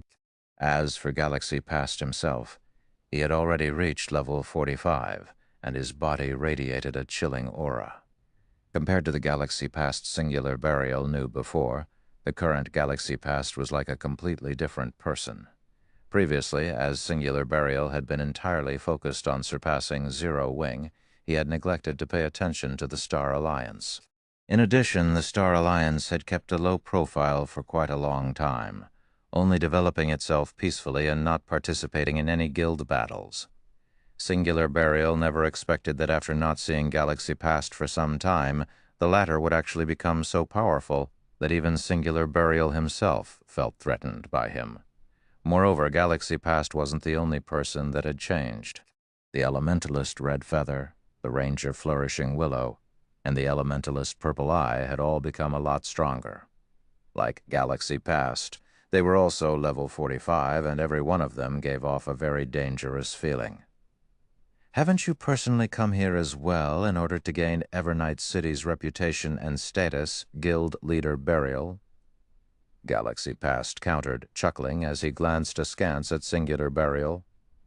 Why don't our two guilds join hands and clear out the other guilds present? Afterwards, we'll rely on our own capabilities to compete for the Frost King. How about it? Singular Burial suggested as he looked at the other guilds in the distance that were currently getting ready to tackle the Frost King, Guild Leader Burial.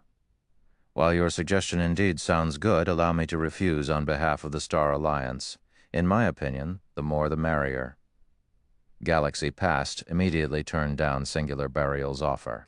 If Guild Leader Burial doesn't have anything else to say, we'll go ahead to start making our own preparations.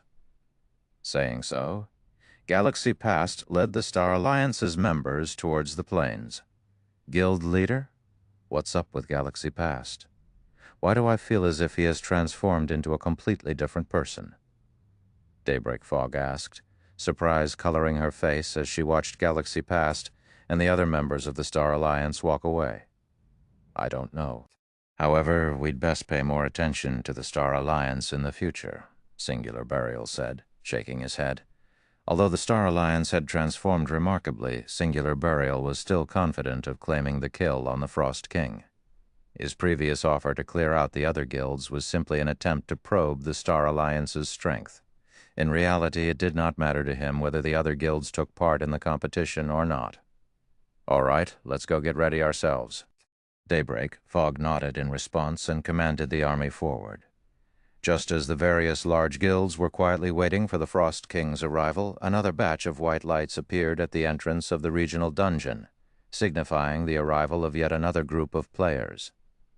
The moment these players appeared, the many independent players crowding the entrance could not help but turn around to take a look at these newcomers. The reason for such a reaction was the powerful aura they felt coming from these players. Every one of these players exuded an aura that made the onlookers shudder. Meanwhile, the exquisiteness of these players' equipment was also off the charts. Moreover, every one of these players sat on mounts, and they moved like a well-trained army. Compared to them, the previous guild armies seemed more like a bunch of rabble. It's Zero Wing. Zero Wing has come as well. Chapter 1390, Settling Adept. Upon Zero Wing's arrival, the guild attracted a lot of attention from the independent players crowding the entrance. One team after another appeared, surprising the spectating players more with each arrival. Level 45? How are Zero Wing's members so high-leveled? The top 10 players on the ranking list are only level 45. By the looks of it, Zero Wing should have at least 400 level 45 members. Crap. Zero Wing has so many members in level 40 Dark Gold equipment. Zero Wing's appearance was truly eye-catching. The Thunder Wolf Guild mount and six-winged emblem had become famous as Zero Wing's symbols. As the crowd watched the massive Thunder Wolves, they could not help but drool. At the moment of purchase, the Thunder Wolves' attributes rivaled that of bronze mounts despite their common rank. Although nurturing guild mounts was very difficult, it was obvious that the Thunder Wolf's growth potential was very high, which would make it easier to nurture. Meanwhile, players could obtain items from the Eclipse Gate that could accelerate their guild mount's growth. Zero Wing's members were practically guaranteed to nurture their Thunder Wolves to bronze rank. Even for elite players, a bronze mount was a luxury. They'd have to be lucky to find one. What's that mount? Its aura is so powerful. How can such a powerful mount exist? As Zero Wing's members continued to arrive, everyone quickly noticed a ferocious 3-meter-tall beast. A pitch-black horn protruded from its head as arcs of white electricity danced around its body, and black flames surrounded its 4 paws. It was distinctively different from the Thunder Wolf mounts. Players could even feel this beast's aura from over 100 yards away. A single glance from this creature made them shudder. This ferocious beast was like a king among mounts. The moment it appeared, every other mount submitted as it stepped aside. "Wait, look at the rider!" The player on that mount seems to be Black Flame. It really is Black Flame. I never thought he would lead an army here personally. The competition for the Frost King is about to become more interesting. Crap, as expected of the Sword King. He even managed to get his hands on such a mount. I wonder what rank it is. Since it's so powerful, could it be an epic mount? Black Flame's capabilities are ridiculous.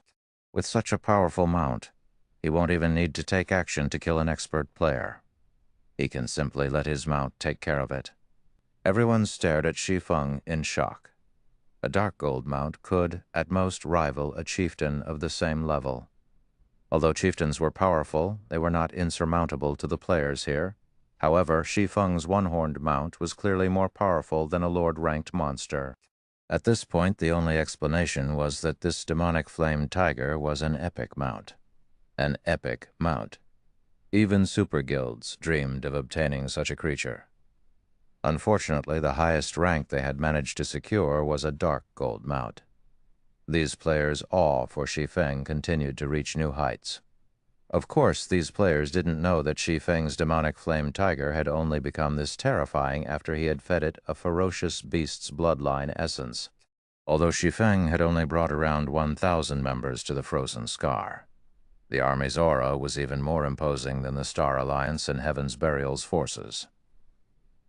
Zero Wing's appearance had also caused a commotion among the various large guilds waiting in the plains. "Guild leader, what should we do? Zero Wing has dispatched so many experts, on the off chance that they decide to move against us."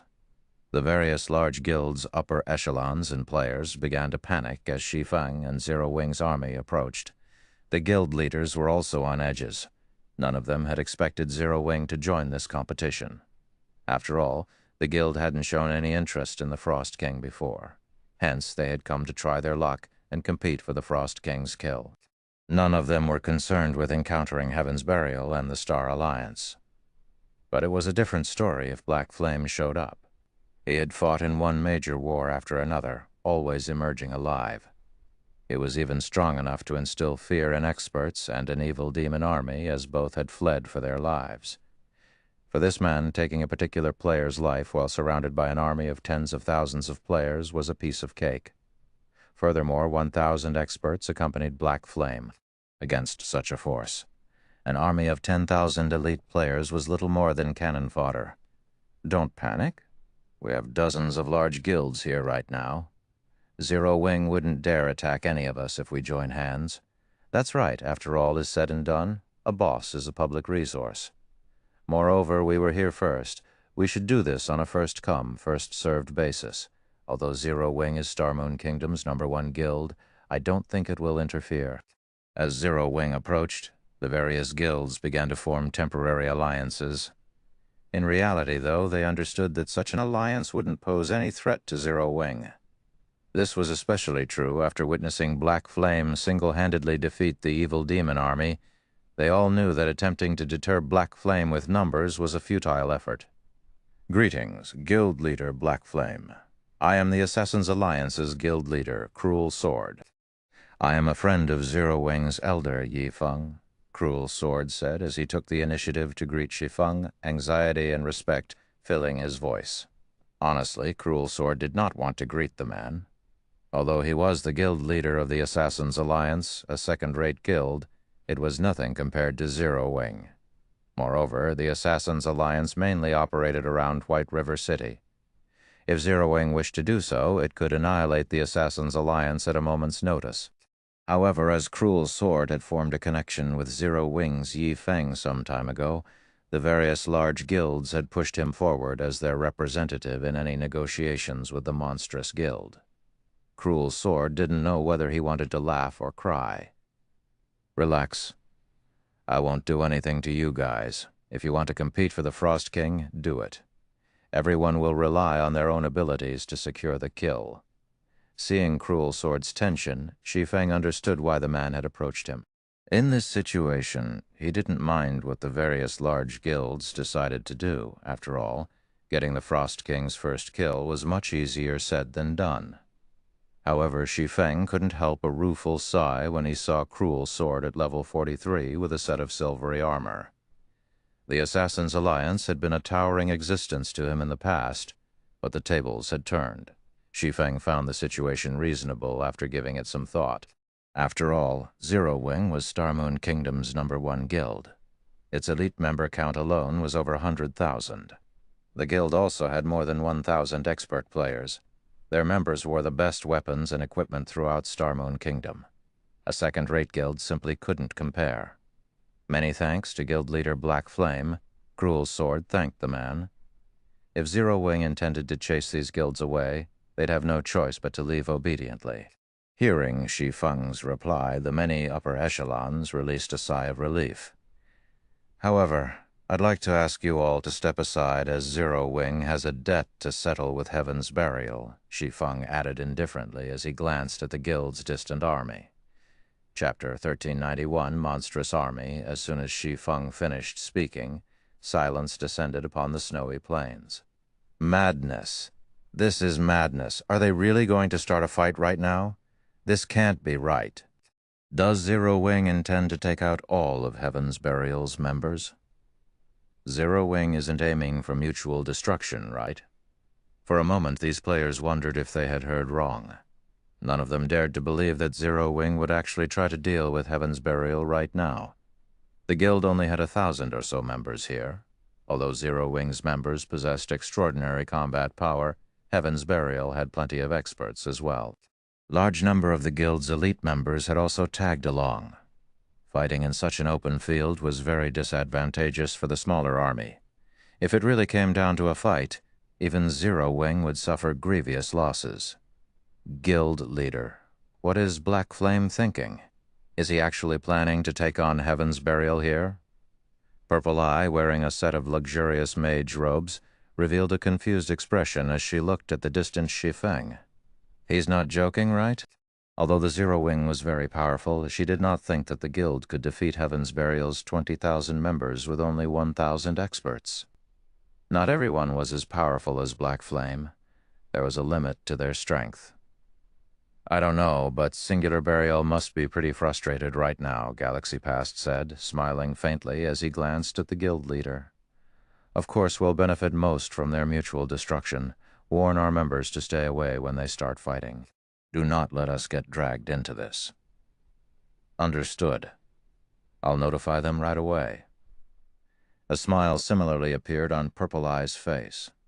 If Zero Wing and Heaven's Burial started to fight, regardless of who won or lost, neither would be able to compete for the Frost King.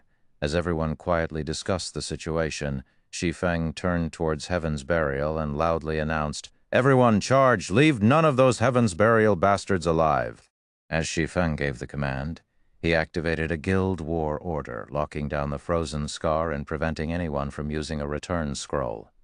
If one wanted to leave the regional dungeon, they'd have to walk out with their own power. Wonderful. We finally get the chance to teach those Heaven's Burial punks a lesson. Hearing Shi Feng's words, Zero Wing's members shifted their gazes towards Heaven's Burial, excitement flashing in their eyes. Like ferocious beasts released from their cages, they ushered their mounts forward in unison.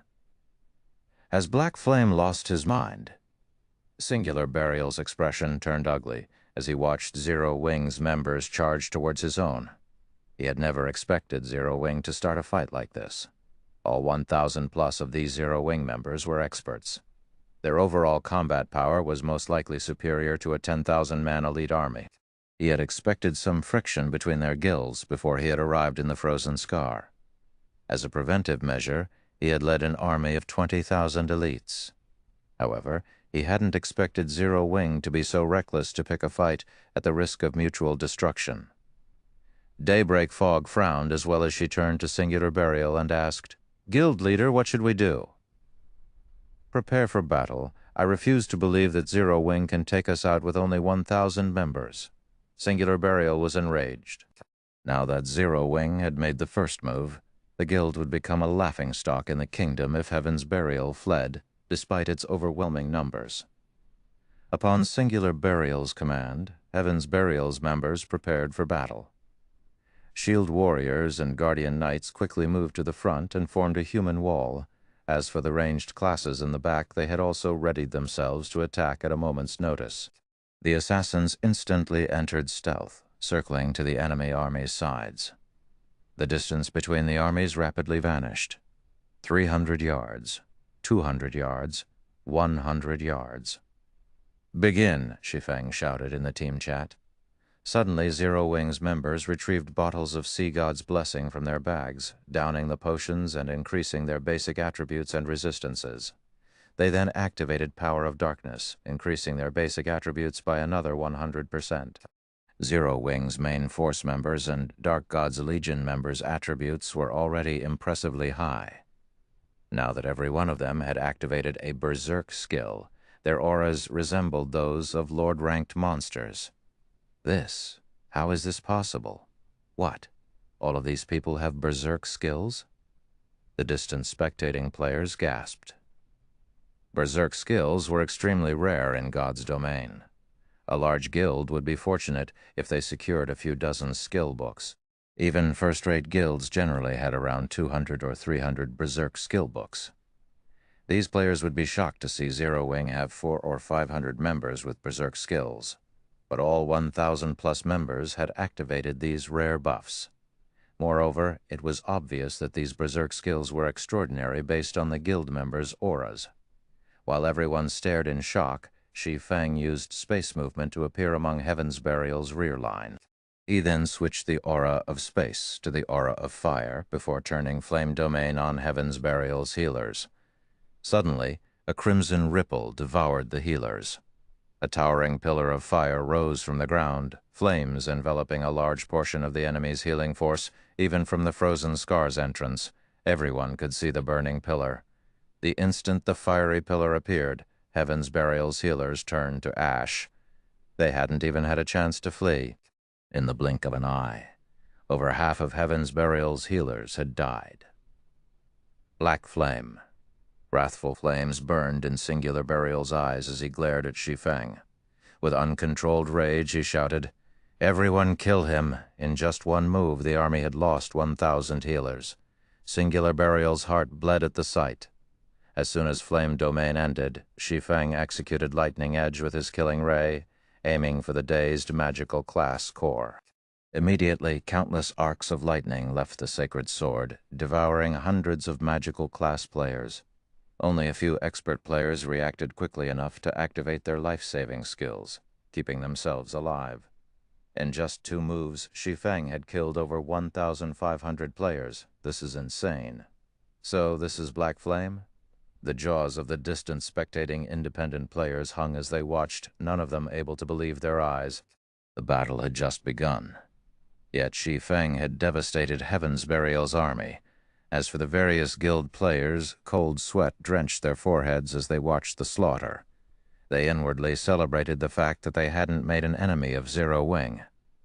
Black Flame alone would be more than enough to annihilate their guilds. Kill him, quickly! Singular Burial bellowed as he retrieved the longbow and arrows from his back, reacting to Singular Burial's words. The other members recovered their senses and peppered Shi Feng with a rain of arrows and spells. In response, Shi Feng executed void steps, vanishing instantly. In the end, none of the attacks had even scratched the man's cloak.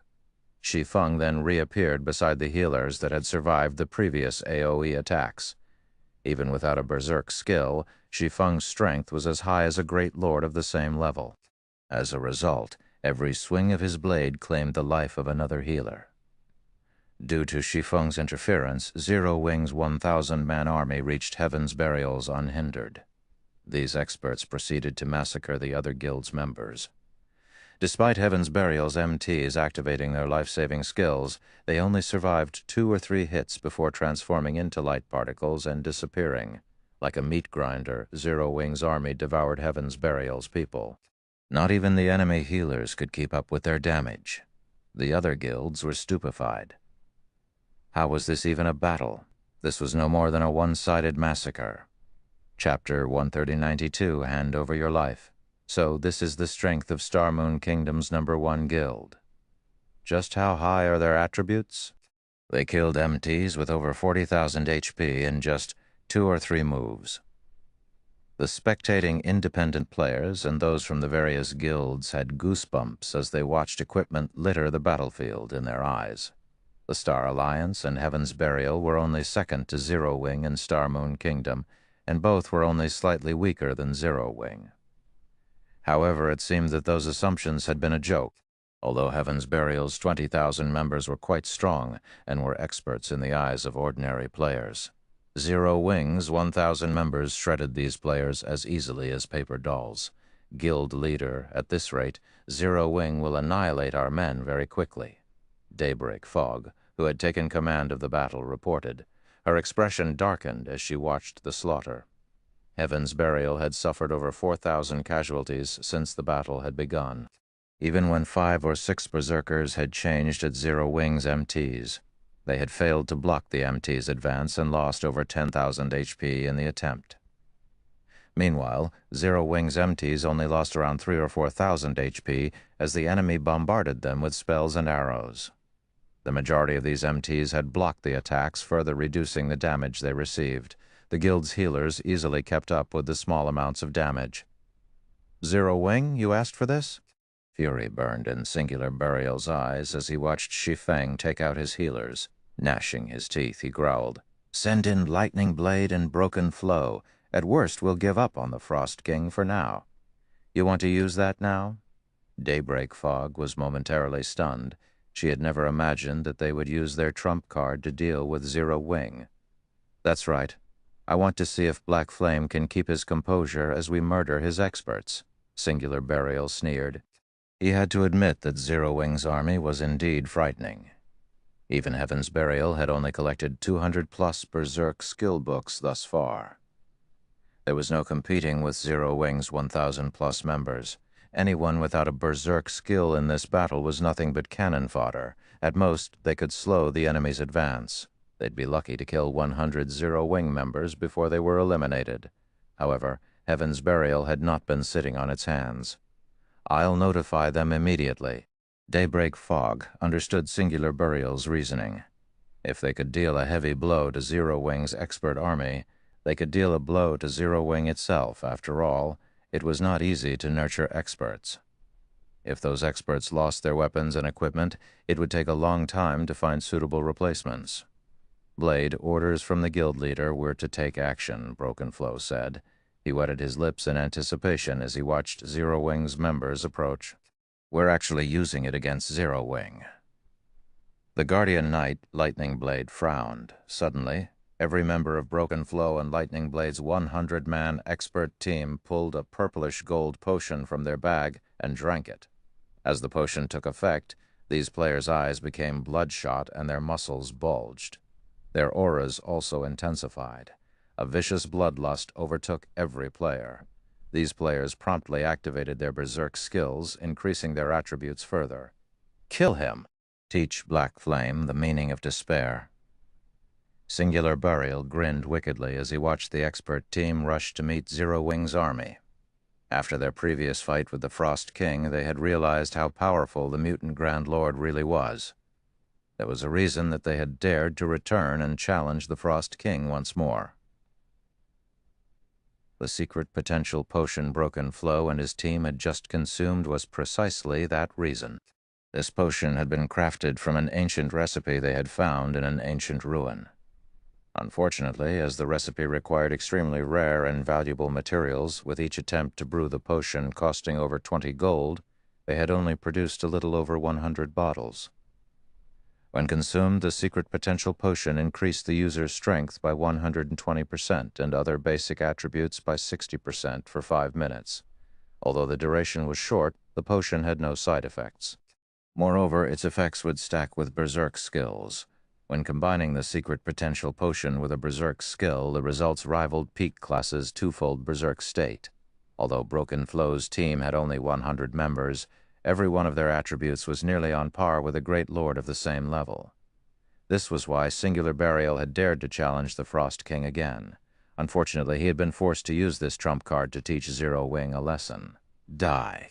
The level 44 berserker, Broken Flow, used charge and arrived in the midst of Zero Wing's army.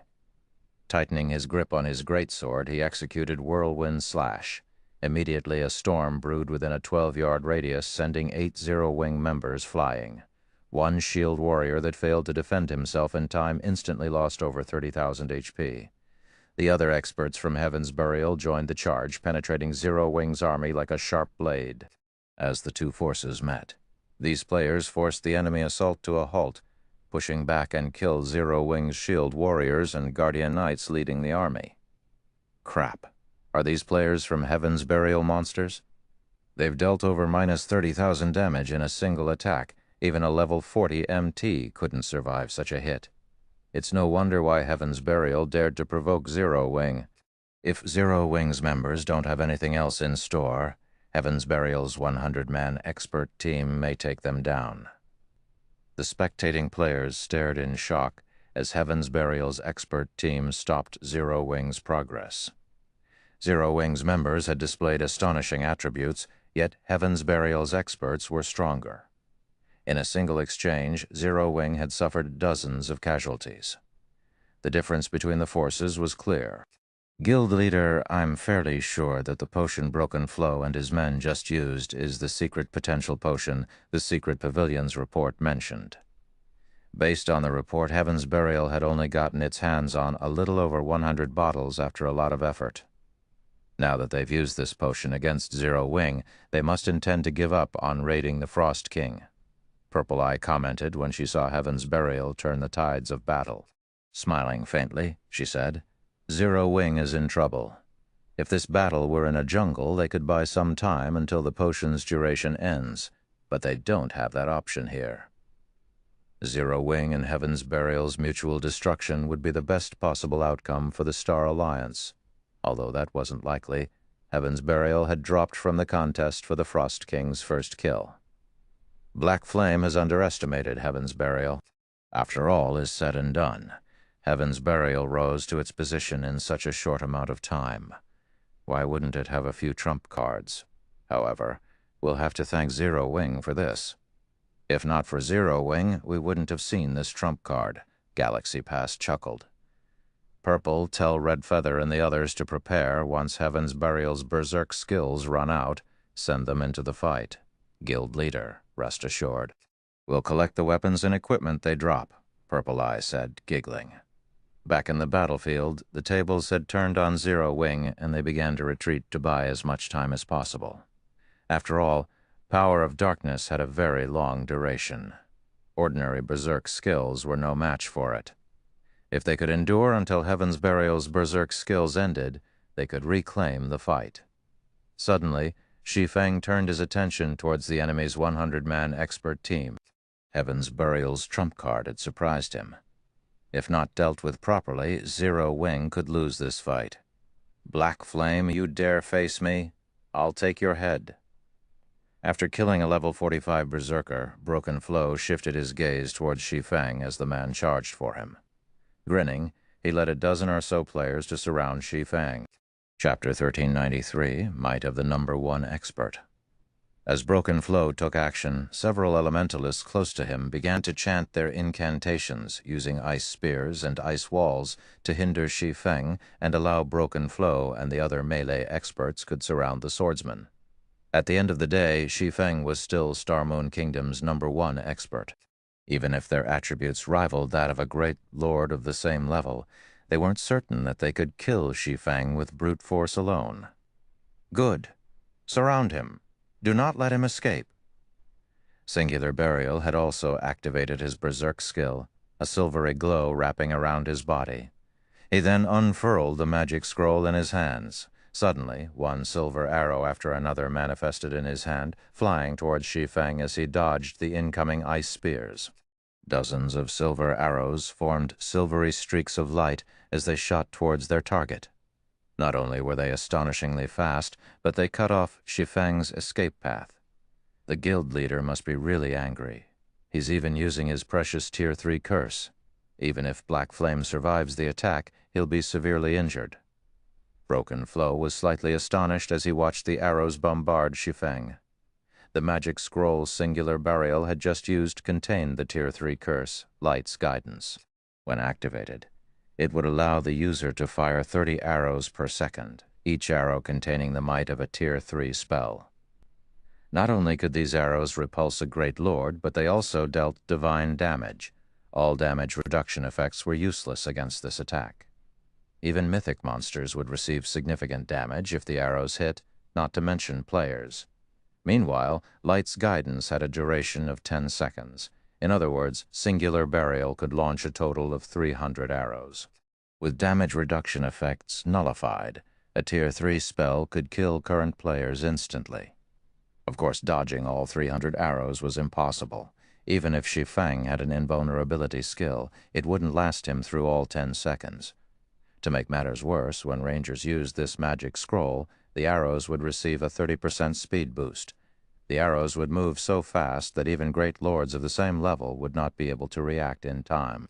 As the arrows were about to hit their target, Shi Feng adjusted his footwork and executed Sword's Orbit. Immediately, a galaxy of stars danced around his body, striking down one arrow after another and causing a series of explosions. The resulting shockwaves were so powerful that even Broken Flow, who stood over 20 yards away, nearly lost his footing. The resulting white flashes blinded those watching, but even after a few seconds of this attack, not a single arrow had struck Shi Feng. The most these silver arrows did was push Shi Feng back. The ground shattered with each retreating step Shi Feng took. By the time Light's Guidance's 10-second duration ended, craters pocked the ground where the arrows had landed. When the dust settled, Shi Feng was still in one piece, with silver arrows decorating the ground around him. How is this possible? Seeing this scene, Heaven's Burial's experts were stupefied, even Broken Flow. The expert team's leader was speechless. While Broken Flow had considered the minute possibility of Shi Feng successfully blocking Light's Guidance. He had never expected the man to do so without using a single skill. Shi Feng had negated the Tier 3 curse, relying solely on his swordsmanship. It was truly inconceivable. The silver arrows even packed enough power to knock back a Tier 3 Great Lord. If Broken Flow had to face 30 of those arrows per second, even with a secret potential potion and a berserk skill, he was only confident in blocking a dozen or so. The arrows were simply too fast. Yet out of the 300 arrows Singular Burial had launched, not a single one had struck Shi Feng. They hadn't even torn the swordsman's cloak, no matter how Broken Flow thought about it. The feat should have been impossible, yet he had just witnessed it. Sure enough, using Sword's Orbit to block that attack really pushed the envelope. Shi Feng thought to himself as he looked at his own HP. Currently, he only had a little over 30,000 HP remaining. He had lost over half of his HP from countering the attack. Those silver arrows' power could rival even that of a Grand Lord. Despite blocking them successfully, he still received damage. Had the assault continued for several more seconds, he would have been forced to use absolute domain. He's not dead? Singular Burial was dazed when he saw Shi Feng standing. He was more familiar with Light's Guidance's power than anyone. Most players only knew that the attack was powerful. They didn't realize that the arrow's strongest aspect was their speed.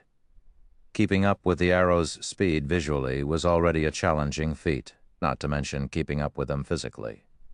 Just how fast are his reflexes? Daybreak Fog's eyes widened. She hadn't even been able to follow the arrows with her eyes. Yet Shi Feng had casually deflected everyone.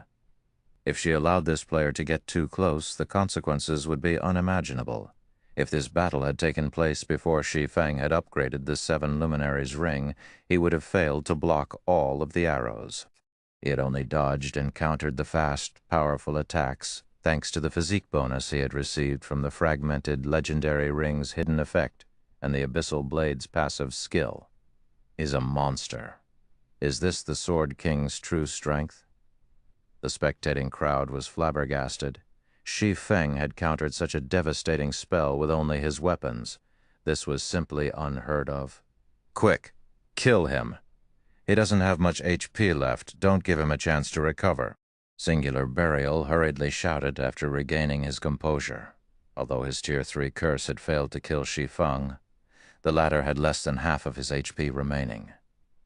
As Singular Burial gave the order, he retrieved another Tier 3 magic scroll from his bag and activated it. Suddenly, multiple small magic arrays formed around Singular Burial. Meanwhile, Broken Flow and the other experts of Heaven's Burial recovered their senses as well and charged at Shi Feng, not giving him an opportunity to move closer to Zero Wing's healers.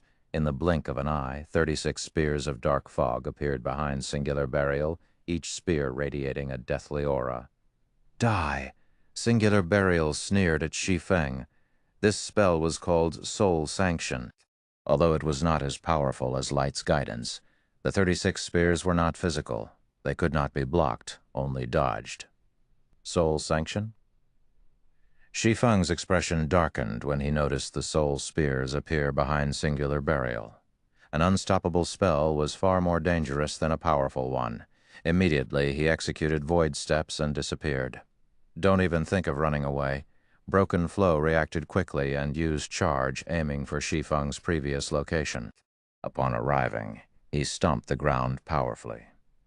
Tier 1 skill, Thunderclap. When activated, the skill dealt 20% physical damage to all enemies within a 20-yard radius and inflicted a numbing effect for 5 seconds. As Void Steps was a combat technique, not a skill, the slightest interference could easily disrupt the technique. Suddenly, Shi Feng's appeared a short distance away from Broken Flow. Meanwhile, Singular Burial had locked onto Shi Feng the moment latter reappeared. He then controlled the 36 soul spears, sending them flying towards the swordsman. In the blink of an eye, the spears appeared before Shi Feng, giving him no time to react. The split second before the attack landed, however, Shi Feng activated Divine Steps and switched positions with one of his doppelgangers. He dodged the spears and appeared beside Broken Flow. Reacting quickly, Broken Flow used Beheaded, his great sword splitting into 3 identical copies as it slashed towards Shi Feng. His elusive strike. In response, Shi Feng ignored the 3 incoming attacks as he swung Killing Ray at an empty space. Dang! Suddenly, a greatsword appeared out of thin air, Shi Feng's sacred sword forcing the massive blade to a halt. Impossible! Confusion twisted Broken Flow's expression as Shi Feng blocked his attack. Although the 3 greatswords appeared real, all 3 were fakes. The true attack was hidden in a corner. Broken Flow had created this technique personally, and had yet to use it in battle. Yet Shi Feng had stopped the attack without hesitation. However, Broken Flow didn't know that Shi Feng had seen Elusive Strike hundreds of times. He had long since familiarized himself with the technique. You've made your move. Now it's my turn. Chapter 1394, killing Heaven's Burial's guild leader the moment Shi Feng spoke, 3 assassins emerged from behind him. The assassins had appeared swiftly and without a sound. Immediately they thrust their daggers at Shi Feng's back from 3 different directions with excellent coordination. You won't have the chance. Seeing his companions, Broken Flow grinned. His biceps bulged as he swung his greatsword towards Shi Feng's throat. Tier 1 Taboo Skill, Mountain Splitter.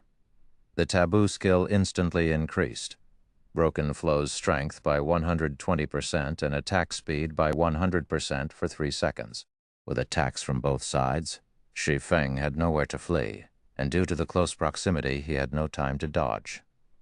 As the 4 players' weapons were about to bite into their target, Shi Feng emitted a dark aura. 4 sword lights then bloomed around him. Power of darkness. 4 moon lotus. Dang, dang, dang. A series of clangs rang out, and dazzling sparks appeared around Shi Feng's body. Among the 4 that had attacked him, the 3 assassins had been thrown backward, slamming into the ground. Broken Flow had fared somewhat better, only forced to take 3 steps back. The difference between their strengths was clear. "You!" Broken Flow glared at Shi Feng, who remained standing in astonishment. He couldn't figure out how Shi Feng had blocked those attacks. Mountain Splitter had increased his strength by 120%. With his current attributes, he could even contend with a great lord of the same level for a short time. Yet this player before him had blocked all 4 attacks and pushed him back. Even now, Broken Flow's arms were numb from encountering Shi Feng's defense. As Broken Flow stared at Shi Feng, his mind still trying to come up with a way to defeat the swordsman vanished. Crap! Broken Flow was taken aback when Shi Feng disappeared. Hurriedly, he executed Whirlwind Slash. However, Shi Feng had appeared behind him before he knew it, and fresh blood poured from his body. The magic weapon, Abyssal Blade, had stopped his Whirlwind Slash before Broken Flow could react. 2 more sword lights, 1 blue and 1 white, cut across his body, devouring his remaining HP. Although Broken Flow tried to say something, his vision had already begun to darken. As his body collapsed, he dropped a pair of combat boots. From the moment that fight had begun to its ending, Broken Flow's nearby companions hadn't been able to offer their leader any support. They only saw Shi Feng vanish and reappear beside Broken Flow, following which 1 sword light after another cut through the berserker. And before they even realized it, Broken Flow fell. The fight had ended so quickly that even the nearby healers had not managed to cast Truth's shield on the berserker in time. Damn it, Singular Burial paled at this scene. Broken Flow was the strongest berserker in Heaven's Burial. Not even Ghost Shadow or Singular Burial himself were a match for the berserker's techniques. Yet even after the man had consumed the secret potential potion, Shi Feng had effortlessly taken his life. Meanwhile, the spectators watching from a distance were dumbfounded. This is a trick, right? Broken Flow died just like that? Can someone tell me what just happened? The distant spectators were confused to see Broken Flow fall. After a single exchange, Broken Flow had died. Silence reigned over the battlefield. Shi Feng's swordsmanship had astonished every player watching. Before anyone could react, Shi Feng disappeared again and emerged before the 3 assassins that had attacked him as they stood up. He then swung Killing Ray lightly at the 3 assassins. Shadow Blade, 1 streak of blue light, accompanied by 9 streaks of black light, flashed around the 3 players. The 3 assassins were experts, so they instinctively activated Vanish to block Shi Feng's attack. However, when they tried to do so, they suddenly discovered that their skills were unusable. They then noticed that the light around them had dimmed. This was the aura of Time's forbidden domain. For 30 seconds, all enemies within a 500-yard radius couldn't use any of their skills or tools. The 3 assassins could only watch as the numerous sword lights descended. Without time to defend themselves, all 3 assassins died instantly, their bodies transforming into particles of light and disappearing. At the same time, they dropped 3 pieces of equipment. After killing the 3 assassins, Shi Feng set his sights on Heaven's Burial's melee experts a short distance away. These several melee experts who had brimmed with confidence previously felt chills crawl down their spines, that turned and fled as if they had just seen the devil himself run. Single word etched itself into their minds. Even Heaven's Burial's #1 berserker could not stop Shi Feng. And now that they couldn't use any of their skills, even if they worked together, they'd be throwing away their lives if they tried to face that monstrous player. "Everyone, retreat! Get out of the silencing domain's range," Singular Burial shouted in the guild chat. Although the guild leader had given the command, Forbidden Domain covered a 500-yard radius area. It would take quite some time to escape. Zero Wing's members excitedly chased after the fleeing Heaven's Burial experts. Now, they only needed a little effort to kill an opponent. In seconds, the battle had turned to Zero Wing's favor. Guild leader, what should we do? Purple Eye frowned as she watched Heaven's Burial's members hit the ground, one after another. She had originally thought that once Zero Wing was wounded and Heaven's Burial had used up its trump cards, the Star Alliance could sweep in to harvest the top-tier equipment. Now, however, Zero Wing dominated over Heaven's Burial. The Star Alliance had no hope of reaping the rewards from the two guilds' destruction. Forget it, recall the others. Galaxy Past could not help but sigh as he watched Heaven's Burial's members run for their lives. If Zero Wing had suffered some grievous losses, the Star Alliance would have had an opportunity to take action once Heaven's Burial's berserk skills ended.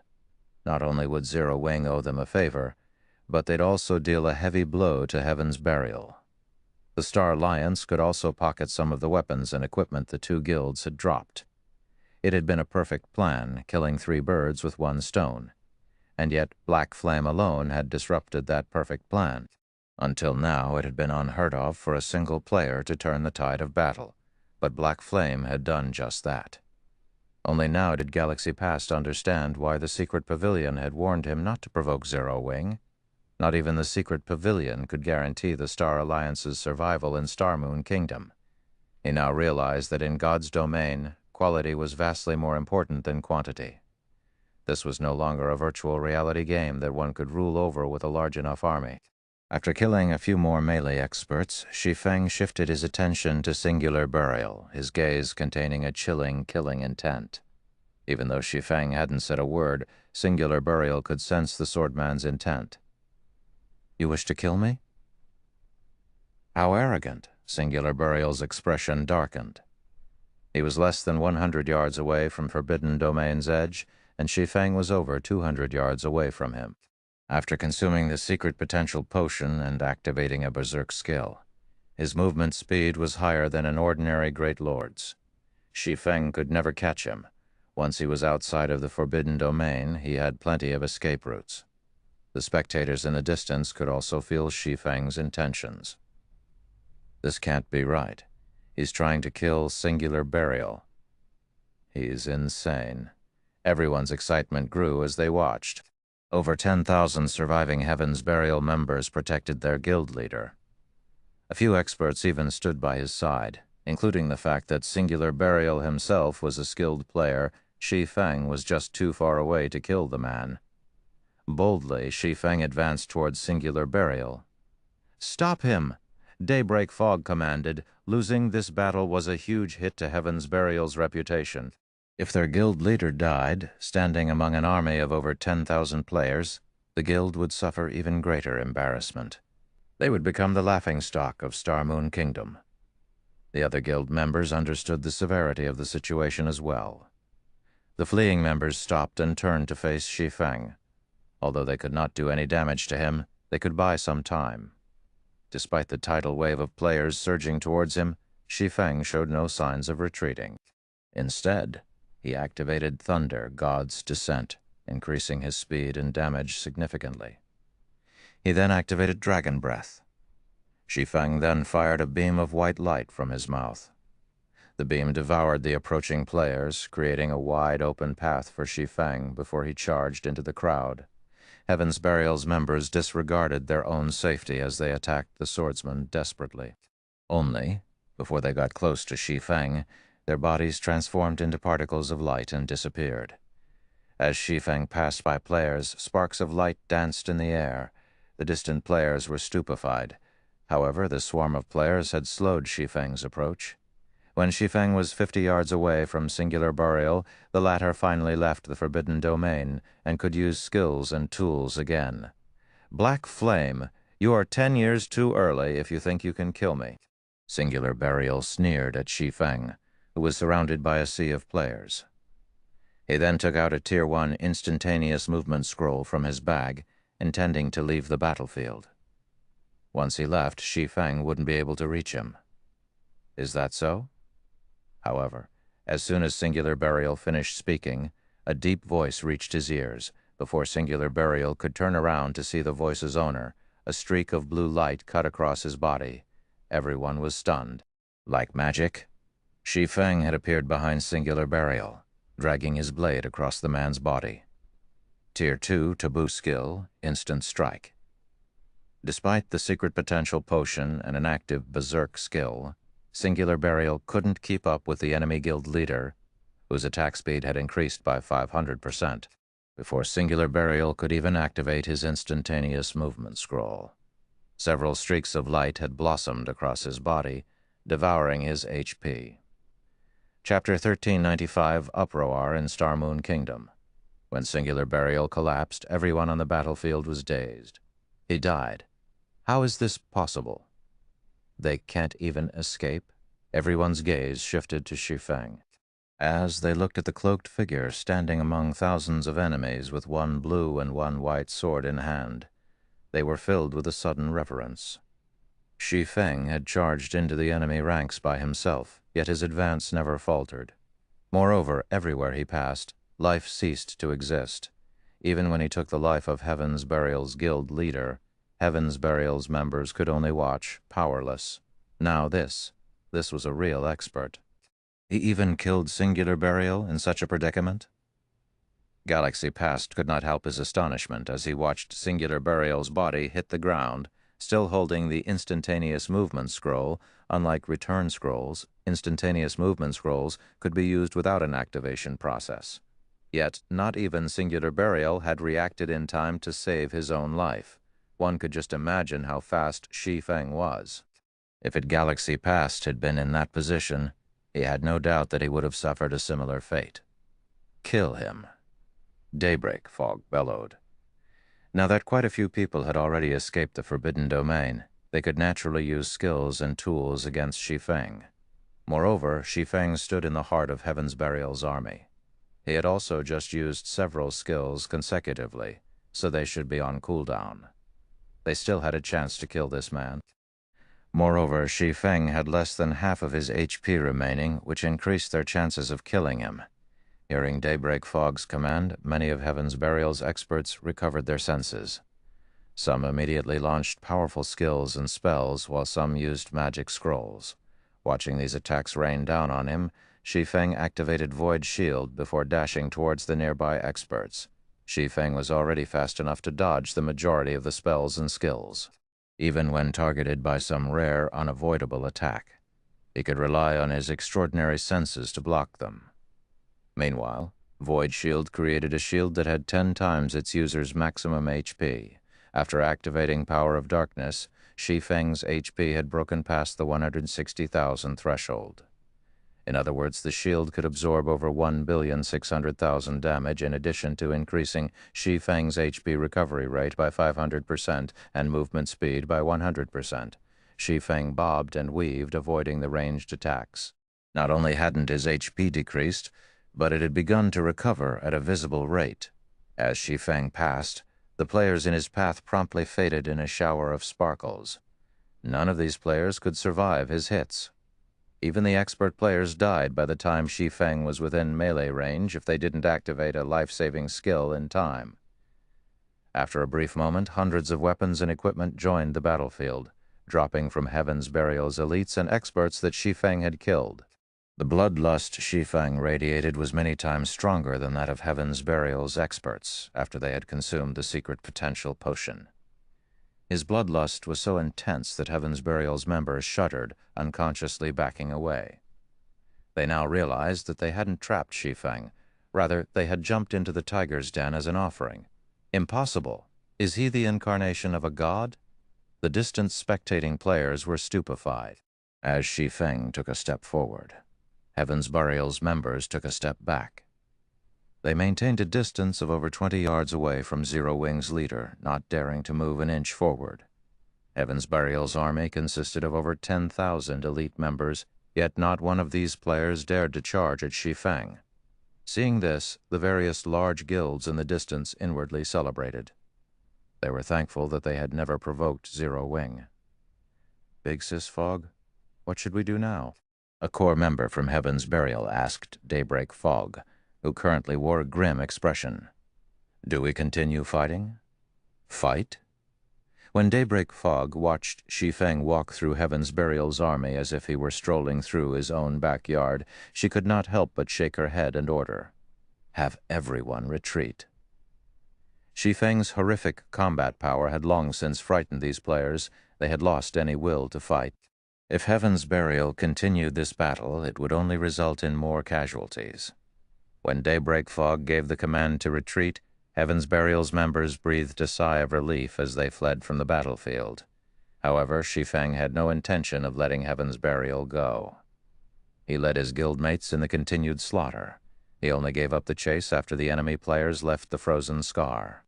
Meanwhile, recordings of this battle were instantly uploaded to the official forums, the outcome causing an uproar throughout Starmoon Kingdom. Crap. Zero Wing is too strong. It exterminated over half of Heaven's Burial's 20,000-man army with just a team of 1,000 players. Who would dare doubt Zero Wing's strength after this? Now, that is what I call a swordsman, as expected of the man nicknamed the Sword King by the Secret Pavilion. This won't do. I must join Zero Wing right away. For a time, the names Black Flame and Zero Wing became the focal point of Starmoon Kingdom once again. Black Flame's newfound fame inspired many independent players to join Zero Wing, eager to learn some of these combat techniques. One player had repelled an entire guild by himself. No one had ever thought it was possible. Without a doubt, the Sword King Black Flame was the perfect role model for independent experts. Why wouldn't they want to join Zero Wing? After the battle in the Frozen Scar ended, all kinds of weapons and equipment decorated the spacious battlefield.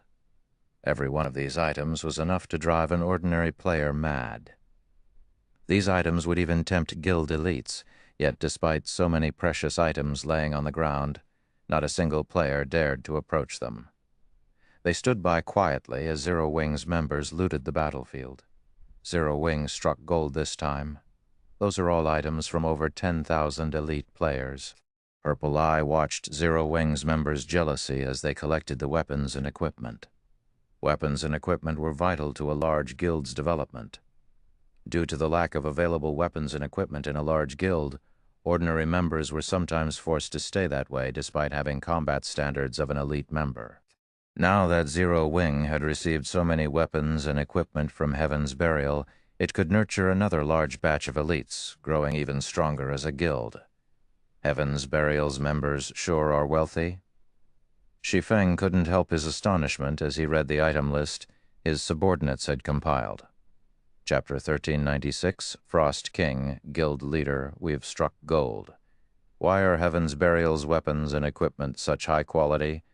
The several core members tasked with compiling the list of the harvested weapons and equipment could not help but gasp when they saw the final numbers, excitement flashing in their eyes. In this battle, Heaven's Burial had suffered over 10,000 casualties, and Zero Wing had lost over 300 experts. Fortunately, they had won the battle, so they could retrieve the majority of the weapons and equipment their companions had dropped. The lost levels were the only real loss. Of course, after considering the 10,000-plus weapons and equipment Heaven's Burial had dropped, Zero Wing had come out making a profit, but they hadn't expected so much profit. Even Shi Feng was surprised by how wealthy Heaven's Burial's members were as he read the item list. Overall, the quality of Heaven's Burial's equipment nearly rivaled Zero Wing's. Some of Heaven's Burial's core experts had even better equipment than Zero Wing's main force members. The 4 epic weapons and equipment pieces Heaven's Burial's experts had dropped was the proof of this. They had also dropped over 400 level 40 dark gold weapons and equipment. Normally, players only dropped 1 item upon death. Hence, the likelihood of a player dropping their best weapon or piece of equipment was very low, likely less than 10%. I really underestimated Heaven's Burial's foundations. Shi Feng was inwardly astonished as he gazed at the 4 epic weapons and equipment. The various large guilds had been enthusiastically collecting epic weapons and equipment, but they weren't easy to obtain. Even Grand Lord-ranked field bosses had very low chances of dropping them. Normally, players could only obtain an epic item from high-rank quests or opening dark gold treasure chests. Hence, most large guilds had very few epic items at this stage of the game. Even first-rate guilds were lucky if they had 5 or 6, yet Heaven's Burial had dropped 4 such items. One could just imagine how many epic items the guild actually had. What Shi Feng didn't know was that the majority of Heaven's Burial's epic items had come from Beast Emperor, who had gone to great lengths to obtain these items for the guild. He wanted to help Heaven's Burial's main force grow stronger. Unfortunately, he had only benefited Shi Feng. Among the 4 epic items were a single weapon and 3 pieces of equipment. The weapon was a greatsword meant for berserkers called Thunderblade. The greatsword's attributes were superior to Fire Dance's epic ranked Petrified Thorn. The other epic items included 2 cloth armor pieces and a piece of plate armor.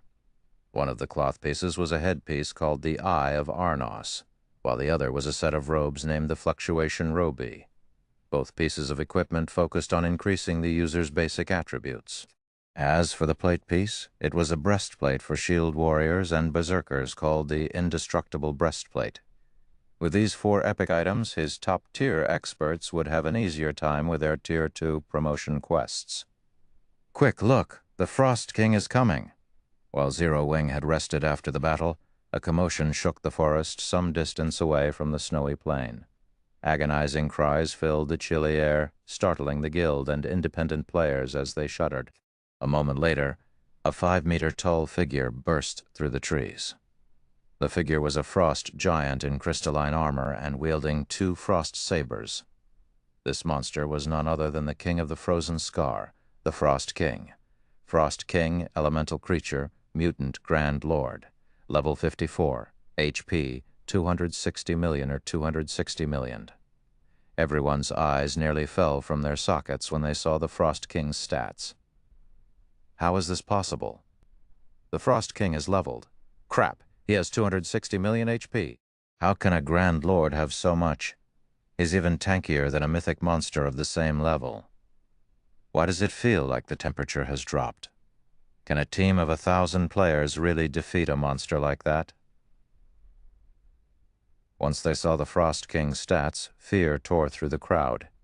Even the various large guilds that had come to raid this monster panicked as the Frost King's stats were far beyond their expectations.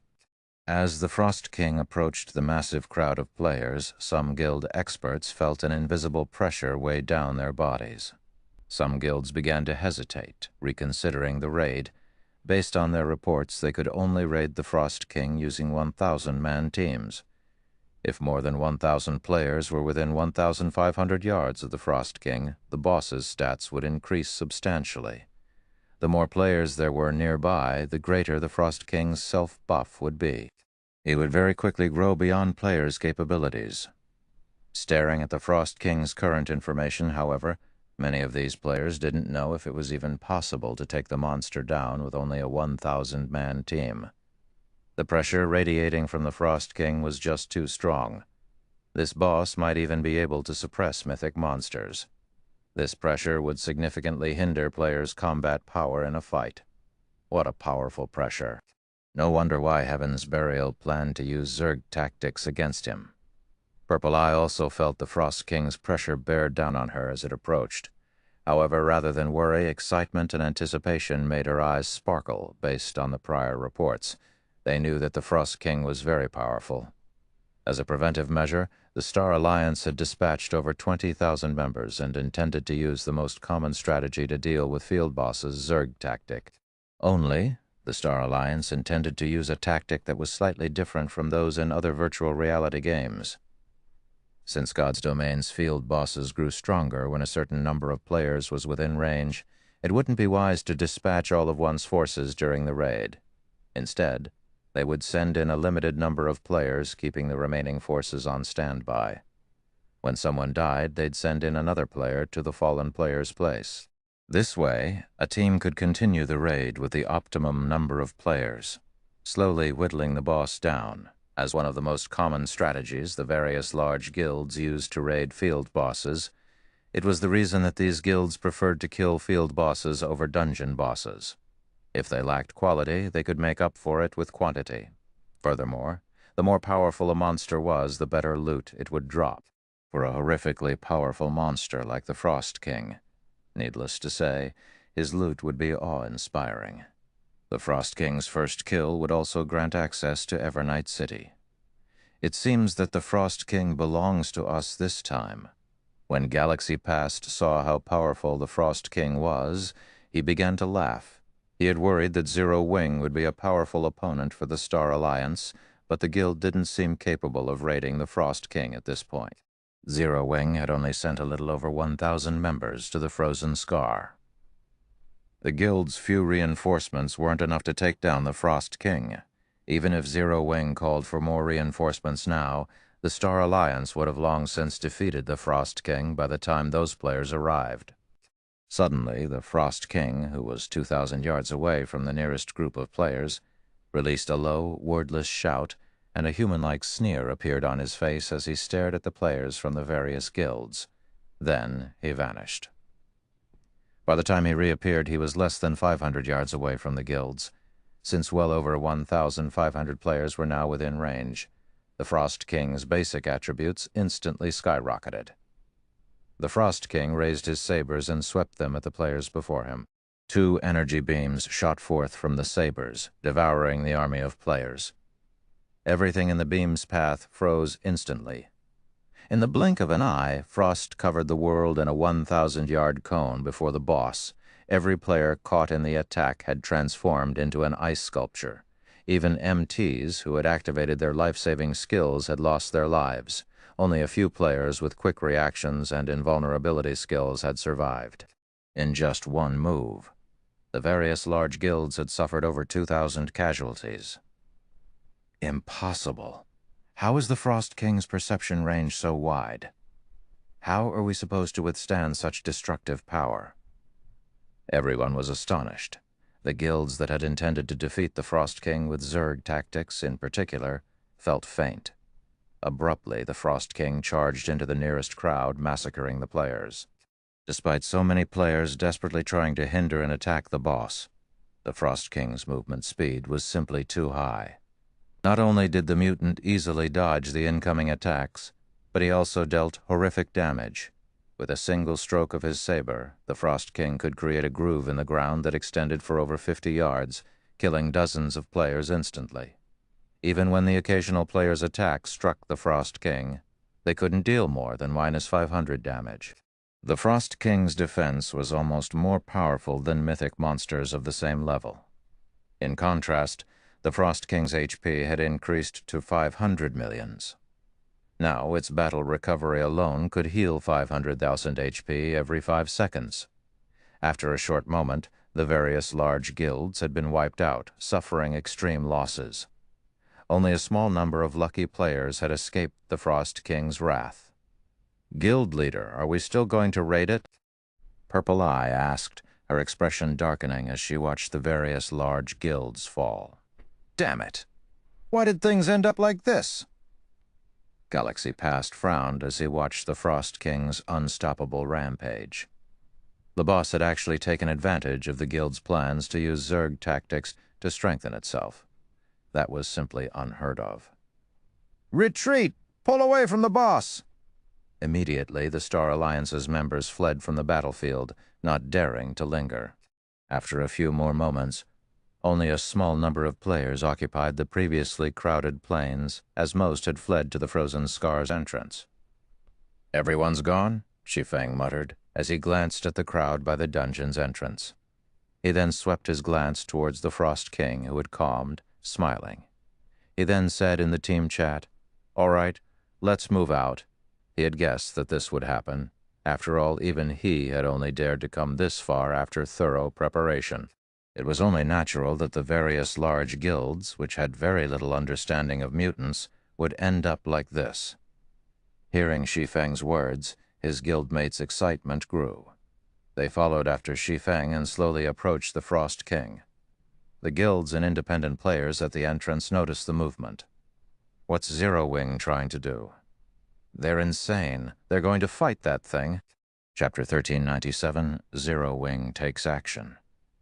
The players near the Frozen Scar's entrance were confused as they watched Zero Wing's members approach the Frost King. Every one of these players had seen for themselves how powerful the Frost King was. Not only did the boss have a domain that could suppress his enemies' attributes, but he also possessed frightening, destructive power. Current players had no hope against this monster. Not even the most common Zerg tactics had any effect on the Frost King, much less a measly army of 1,000 players. Even level 44 shield warriors with over 40,000 HP had died instantly after activating Shield Wall.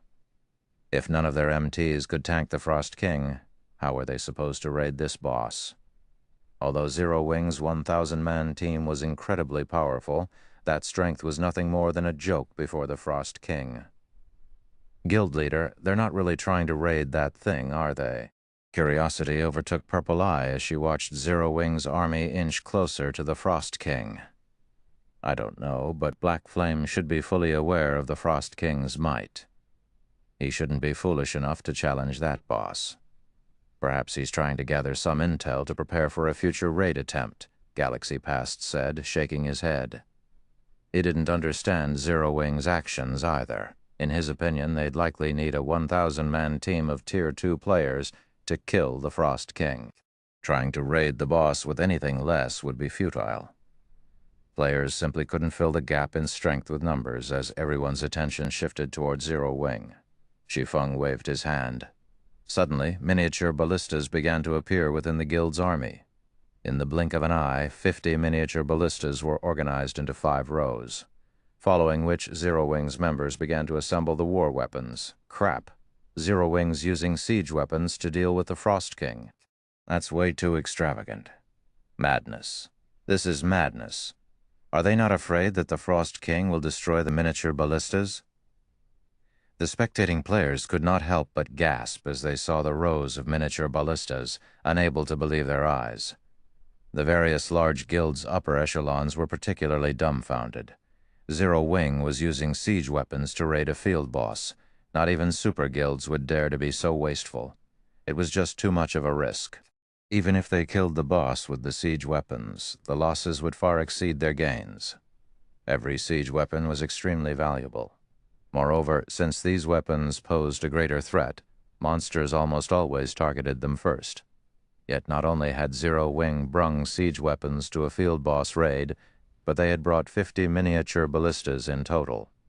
Just what does Zero Wing intend to do? They're mobilizing their guild's foundations to raid a boss. And they worried that other powers will take advantage of the fight and try to rob them? Purple Eye gaped when she saw the miniature ballistas. While the potential profit of killing the Frost King was quite valuable, it was likely less valuable than 50 miniature ballistas.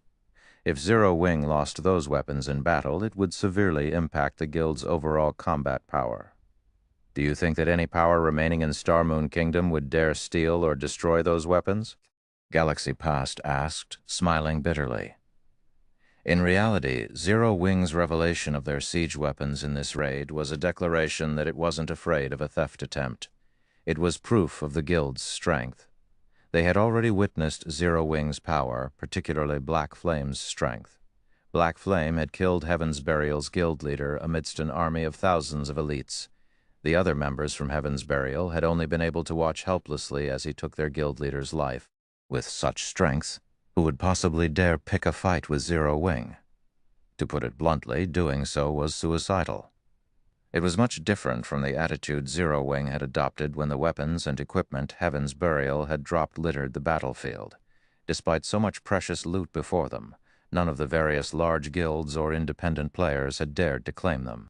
Along with the miniature ballistas, Shi Feng had used demon summoning and called forth a level 72, Tier 3 Inferno Demon. Due to Demon Ruler's effect, the Inferno Demon's attributes received a 30% buff, becoming significantly stronger than a normal Tier 3 demon. Inferno Demon, Dark Creature Demon, level 72, HP 33 million 800,000 333 800,000. Shi Feng also summoned Anna as a Grand Lord-ranked mutant. The Frost King was even stronger than a mythic monster of the same level, as a mutant. Its intellect was also quite high. Zerg tactics wouldn't be effective against this boss. If they were, the various large guilds of the past wouldn't have suffered so many losses to deal with a single mutant, even going as far as mobilizing siege weapons to exterminate the creature. Not even an army of hundreds of thousands of players could defeat it. Of course, the mutants back then had grown over a considerable amount of time. They weren't like the Frost King, who had just become a mutant and hadn't had much time to increase his strength. However, as the Frost King's initial tier was high, it could even annihilate a 1,000-man team of Tier 2 players if not dealt with properly. "Guild leader, the boss is coming," a ranger scout announced. "Good. Main force, prepare to move. Dark God's Legion. Protect the miniature ballistas. Exterminate anyone that dares to approach," Shi Feng instructed. "Guild leader, rest assured, if any guild or player tries to pull something, we'll wipe them off the map," the Dark God's Legion members guaranteed as they patted their chests. Saying so, the Dark God's Legion members spread out around the miniature ballistas. A few members took out magic array scrolls for the double protection barrier, constructing a magic barrier around the siege weapons. Meanwhile, the main force members spread out and charged towards the Frost King.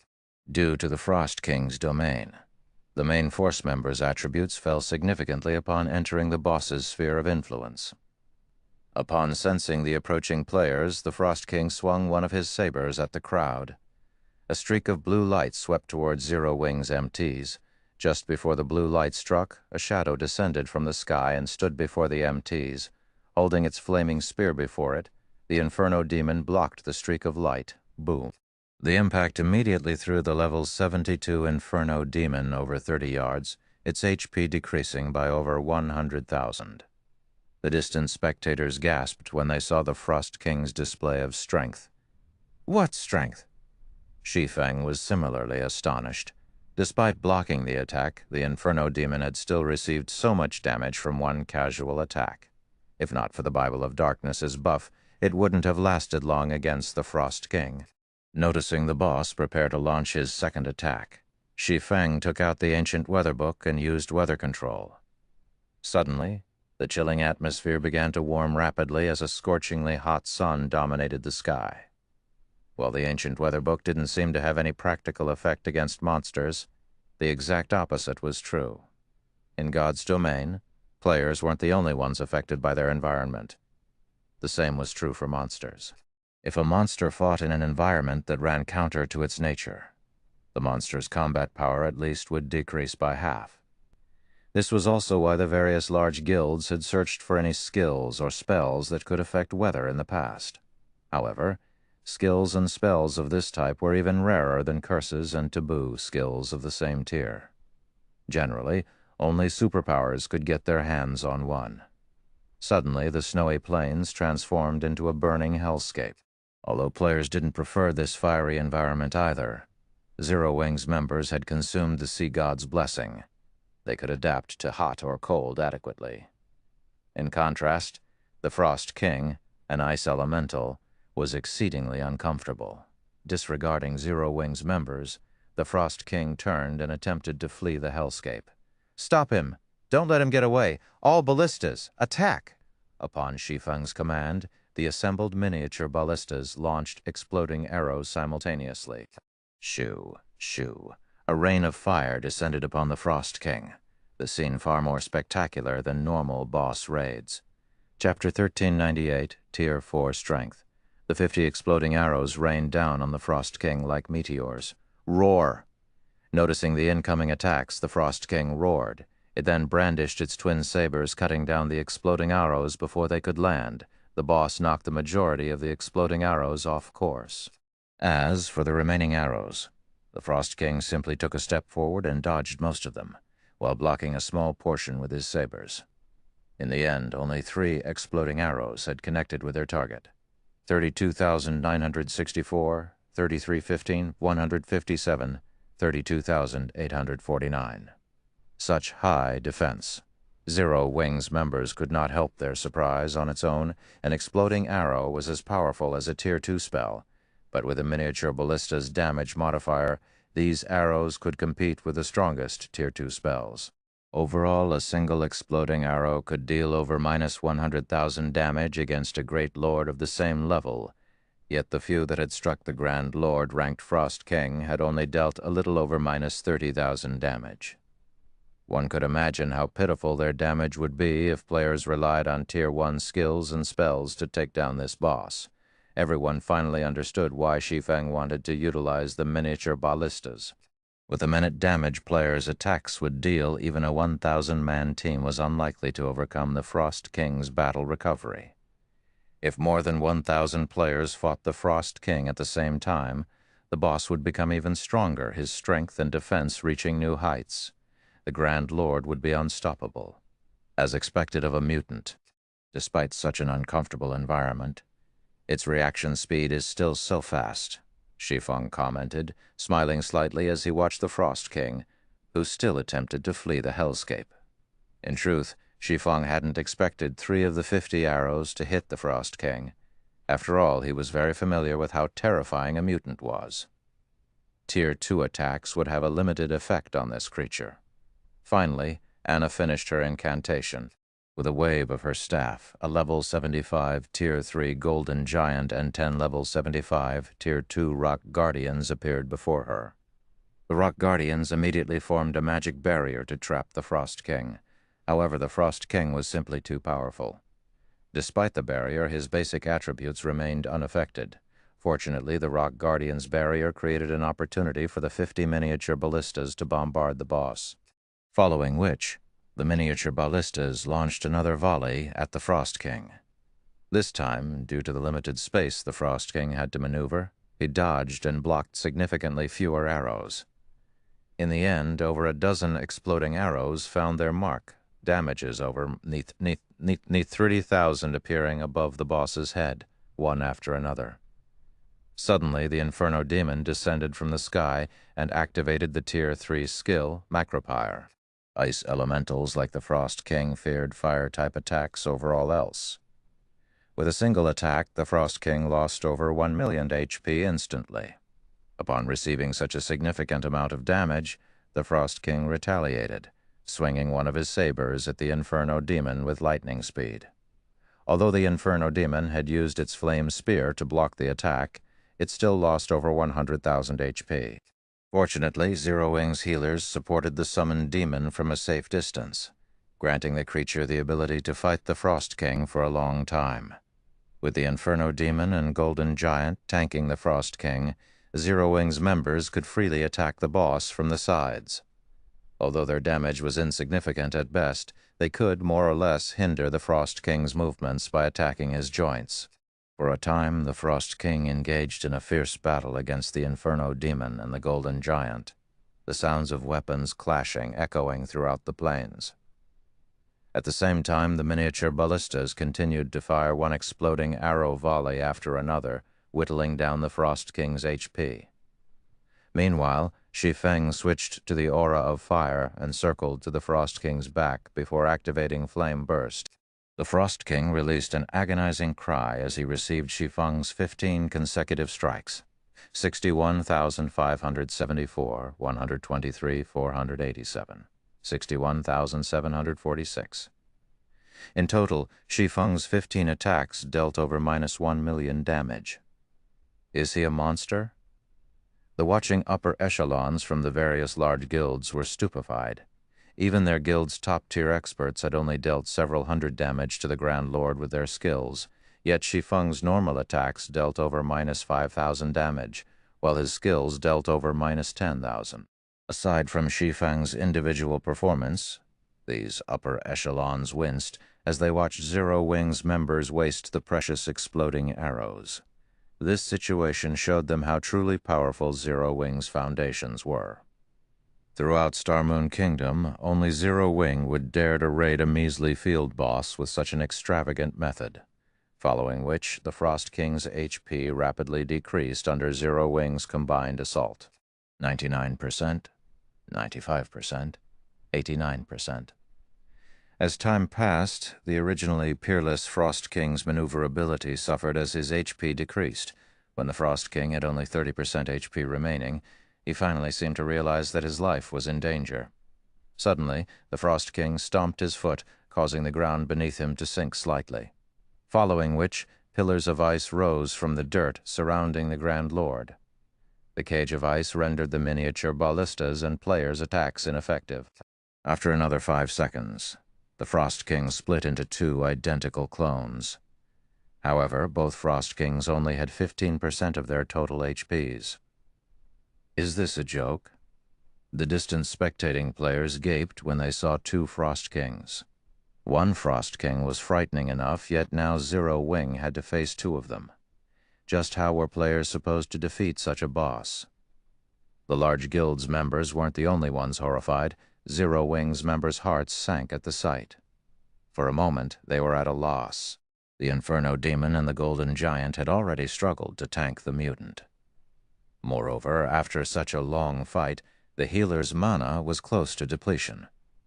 The healers couldn't possibly keep up with the damage if they had to face 2 Frost Kings simultaneously. After all, not even the Tier 3 Inferno Demon and the Golden Giant could defend themselves and the players against 2 Grand Lord mutants' attacks properly. Any attack they failed to block would instantly deal over -1 million damage, while skills would deal 2 to 3 million damage. At this rate, the Inferno Demon and Golden Giant would die very quickly. Without these 2 summoned monsters in the way, the Frost Kings wouldn't need long to annihilate Zero Wing's team.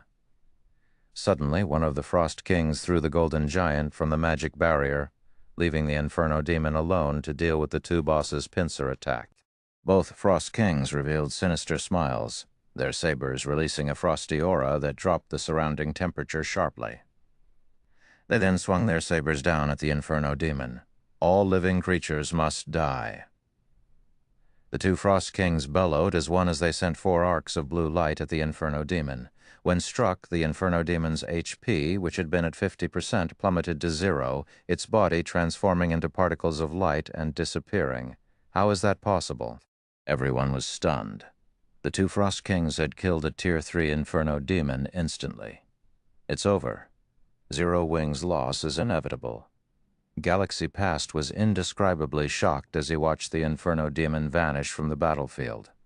He hadn't dreamed that the Frost King was this powerful. However, after using this powerful skill to execute the Inferno Demon, each of the Frost Kings had lost 5% of their HPs. Now they only had 10% HP remaining. After dealing with the Inferno Demon, one of the Frost Kings moved to deal with the Golden Giant, while the other attacked the Rock Guardians. Before they could, however, a figure appeared before the Frost King that targeted the Rock Guardians. This figure was none other than Shi Feng. Despite noticing the swordsman, the Frost King didn't even spare him a glance. Instead, he swatted at Shi Feng as if he were a fly. Despite such a casual attack, a black spatial tear ripped along the saber's trajectory. Guild Leader. Zero Wing's members panicked. The attack could even send a Tier 3 Great Lord flying. No player could possibly avoid it. But as they watched, the spectating players were astonished yet again. Activating Heavenly Dragon's power, a golden glow swallowed Shi Feng. He also activated Blade Liberation. Immediately, he swung Killing Ray to meet the Frost King's saber. The instant the 2 weapons collided, the saber was thrown back as if it had been struck by a cannonball. Impossible. He repelled the boss. The various large guilds in the distance could not believe their eyes. While they had considered the possibility that Shi Feng might use a life-saving skill to block the attack, they had never expected the man to repel the Frost King's attack with one of his own. My strength is already on par with a mythic monster of the same level. Shi Feng glanced at the sacred sword in his hand in confusion. This was the first time he had activated twofold Berserk since upgrading the 7 Luminaries ring to the fragmented legendary rank. Chapter 1399, Horrific Outbreak. He blocked the attack by himself? An indescribable shock filled the watching players when they saw Shi Feng emerge from the clash unharmed. They had experienced the Frost King's strength personally. The Grand Lord had killed players with activated Berserk skills, as if they were a joke.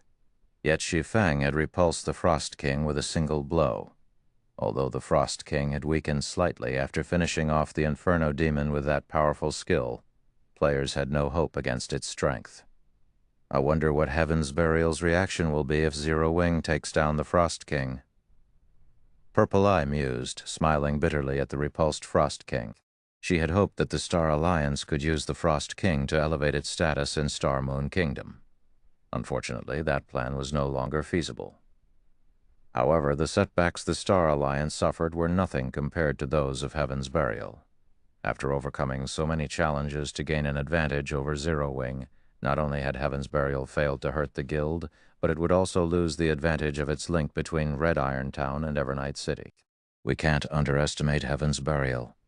Although they've suffered a miserable defeat here, based on the Secret Pavilion's report, the Guild has Beast Emperor's backing.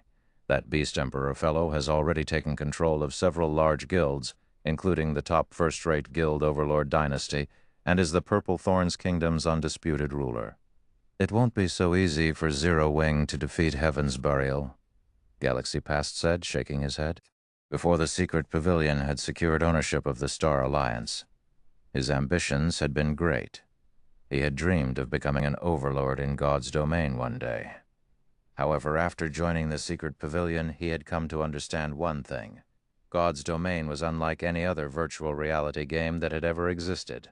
Without the foundations of a super first-rate guild or super guild, ruling over a kingdom was easier said than done.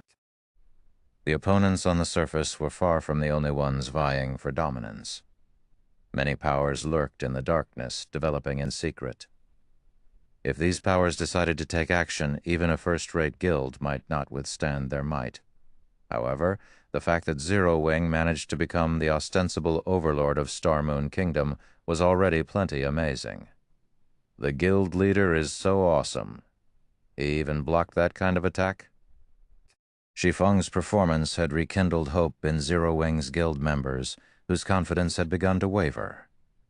They immediately resumed their bombardment, using the miniature ballistas to attack the Frost Kings madly. Although the Golden Giant was having great difficulty in dealing with one of the two Frost Kings, now that the Frost Kings had weakened slightly, the level 75 Great Lord-ranked Golden Giant would not fall that easily either. Not to mention, the Frost King Shi Feng was dealing with had very little HP remaining. Zero Wing definitely had a chance to emerge victorious in this raid. We don't have much time left. Everyone, prioritize attacking my Frost King. Shi Feng instructed hurriedly after repulsing the Frost King before him. While he indeed possessed the strength of a Tier 4 player right now, he could maintain twofold berserk for only 24 seconds. If they did not finish this battle within that time, annihilation would be inevitable. Shi Feng dashed at his Frost King, who was forced to retreat 4 steps. Abyssal Bind, Phantom Kill, 9 Dragon Slash. At this moment, Shi Feng no longer dared to hold anything back. Suddenly, 9 pitch-black chains emerged from the ground and bound the Frost King. Although Abyssal Bind had little effect on the Frost King, the skill had still managed to freeze the Frost King's movements momentarily, allowing Shi Feng and his doppelganger to arrive before the Frost King in tandem. Flame burst. The swords carried by both Shi Feng and his doppelganger transformed into dazzling miniature suns that assailed the Frost King's body. Among the 30 consecutive strikes that landed on the Grand Lord, each one dealt over minus 300,000 damage. Critical hits dealt over minus 600,000 damage. In addition to Shi Feng and his doppelganger, the 12 Abyssal Blade Phantoms also danced around the Frost King's body, cutting at it. Not to forget, there were still the exploding arrows coming from a distance. Although the Frost King managed to block most of the attacks sent at him, the Grand Lord's HP still plunged to 8%. Shi Feng's explosive power thoroughly stupefied everyone once more. Sure enough, a Grand Lord-ranked mutant really is tough to deal with. Shi Feng's head ached when he looked at the Frost King maintaining its defense against the attacks sent at him. The difference in physique was simply too massive. If Shi Feng were up against an ordinary Grand Lord, he could easily overwhelm the monster's defenses with his combat techniques and strike directly at its body, dealing substantial amounts of damage to it. However, despite the highly disadvantageous environment, the Frost King's reaction speed and attack speed remained terrifying. It was just too difficult for Shi Feng to land an actual blow on the Grand Lord. Even when Shi Feng and his doppelganger struck simultaneously, the Frost King was still able to cope with both of their attacks. If this situation dragged on, even after twofold Berserk's duration ended, they still wouldn't be able to kill one Frost King, much less both of them. A futile struggle. At this time, the Frost King suddenly changed the trajectory of one of his sabers, switching from defense to offense and striking at Shi Feng from an angle. Dang.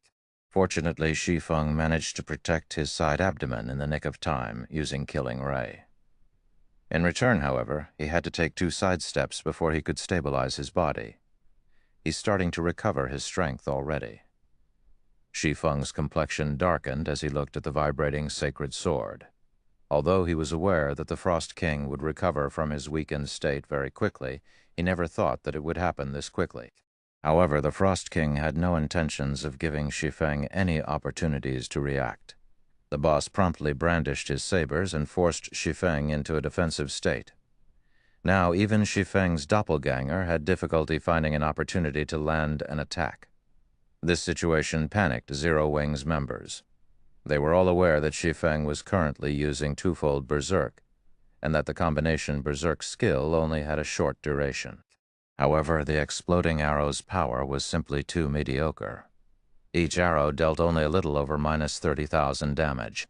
Even if they landed 20 arrows per volley, they would deal just over minus 600,000 damage to the Frost King. With that kind of damage, it was simply impossible to defeat the Grand Lord within a short period. As Shi Feng was starting to get pushed back, he abruptly stabbed Killing Ray into the ground. Suddenly, a blue pulse of energy spread out into his surroundings. Chilling Field! In the next moment, 9 frost spears appeared around Shi Feng and stabbed madly at the Frost King. Although each frost spear carried only 90% of the skill user's strength, Shi Feng was able to superimpose the strength of 3 spears, the current limit of his capabilities. His technique might not be as refined as Sirius's, but by combining 3 spears into one, he could still roughly double the strength of each attack. Meanwhile, 180% of his current strength was more than enough to suppress the Frost King, following which, each time the frost spears clashed with the Frost King's sabers, the resulting impact would create an opening for Shi Feng's doppelganger to land a few attacks. This situation chopped chunk after chunk from the Frost King's HP. When the Frost King only had 3% of his HP remaining, he became thoroughly enraged. Suddenly his snowy white body turned pitch black, and the aura he gave off was replete with an indescribable sense of evil. Despicable living beings, you all have truly angered me now. The enraged Frost King's HP abruptly fell by a sizable portion, following which the Frost King suddenly abandoned the sabers he held. He then raised one hand into the air and began chanting an incantation that was absolutely foreign to the players on the battlefield. A moment later, a massive, 3-fold magic array covering a 500-yard radius appeared in the sky. This is Heaven Splitter? Shi Feng's complexion darkened as he looked at the dense and violent mana gathering overhead. From time to time, he could also see blue arcs of lightning flashing across. Heaven Splitter was a Tier 4 super large-scale destruction spell. Its result was complete and utter destruction. At this moment, Shi Feng went into a frenzy as he controlled Chilling Field to execute Sword's Orbit, launching a relentless stream of attacks at the Frost King.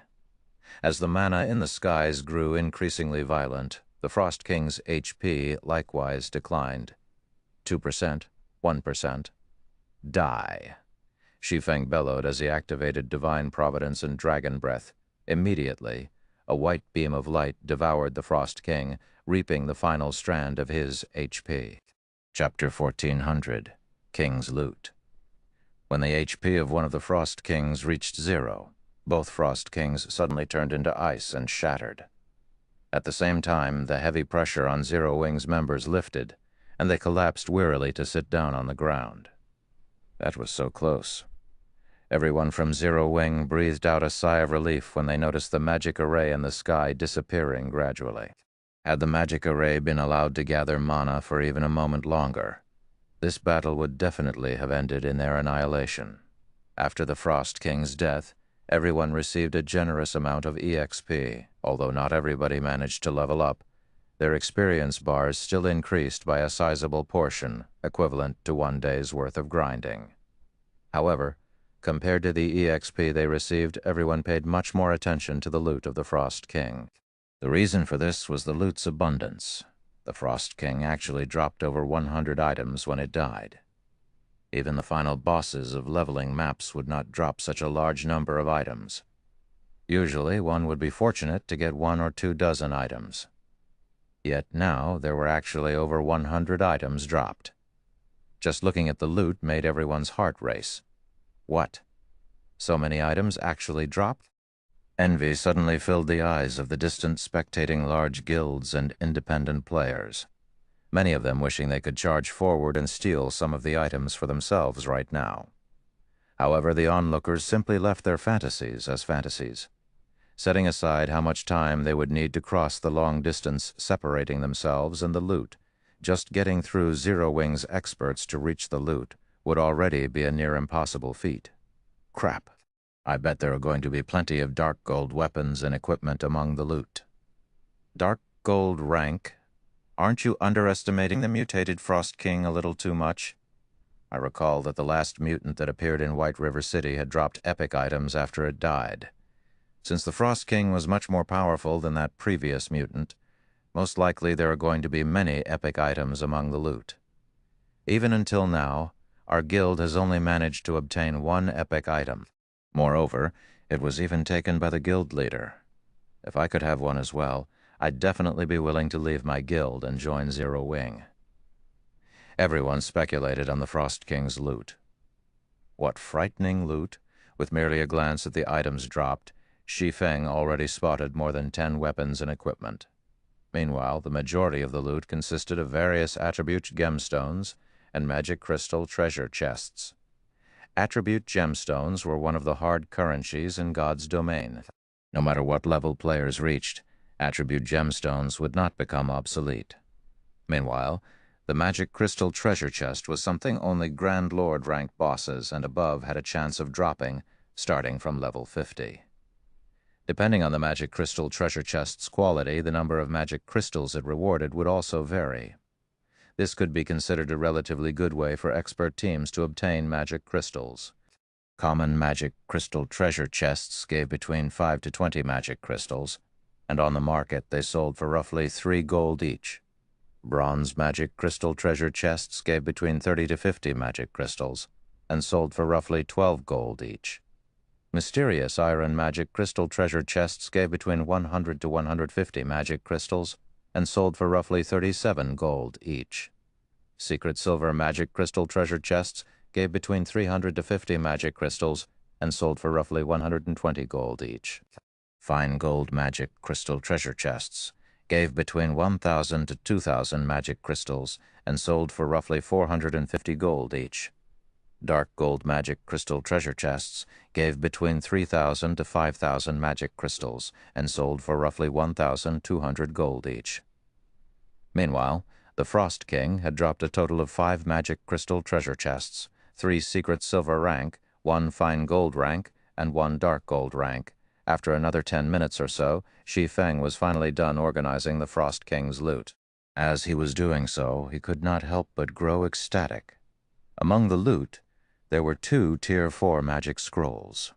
These things were extremely valuable treasures in God's domain. Not to mention, one of these 2 scrolls was even a summoning scroll. The value of this scroll was simply incalculable. Aside from those, there were also various advanced recipes and designs for the various lifestyle classes. The one Shi Feng loved the most was the Titan device design, which ranked near the top even among advanced designs.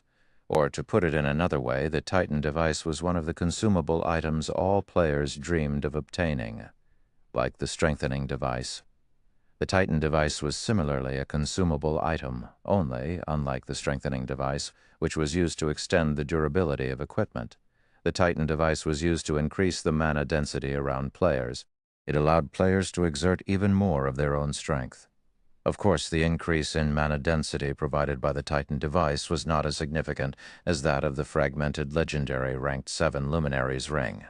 It was roughly at the level of a town or city with 5 magic towers higher than the mana density currently available in Stone Forest Town's battle arena.